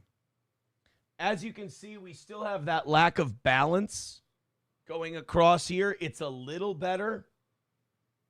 We've got that little gap fixed up here. I think, the sides are barely hanging on. The sides are not showing a gap, but it's close. I did move the lighting, as you'll see. The best thing that can happen for this idiot is that he never lets this go. He is going to obsess over this forever. Again, he doesn't understand perspective. He doesn't understand that there's no way to get this thing to not be, again, like it's keystone. It's the same problem you have with a projector. When you have to make up for the fact that your projector's up here aiming down or your projector's down here aiming up. That's just a lens, but instead of taking in an image, it's shooting out an image. And you have to correct for that with all the keystone settings. He cannot wrap his brain around why everything is not flat. He does not get why everything is not square and flat. The problem with his show is that there's no content and he's lost the plot. But he's going to keep obsessing over gaps and angles and getting everything perfect. I mean, this is the best thing that's ever happened. He's worried about everything except his show. See, the lighting's better, meaning the camera's better. But this motherfucker is eating a lot of light. It's bouncing a lot of light back at us. It's real metal. Okay, David Copperfield. This is a solid metal trunk. That ain't no sheet metal. And I did see that. It's real metal. It's not sheet metal. I'm confused. Is sheet metal not real metal? Metal. The anti-steel toe crowd was having a tough Behind that time with wall, it looks like when Mac and Dennis moved to the Suburbus and were trying to hang their TV on It's Always Sunny. us having a nice sign in the lighting and everything else. Yes, we're mad you have a nice sign. We're mad you have lighting. Fuck! I didn't know he was going to get lighting. Yeah, we're angry. So they went to the cope of, well, yeah, those are stick-on letters. No? No? At least we didn't. And again, I didn't mean it as like stick on. Like the boot is stuck on. That's not, I didn't mean it like in a pejorative sense, like we're just trying to figure out what your sign is, man. We're just interested in your really cool new sign. I can tell it's not bugging you because you're not picking apart every little thing we said and acting like it was an insult. I can tell it doesn't bug you at all.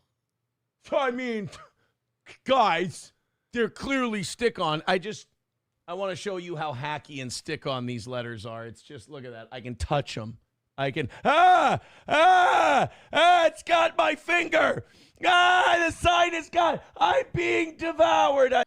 Oh, okay. So I was confused about this. So the back is just painted black, and they're not like cut into. It's cut out. That's why the stencil mark's on the O. It's to hold that metal in the middle. I just got that. So we're just trying to figure it out. No one's mad. We're just trying to figure out the exact composition of the sign. No one's mad, which would make sense because like the cutouts on the boot here, that's the same black back there as the black back here. Got it now. Now, again, we're not mad about any of it. Okay, my fingers. It still sucks. I'm sorry. I thought they were stick-on letters. That's my bad. I mean, this stuff is all hurting him. Like, why bring that up? I got a screenshot of Aussie Dean was crying about the lettering. Well, yeah, and they're stick-on. Sorry, kid. That poor Dean guy's been chasing me for a long time, too, and all I do is kind of make him look silly. So another win for the toe. Thank you very much. Hit the sound effect. If you keep making Dean look stupid, why won't you let him interview you? Why did you run away and back down from an interview with him? Because, again, I think he's one of the only guys who would really stick it to you. But you have to tell your audience you're making him look dumb? Got it.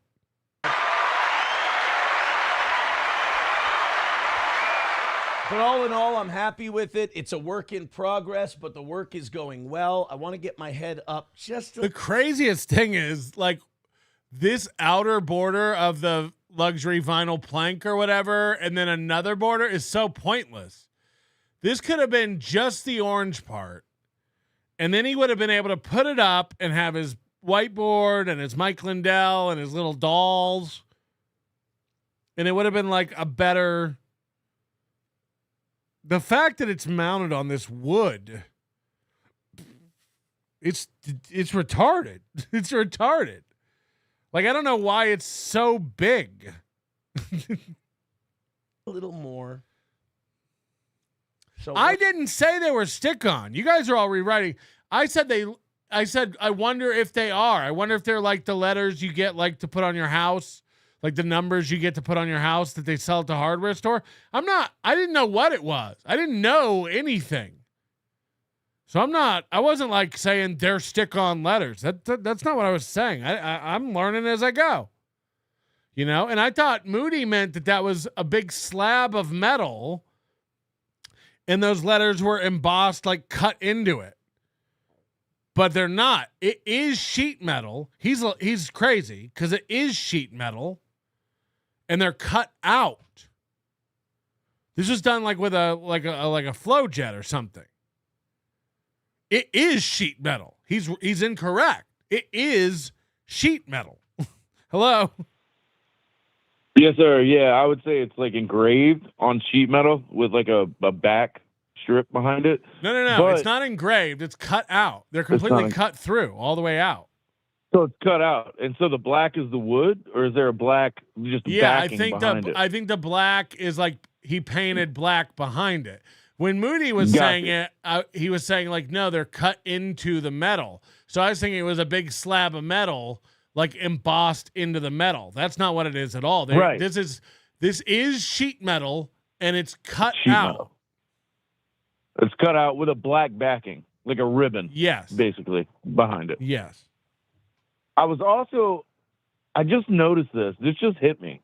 Every time he does that, the crowd cheering, is that his quote unquote like radio break? Yeah, it's Like yes, his it's a reset? well, I think it becomes soothing at some point. Like Yeah. he used to only play that sound when he hit the goal. That used to be the sound he played when he hit the goal. And I think because as he goes further and further, he misses goals. He doesn't want to do the begging thing anymore. It's now a comfort sound. I really think it's like a trigger he hits to like every time he plays that he feels better. He's like, that's a real audience out there, and they're going crazy for me. Yeah, he really thinks that. It's even funnier. Yes. I was thinking it's more like an ad read where you reset, after. Yeah, it's but he plays that instead. Yeah, but it's the same kind of thing, right? The way I say it, it's like it punctuates something he said, and it gives him a minute to pause. Yeah, 100%. Yeah, for sure. Thank you. Sorry, I didn't mean to cut you off there. Hello? Hey, what's going on? You tell me. Hey, I was calling to. No, that sign is it's a piece of, that orange piece is just all Sheet plasma metal. cut, whatever, sheet metal. And then that border where he's got them stupid fucking lights. That's why he had to put those little, like, gusset looking things to cover where the voids are. Because everything that you see orange is where the letters are cut out. And then the little gussets at the hide where it is. The boot is separate also. Yeah, and then he cut the boot and the show part are on top, I think. They are like another piece of sheet metal laid on top. Yeah, whoever cut it has quality equipment. I mean, the boot's nice. I mean, the detail and it's just a shitty, like, font, I guess. Yeah, but the letters are misaligned, and then the border. It should be also said the border is also cut out completely. And again, that's why these corner pieces are holding it all together, or else this outside frame piece would just be loose. Yeah, I think that he made those gusset things so it hides the voids holding the Holds it orange together. from being all floppy. Yeah. Yes. Whatever. But what's I mean, really nice, funny but is that he keeps saying it's not sheet metal, but that's exactly what it is. Yeah, it's probably like 040, 060, just cold roll sheet metal. It's nothing fancy.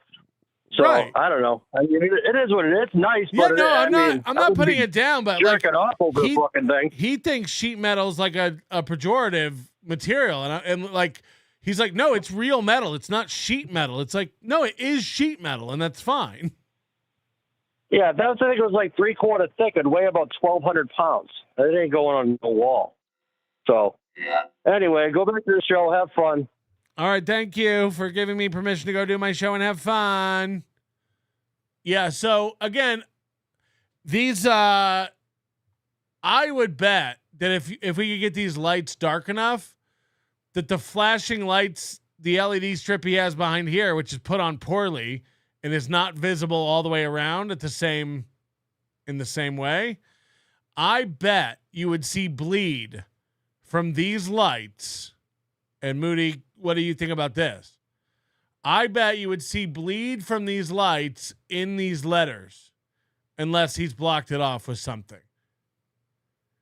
This whole orange is floating off the board. He's painted it black behind there. But I would be willing to bet that these lights, if it was dark enough and you could tell, you would see those colored lights in the top of this lettering bleeding through. But it's funny because you cannot see those lights anywhere else. Look, there's a hint of one here. Maybe or maybe not. It might not be reflective enough. The lights would need to be off. Right. But unless he purposefully blocked it. But one thing he definitely didn't do is put that LED strip on correctly where it could be viewed all the way around. And it's going to be fun watching him rack his brain about how to get it dark enough. He thinks he needs these big bright lights, okay? Because he doesn't understand exposure settings of the camera or any of that shit. So he thinks he needs these big bright lights for the set to look correct. He has no idea about directional lighting or getting some sort of like light box that directs the lighting only onto him without directing it onto the sign. You know, you could possibly do it with barn doors, depending on how high up you can get those lights. The problem with him also is that he's so close to the sign, you don't really have the space. Like the corner of my room behind me, that corner is 6 or 8 feet away. So I can do completely different lighting on the wall than is on me. You have a lot of play there. You could get a light that can light you up without really shining on the wall. He's right up against that wall. So he has to, when he lights himself, it is going to hit the wall. You know, there's plenty of directional light boxes and stuff you can get that would help him with that photography. He says photography light. Photography lights flash. Video light. This is video lighting.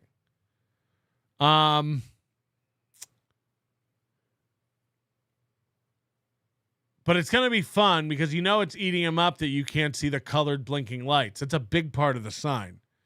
So it's going to be fun watching him try to figure out, how do I get the room dark so you can see the flashing lights, because they're very cool.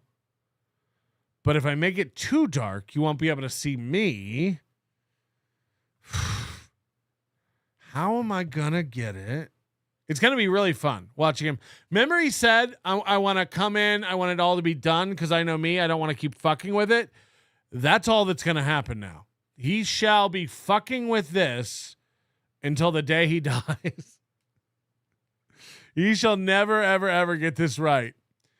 And if I know him as well, like, it's driving him nuts that he doesn't have his Mike Lindell and his little dolls and his whiteboard and because this scroll at the bottom looks retarded.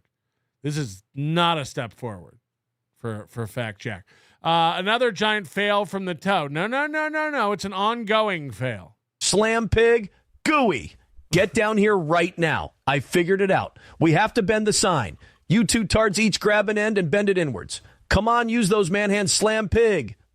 Bend it inward. Always with the inwards with this guy. Metal doesn't absorbs light. Metal doesn't absorbs light.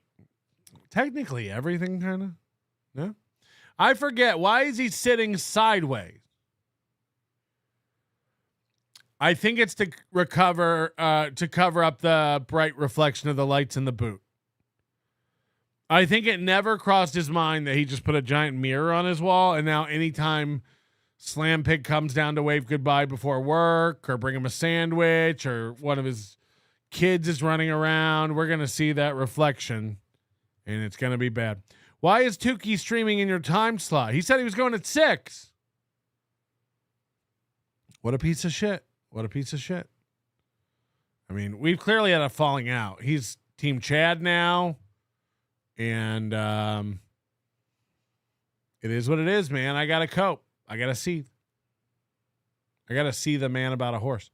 How many pieces of that removable double-sided adhesive strips do you think he used to hold that to the wall? No holes in case he sells the house. Man, take it from a man who's used every fucking thing in the world to fashion everything in the fucking world to a wall. If he really did use some sort of 3M double-sided adhesive, if it's not like command strips that's made to come off, like if you use mounting, like double-sided mounting tape, it'll peel the whole surface of the sheetrock, like the paper. The paint, the paper from the drywall, all of it could come off. He has no idea. But I don't know. I don't know what he's used. He'll tell us one day. Coach Ubiquity, I like how you can see the individual cheap RGB LEDs. Diffuse light be damned. Yeah. They'd be way more distracting if you could see them in the dark, but he hasn't figured that out yet. One day. We're going to work on that today. I have a lot more time today to work on this than I did yesterday. Yesterday was a lot of this guy. Yesterday was a lot of getting him up there. A lot of it was installing these two big-ass lights with the diffusers on them. They are fucking bright, boy. They are bright. He's building a set that he hates. I think that's what I'm trying to say. He's building a studio that he's going to hate. And I'm here for it. He's already complaining about the sign and the lights and the camera. That's all there is anymore. And he hates it all. So we're working on that. I think it all looks great. I'm really happy with how it's coming along. I hate how these lights are so bright. And I hate how the sign's not lined up in the camera. And I want to move it down. And I hate that you can't see the RGBs. But I think it's great. I think it all looks great. Except for the camera and the lights and the sign. It's great. Go to Professor Tie-Dye. He says, is Johnny scared off from today's show? Yeah, David Di Dominici says he clearly already wants it gone. This is another theory that's great that I would also love to put out there, which very, very funny if true. A fan made this, and he don't have many like real ride or die fans left. So the guilt he would feel getting rid of this sign is tremendous. So he will torture himself with this sign and refuse to ever get rid of it. That's a funny theory. That he already fucking hates this thing. He wishes he didn't have to use it. He's like, this would be cool, like in my hallway or above my bed. Maybe in the living room next to the TV. But he has so few fans, and a fan this took 6 months to make. And now he's so guilty he will ruin his show. He will hurt the quality of his own program just to not hurt a fan's feelings. Aaron is accidentally building a rotisserie oven in his quote studio, unquote. Next week, he will show up like he just came back from Jamaica, on. Yeah, it's all worse than the banner. That's the thing, is it's all worse than the banner. He didn't have to change anything at all, but he was so dumb he put pictures of him in April in the snow on the banner. So that was driving him crazy because his wife was gone fucking another man. So he had to get rid of that banner. And the solution was print a banner without your vacation photos on it, you fucking idiot. But he's like, no. We'll go the old school radio look. But now you don't want the old school radio look? I'm confused. Ha! Have you seen Steel Toe's new set? Ha! This guy is so dumb. He thinks orange is a color. Okay. Also, there's no God. Jesus Christ. And the sign said, spider-haired polyamors need not apply. So I tucked my tarantula under my hat and reported Pat to the FBI. Sign, everywhere a sign. He's probably not using a reflector for the light. I don't know what you mean by reflector, but Again, there's definitely ways to like control where the light goes. He doesn't know any of them. Because of the stuffy bunny clips from yesterday. I don't think so. I don't think that Johnny was scared off from the stuffy bunny clips. I don't believe so. And no, Johnny did not quit. Johnny's not doing well. Here, I'll read you the text. People are No, I had it backwards. I admitted it to Moody. I got confused and had it backwards. There's no brown light. There's no brown light. That's what I meant to say. I had it fucking completely backwards. I wanted to insult him so bad I got it wrong. And then once I started saying it, I just kept doubling down on it.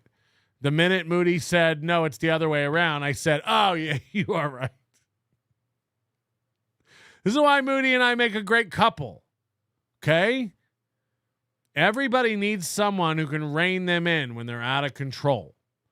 And that's what we do for each other. And we love each other so much and so passionately that we can also rile each other up. I love that. I love that. Wondering what's up. Although there is a brown light. Because like if you're on a plane and somebody's in the bathroom making brown, a light comes on. Johnny, this is what we got. I can't do the show today. My back is effed up, no sleep, and can't sit still in a chair first thing.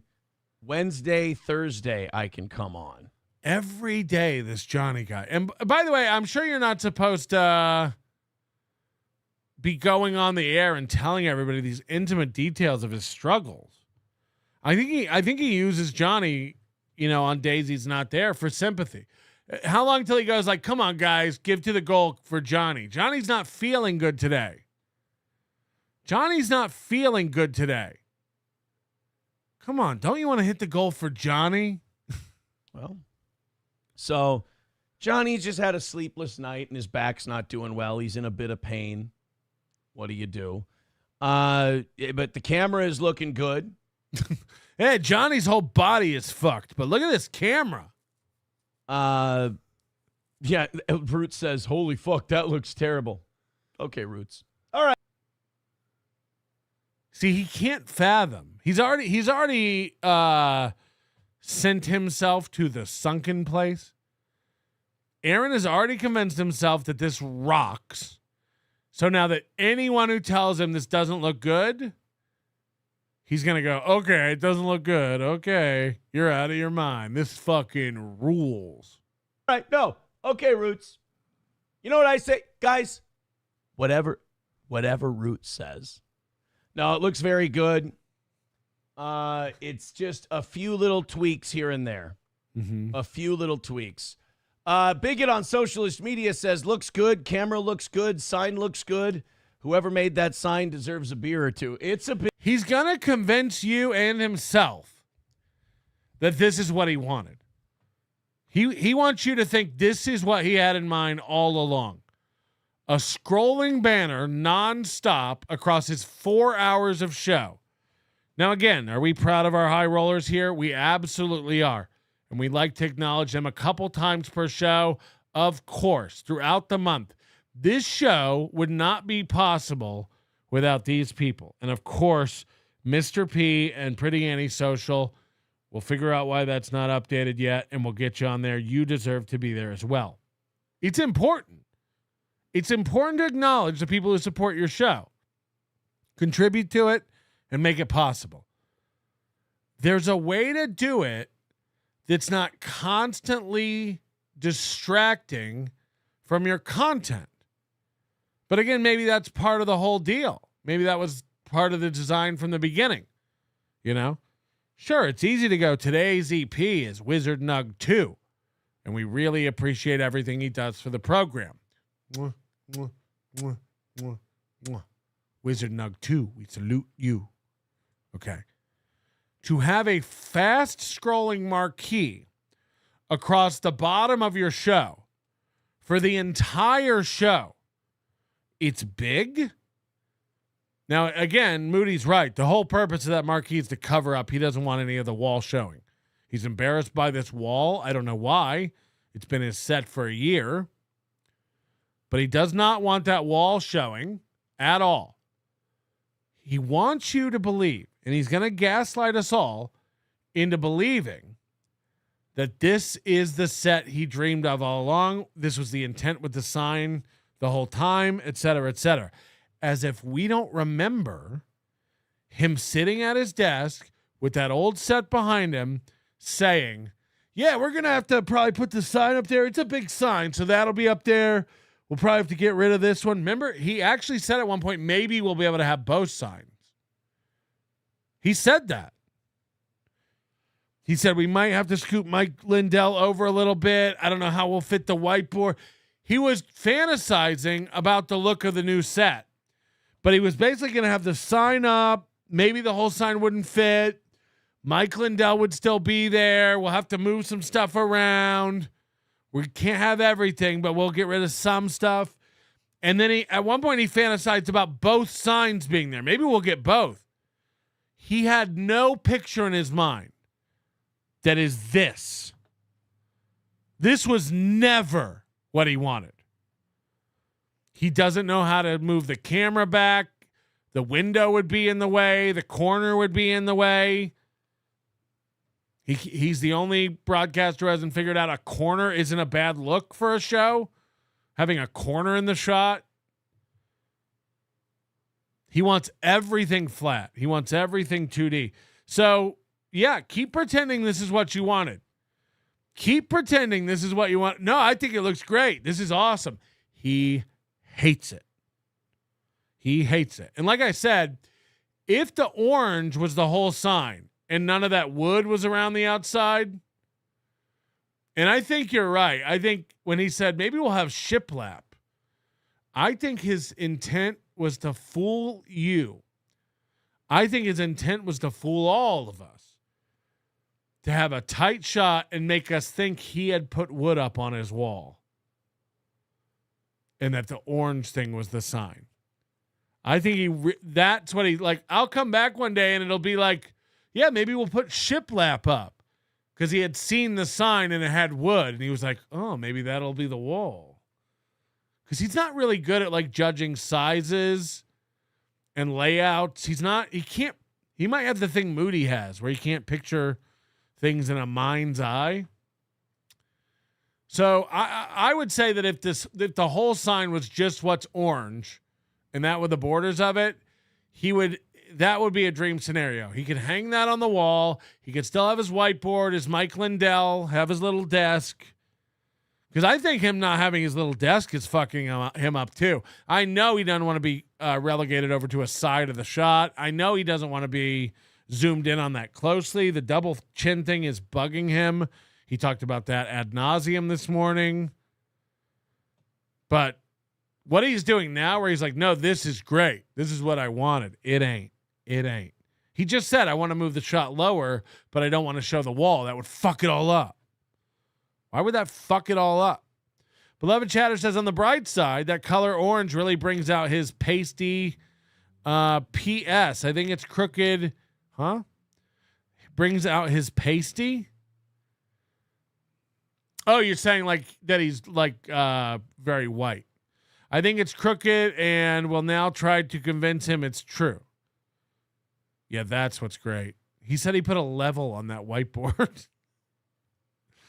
MMC, does he know that the light and the heat reflecting off the metal could cause the hair on the back of his head to fall out? Please, God, make that true. I would really like that to be true. Please make that true and start telling him that. Pool Scan Sam, how come nobody defends Aaron on social media? Well, dude, like Towboys touch grass. Towboys aren't hanging around commenting on stuff. Anonymous, direct lighting, no white reflector for diffusion. Yeah, I don't know if reflector is the right word. You're thinking about like the old, again, like still photography uses reflective umbrellas and stuff like that. Video,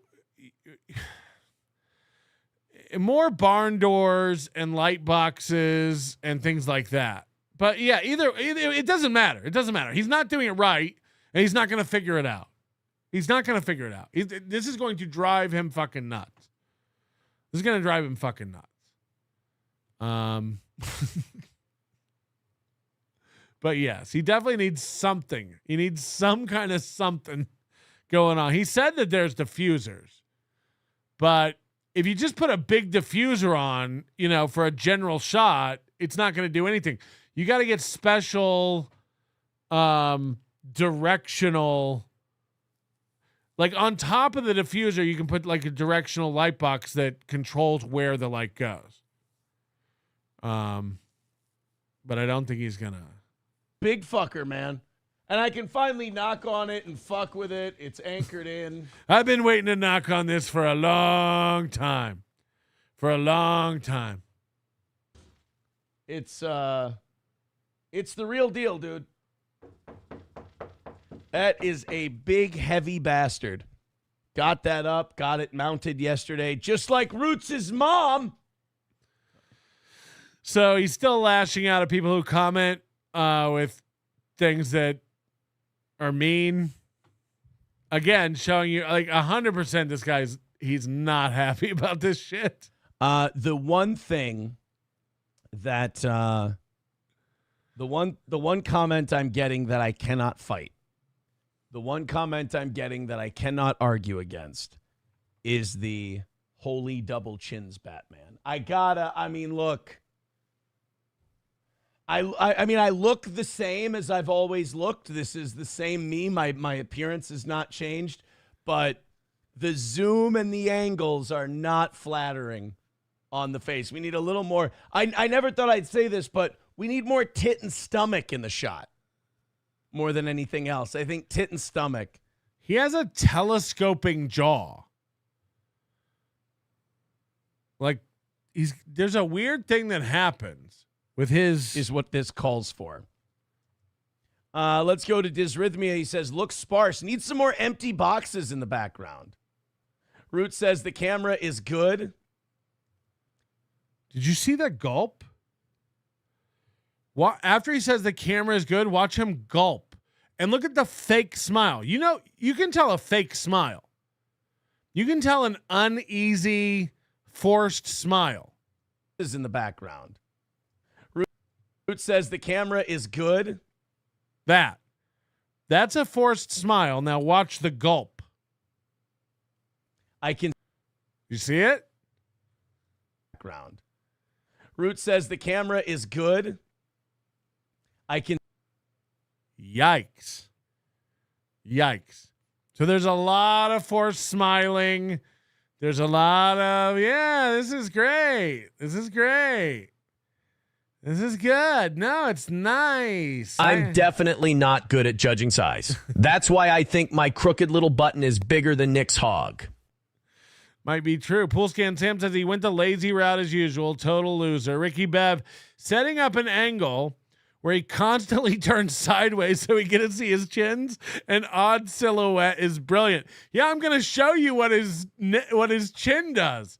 It literally because he has no chin. He's got bad, chin genetics. Chin genetics. Is that domain taken? Chingenetics.com? It'll come out as chin genetics. Anyway, I'll show you what I mean. It telescopes out. It's so weird. Board, he literally has an accordion chin jaw. This is an elaborate ploy to hide his moves. I said that yesterday. He could have been tired of everybody making fun of his breast binders and his spare tire. Let's just embrace it. I got a giant fucking gut. Just have it. Can see you getting fatter now. Thank you, Roots. See, Roots is the kind of guy I'm talking about. You can be fat. It's not the end of the world. Just be fat. Try not to die. Maintain it a bit, but just be fat. Just be fat, We don't sit here and make fun of KB about it. The other obese part of the show. Roots can give a compliment, but he feels half the time. I hope I do that just to see if they're watching and pipe up hey. Feels gay when he does it, so he has to throw it in there with a little something else. Roots can't just say all right, fine, Because Root's whole gimmick is based around, he's made an identity for himself of giving me shit. If Roots all of a sudden is nice and he tells the truth, it's not fun anymore for him or for me. Nova, who's a very honest man, says background looks good. Spider hair is on fleek. Yeah. Anything that he can count as a win. Anything he can count it, like, yeah, my hair looks good. Yeah, they said the camera looks good. It's a little reward button for him. It's a little, yeah, that's a win. Come on. Oh, that's a good one. They like me. They really like me. Yeah, they said the camera looks good. The background looks good. Your hair looks good. Just keep hitting that button and nobody can tell you nothing's good. Oh, yeah? If it's not good, why is the crowd going wild? You think I made that happen? You did. You did. Frank Niebla says it's self-soothing, 100%. That's exactly what it is. You're retarded if you don't know that. What other reason do you have to push that button? Again, he used to associate it with hitting the goal. That's the only time he used to play that clip. He plays that thing 100 times a show now. We might put a counter on it. We might have to start putting a counter on it. He needs those little wins, man. He needs them. So the gulps. I mean, he's gulping. So we talked to a consultant, and the imaging consultant we talked to said, you know, we really need this guy's face to pop more. We really need to focus on the positive features. So let's zoom in on this guy. I can unhinge my jaw, which makes me remarkably popular in rest area bathrooms. Money maker, if you will. They said Steel Toe is box office. Is that why he likes to eat at Nelson Brothers truck stop? Nelson Brothers Restaurant and Pub invites you to dine in relaxing Northwoods atmosphere. Enjoy our new Minnesota Lakes Aquarium. Warm up by our fireplace when it's cool. Or enjoy summer and fall on our comfortable outdoor patio. Breakfast, lunch, or dinner, you'll enjoy hearty, homemade, classic entrees. Choose. Slip into our bathroom and take a guy named Ned down your throat while no one's looking. Nelson Brothers. Go on.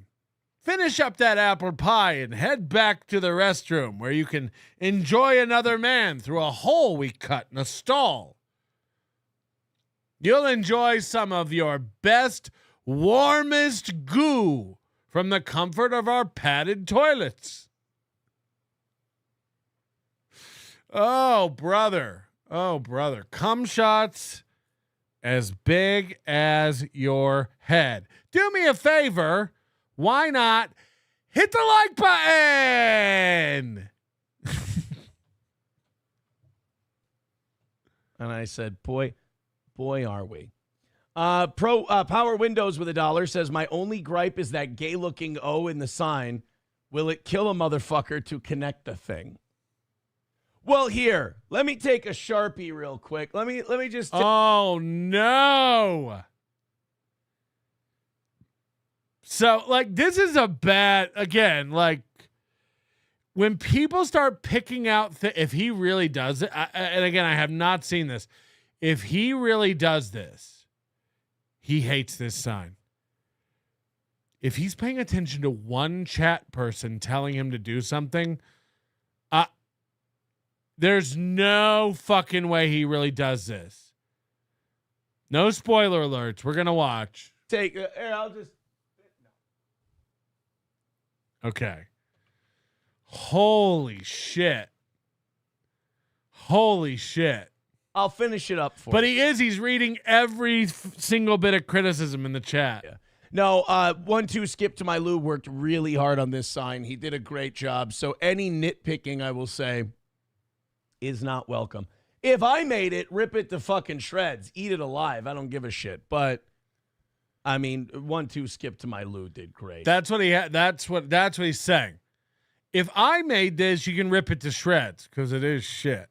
But 1-2 Skip to My Lou made this. They're a real fan of mine. They're a real fan of mine. So you have to like it. They worked hard on it. Come on. Come on. It's like how you defend a retarded child's drawing. Yeah, if I drew this, it wouldn't be great. But like, this retard did it. Come on, guys. We're using the new sign. A fan made it. Let's just. Can we? Chevrolet JB with $1 says you should put a light behind the sign. I mean, it's hard to get. I mean, I can get behind there, but really it would have to be behind this section here. And there's a big tube running along this for the lights that you can barely see. Yeah, it just didn't, like I said, if the orange part only was the sign, it would be so much better. Why was this mounted on a piece of plywood or something with boards? Why make this thing a collective 1.5 feet bigger in every direction for no reason? I think Aaron told him or something. Aaron said, like, what if we put wood planking back there? Look, I know my biggest enemy does it, so I have to pretend to look stupid when he does it, but I have did he ask for that? Like, because no sign maker would be like, you need to make it way bigger. Let's put a big border of wood around it. Unfortunate. I would, if it was me, I'd be like, is there a way to get the orange metal off of this back piece? You don't need that backing piece. It looks stupid. The sign is amazing. Congrats to the creator, says Miss Tay. Root says, you still look stupid. Well, look, they can't help that. You're saying borders are out of style, but it already, look, it has a border and it's such as this thin black line, but it also has another border with the orange around it after that. And these corners are kind of cool. Like, what's the point of all this wood? Like, it doesn't add anything. There's nothing they can do about the me looking stupid part. I mean, what are they, a fucking miracle worker? Jesus Christ. L Train says, typical lame cripple, no work ethic. Hey. Maybe Johnny really is hurt. Yeah, I can't stop seeing how this S is higher than the rest of the word now. Moody's right.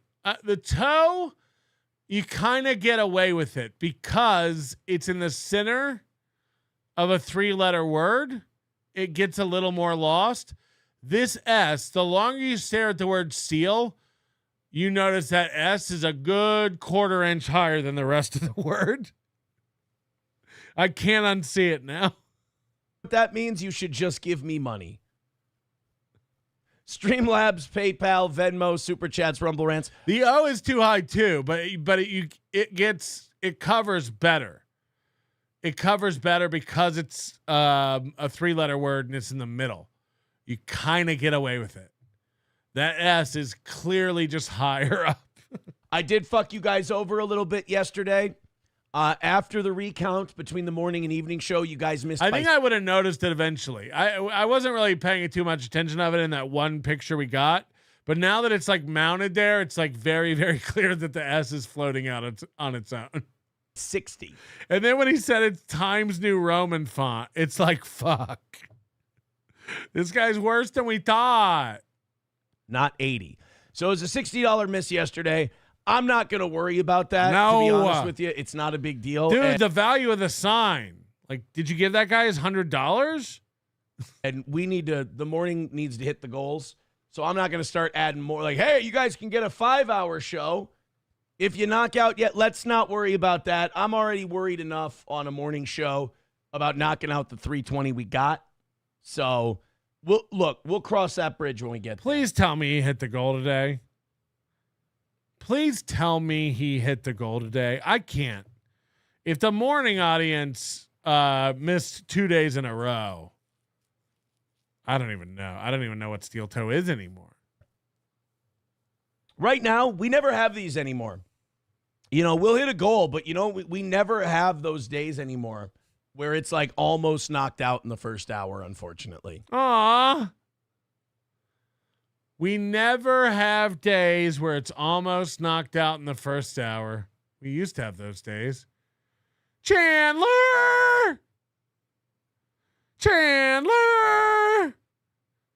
No one just gives me $320 off the bat. Remember when that used to be great? Even though I go on every week now and tell people how great it is that we don't get big donations. That is part of my new cope. Hey guys, everything we earned today was in 5s and 10s. Isn't that great? I find it awesome that we don't get any big chunk plays anymore. Except when I have these little moments where I break down screaming, God, doesn't it suck that we don't get chunk plays? Caesar Day says, I super tip you many times and not one docs. What gives? Oh, sorry about that. Try it again right now. Pat Mayer, member for 20 months, says NLO Pig Saw. Unfortunately, they don't show up on the thing.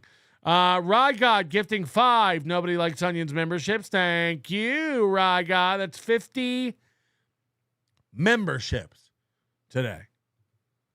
That kind of sucks. And I get it. You know, I understand. Shit happens. But, hold on. I got to hear this again. We never have those days where we get, like, money. Where it's, like, almost knocked out in the first hour, unfortunately. That kind of sucks. And I get it. You know, I understand. Shit happens. But it would be nice to have one of those days again, you know? It'd be nice. It'd be nice if someone just knocked it out in one chunk. God, I missed that. Fuck. It would be nice to have one of those days where we bang it out and we don't even worry about it. So, if you're feeling generous today, we got the scroll on the bottom with the top 3. I love that. Look, somebody paid to name this leaderboard through June, but I've thrown that away. Fuck them. Even though I just made a big deal about it 2 weeks ago, about how wrong that would be to rename the board before then. Well, fuck you. I've renamed the board. And it used to be top 4, but now it's top 3. We're changing everything over here at the toe. We're throwing the rule book out the window, baby. And my word. Remember the guy who paid to name it the Rockin' 101.7 Top Tonations board? Till June. Yeah, but now no. Stephanie at 70, numero uno at 30, Sean at 28. So let's get generous today. Streamlabs, PayPal, Venmo, Super Chats, and Rumble. God, please tell me people got generous today.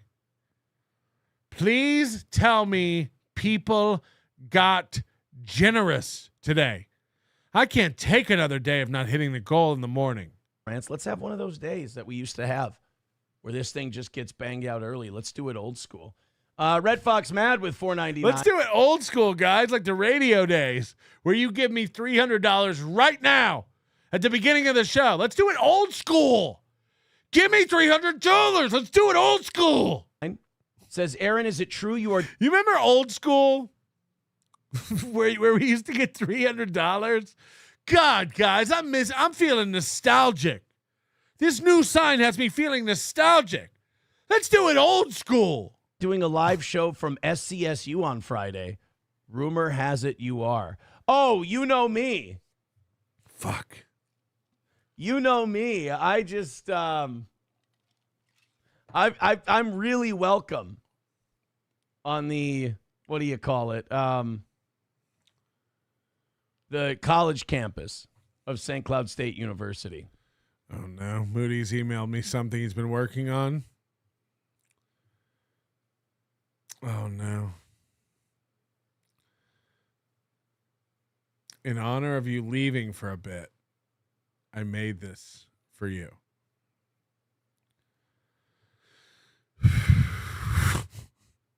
It's a PDF. Oh, God. Okay.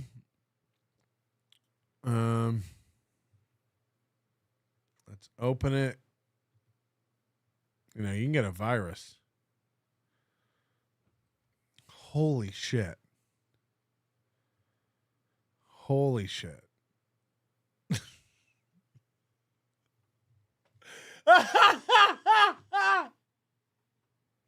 Okay. Okay. Should we say this for tomorrow? I mean, this is fucking insane. This is nuts. No. Holy shit. Yeah, he did what I couldn't figure out how to do yesterday. This is why you got to keep a smart man on staff.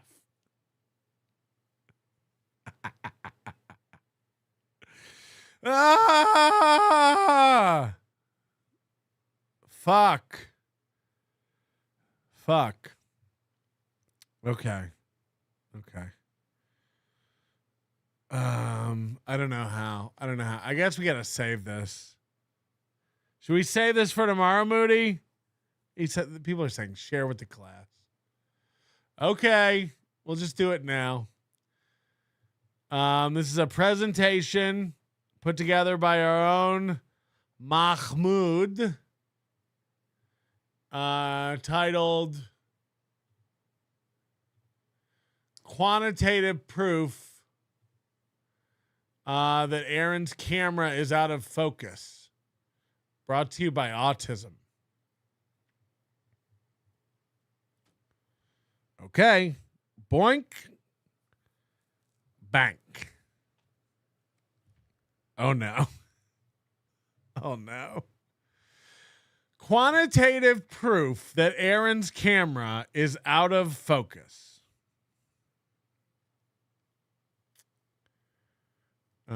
Shit. Let's shrink it down.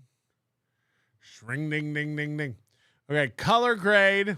Some areas with low details will sometimes show up as blurry. Blurriness in this case measures a low or gradual change in detail across pixels.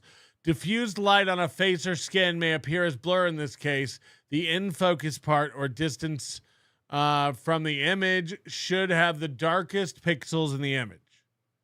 Okay, here we go. For instance, here's a teddy bear. Here's a teddy bear. When you break down the image, the thing that's in focus is the bear. Things that are out of focus or have a bokeh effect, blurry back here, will appear blurry and white here. Here's Marquez Brownlee,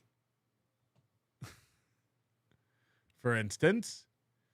Fella that probably knows what he's doing with cameras. Let's analyze his shot. Now, again, they saying ignore the face being light colored. Because that's like skin, he said. But you can see the sharp detail and contrast here. Here's a fella named Nobody Likes Onions, for instance. What's in focus in this shot? The hat, which is where you want it to be focused. Something like this back here, not in focus. So this is great. This is great. And then you have Aaron Imholte. And when you analyze Aaron Imholt's image, the sign is in focus. The rest, all a blur. This is all a blur. And it's because the camera, he doesn't know how to use. He doesn't know how to use the camera. So it will just... He says autofocus isn't on. His problem is autofocus isn't going to help him because he's constantly doing this to the camera. because of his cope. So it will constantly refocus on the sign and him and his hands and the sign and him and his hands. When he had that busy background, the camera understood to focus on the human, and that all those elements of the back also was a different camera. But this camera is going to focus on text because it also provides the sharpest contrast, this black and orange. And it probably has a bias, I imagine, towards the center of the shot. I don't know. But he says that the autofocus is off. If he turns the autofocus on, it'll get worse. If he turns the autofocus on, it'll constantly switch back and forth between what it wants to focus on. Anyway, great work, Moody. Save that for Friday and show it again on This Little Piggy. People love that kind of stuff. They're going to eat it up. So, thanks, Moody, for showing that and proving it in a way I didn't know how to do yesterday. I tried to show people. The background is flat and a cheap camera optimizing for most in focus. It'll bring the background into focus. Yeah, of course. And it's something that it can really, his head and hair and chin is liquidy. that steel toe, that text is sharp. The black, the orange, it can really see that and dial in on it. But if he puts it on autofocus, he'll have the same problem he had with his last camera. It was just constantly. And don't ever tell him how to fix it, Moody. I know it's simple, but don't ever, ever, ever let it pass over your lips. Just let him sit there and go, I think it looks great. You know what he would say? Oh, Moody's trying to pretend it doesn't look great. Moody's trying to pretend that I don't have it all figured out perfectly. Okay, Moody. Beloved Chatter says, this is what the Tesla channel is going to be like? No. I am so welcome over there. They want me. He is gulping a lot. Watch the big gulps as he talks about his life and his sign. He's never appeared more isolated and sad. University. Gulp. He's not going to be like this for long. He cannot.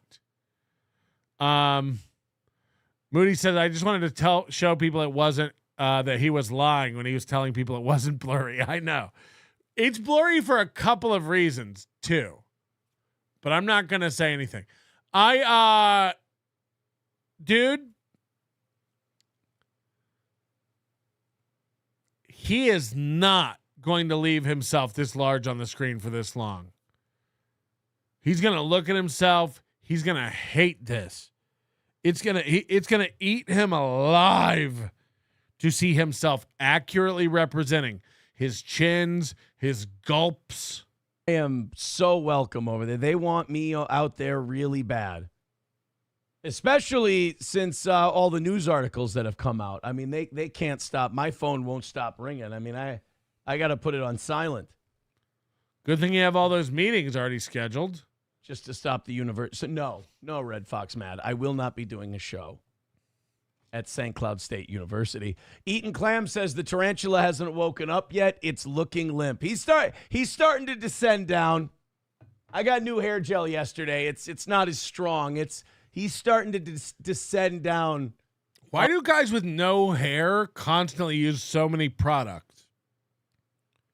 Hair gel? You ain't got hair. What are you gelling? On to Miss Muffet with the tuffet and the curds and whey.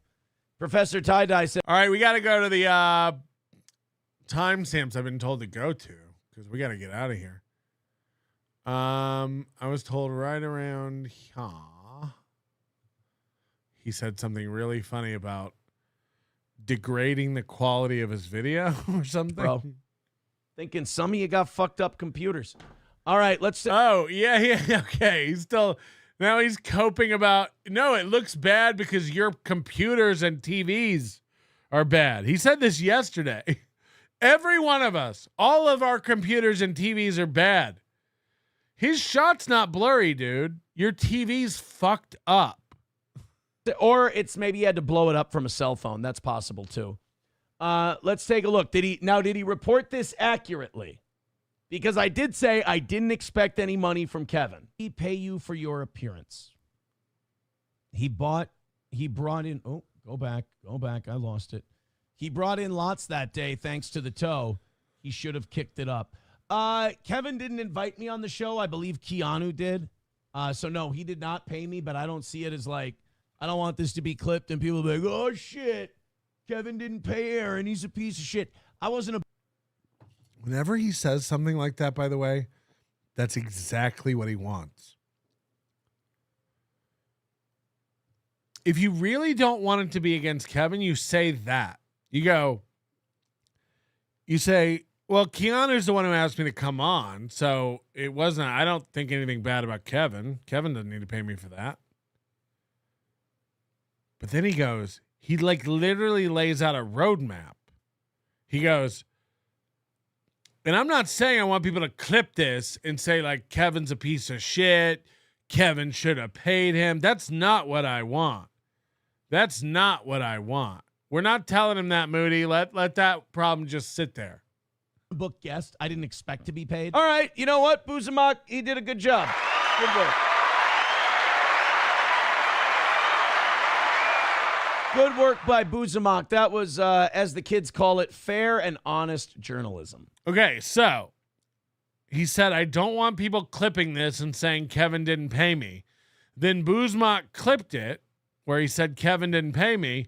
And now he's saying, good job, Buzamak. And, of course, hit his little comfort sound effect again. See? Fair and honest journalism. Yeah, sorry, Dildo. I know you want this to be shitty, but it looks good here, looks good on the big screens, looks good on all of it. Worse quality to make the clip videos smaller file size. Oh, okay. My bad. So you got to make it a smaller file size, so you got to dummy down the... Okay, my fault. What is this? What is he trying to say here? Screens looks good on all of it. Worse quality to make the clip videos smaller file size. Oh, okay. My bad. So you got to make it a smaller file size, so you got to dummy down the... Okay, my fault. Sorry about that. Good. 5-0 in the 3-2-0, becoming a steel toe bro for his 30. Somebody texted me that. We're like, you got to hear him talk about file sizes. But this doesn't make any sense. Does anybody know what he's trying to say? 5th month. Hot shit. Thank you, buddy. Thank you. 235 is your number for today. I think that was the whole clip. I think that was it, which is kind of nothing. But it is funny to hear him blame it on people's sound effects. All right, this is where he starts talking shit about me, I guess. The same equal rights to marry in the United States. Very equal protection. If you're gay, stand. Get 155 away. Let's do it. 155 away from today's goal. Let's make a move. Let's get those membership. Guys, let's make a move. Gifted. Let's go to Streamlabs, PayPal, Venmo, Super Chats, Rumble Rants, and let's knock it out for today. I like the Florida law. I feel like they're enforcing it pretty conservatively. Well, I understand waiting until today if you know you're going to pay in. You know, hang on to your money as long as you have one of those companies made. You can. Kloppo says these teachers are either effing or... It seemed to me that any place where there's an ample amount of children would attract the vermin who want to victimize children. By the way, I got a little breaking news from MGD. I want to see if I can find this here. This is very interesting. Let me see if I can find the tweet. Yeah, look at this. She sent a tweet that says, stop using super tips. Take a look at this. So you know that You know that AI program that Patrick Melton has where he puts like my daughter's face on there and he makes her say sexual things and shit like that. It's a fucking pig program. It's terrible, but he's a pig person and he's terrible, so you don't get too worked up about it. It does fit his brand, just scummy and lowbrow and not very creative or funny. MGD tweeted out, says, stop using super tips. Apparently, Melton and Moody's super tips program tried to was granted access to her Google account. Now, remember, this super tips program that they use, it keeps all your data and information. Also remember that Patrick Melton is currently being investigated for possibly illegally accessing my private information. So this is a guy who, by his own admission on his Discord, by his own admission on stream, and I have the evidence, has admitted that he's accessed my private information. This is a man who has no qualms about accessing your private information. So using that super tip system, I mean, look, I think you're playing Russian roulette with your information, but it's up to you. He's also a guy who's been vindictive in the past. When fans cross him, he has no problem throwing tantrums at him. You know, kind of runs things like a cult. Most insecure people do. But MGD got this notification that the super tip program was granted access to her Google account without her recognizing it, without her doing it. And she says, stop using super tips. So if you take a look at that, this is a tweet from, how long ago was this? An hour ago. Breaking an hour ago, the super tips program, unprovoked, didn't try to access, got access to MGD's Google account. Now, as someone who has had his Google account information accessed by Patrick Melton before without my authorization, I'll say this. I would warn people just like MGD is to stay the fuck away from that whole deal. If it were me, my opinion, I'd stay the fuck away from it. And if you don't, I think you kind of get what you deserve. I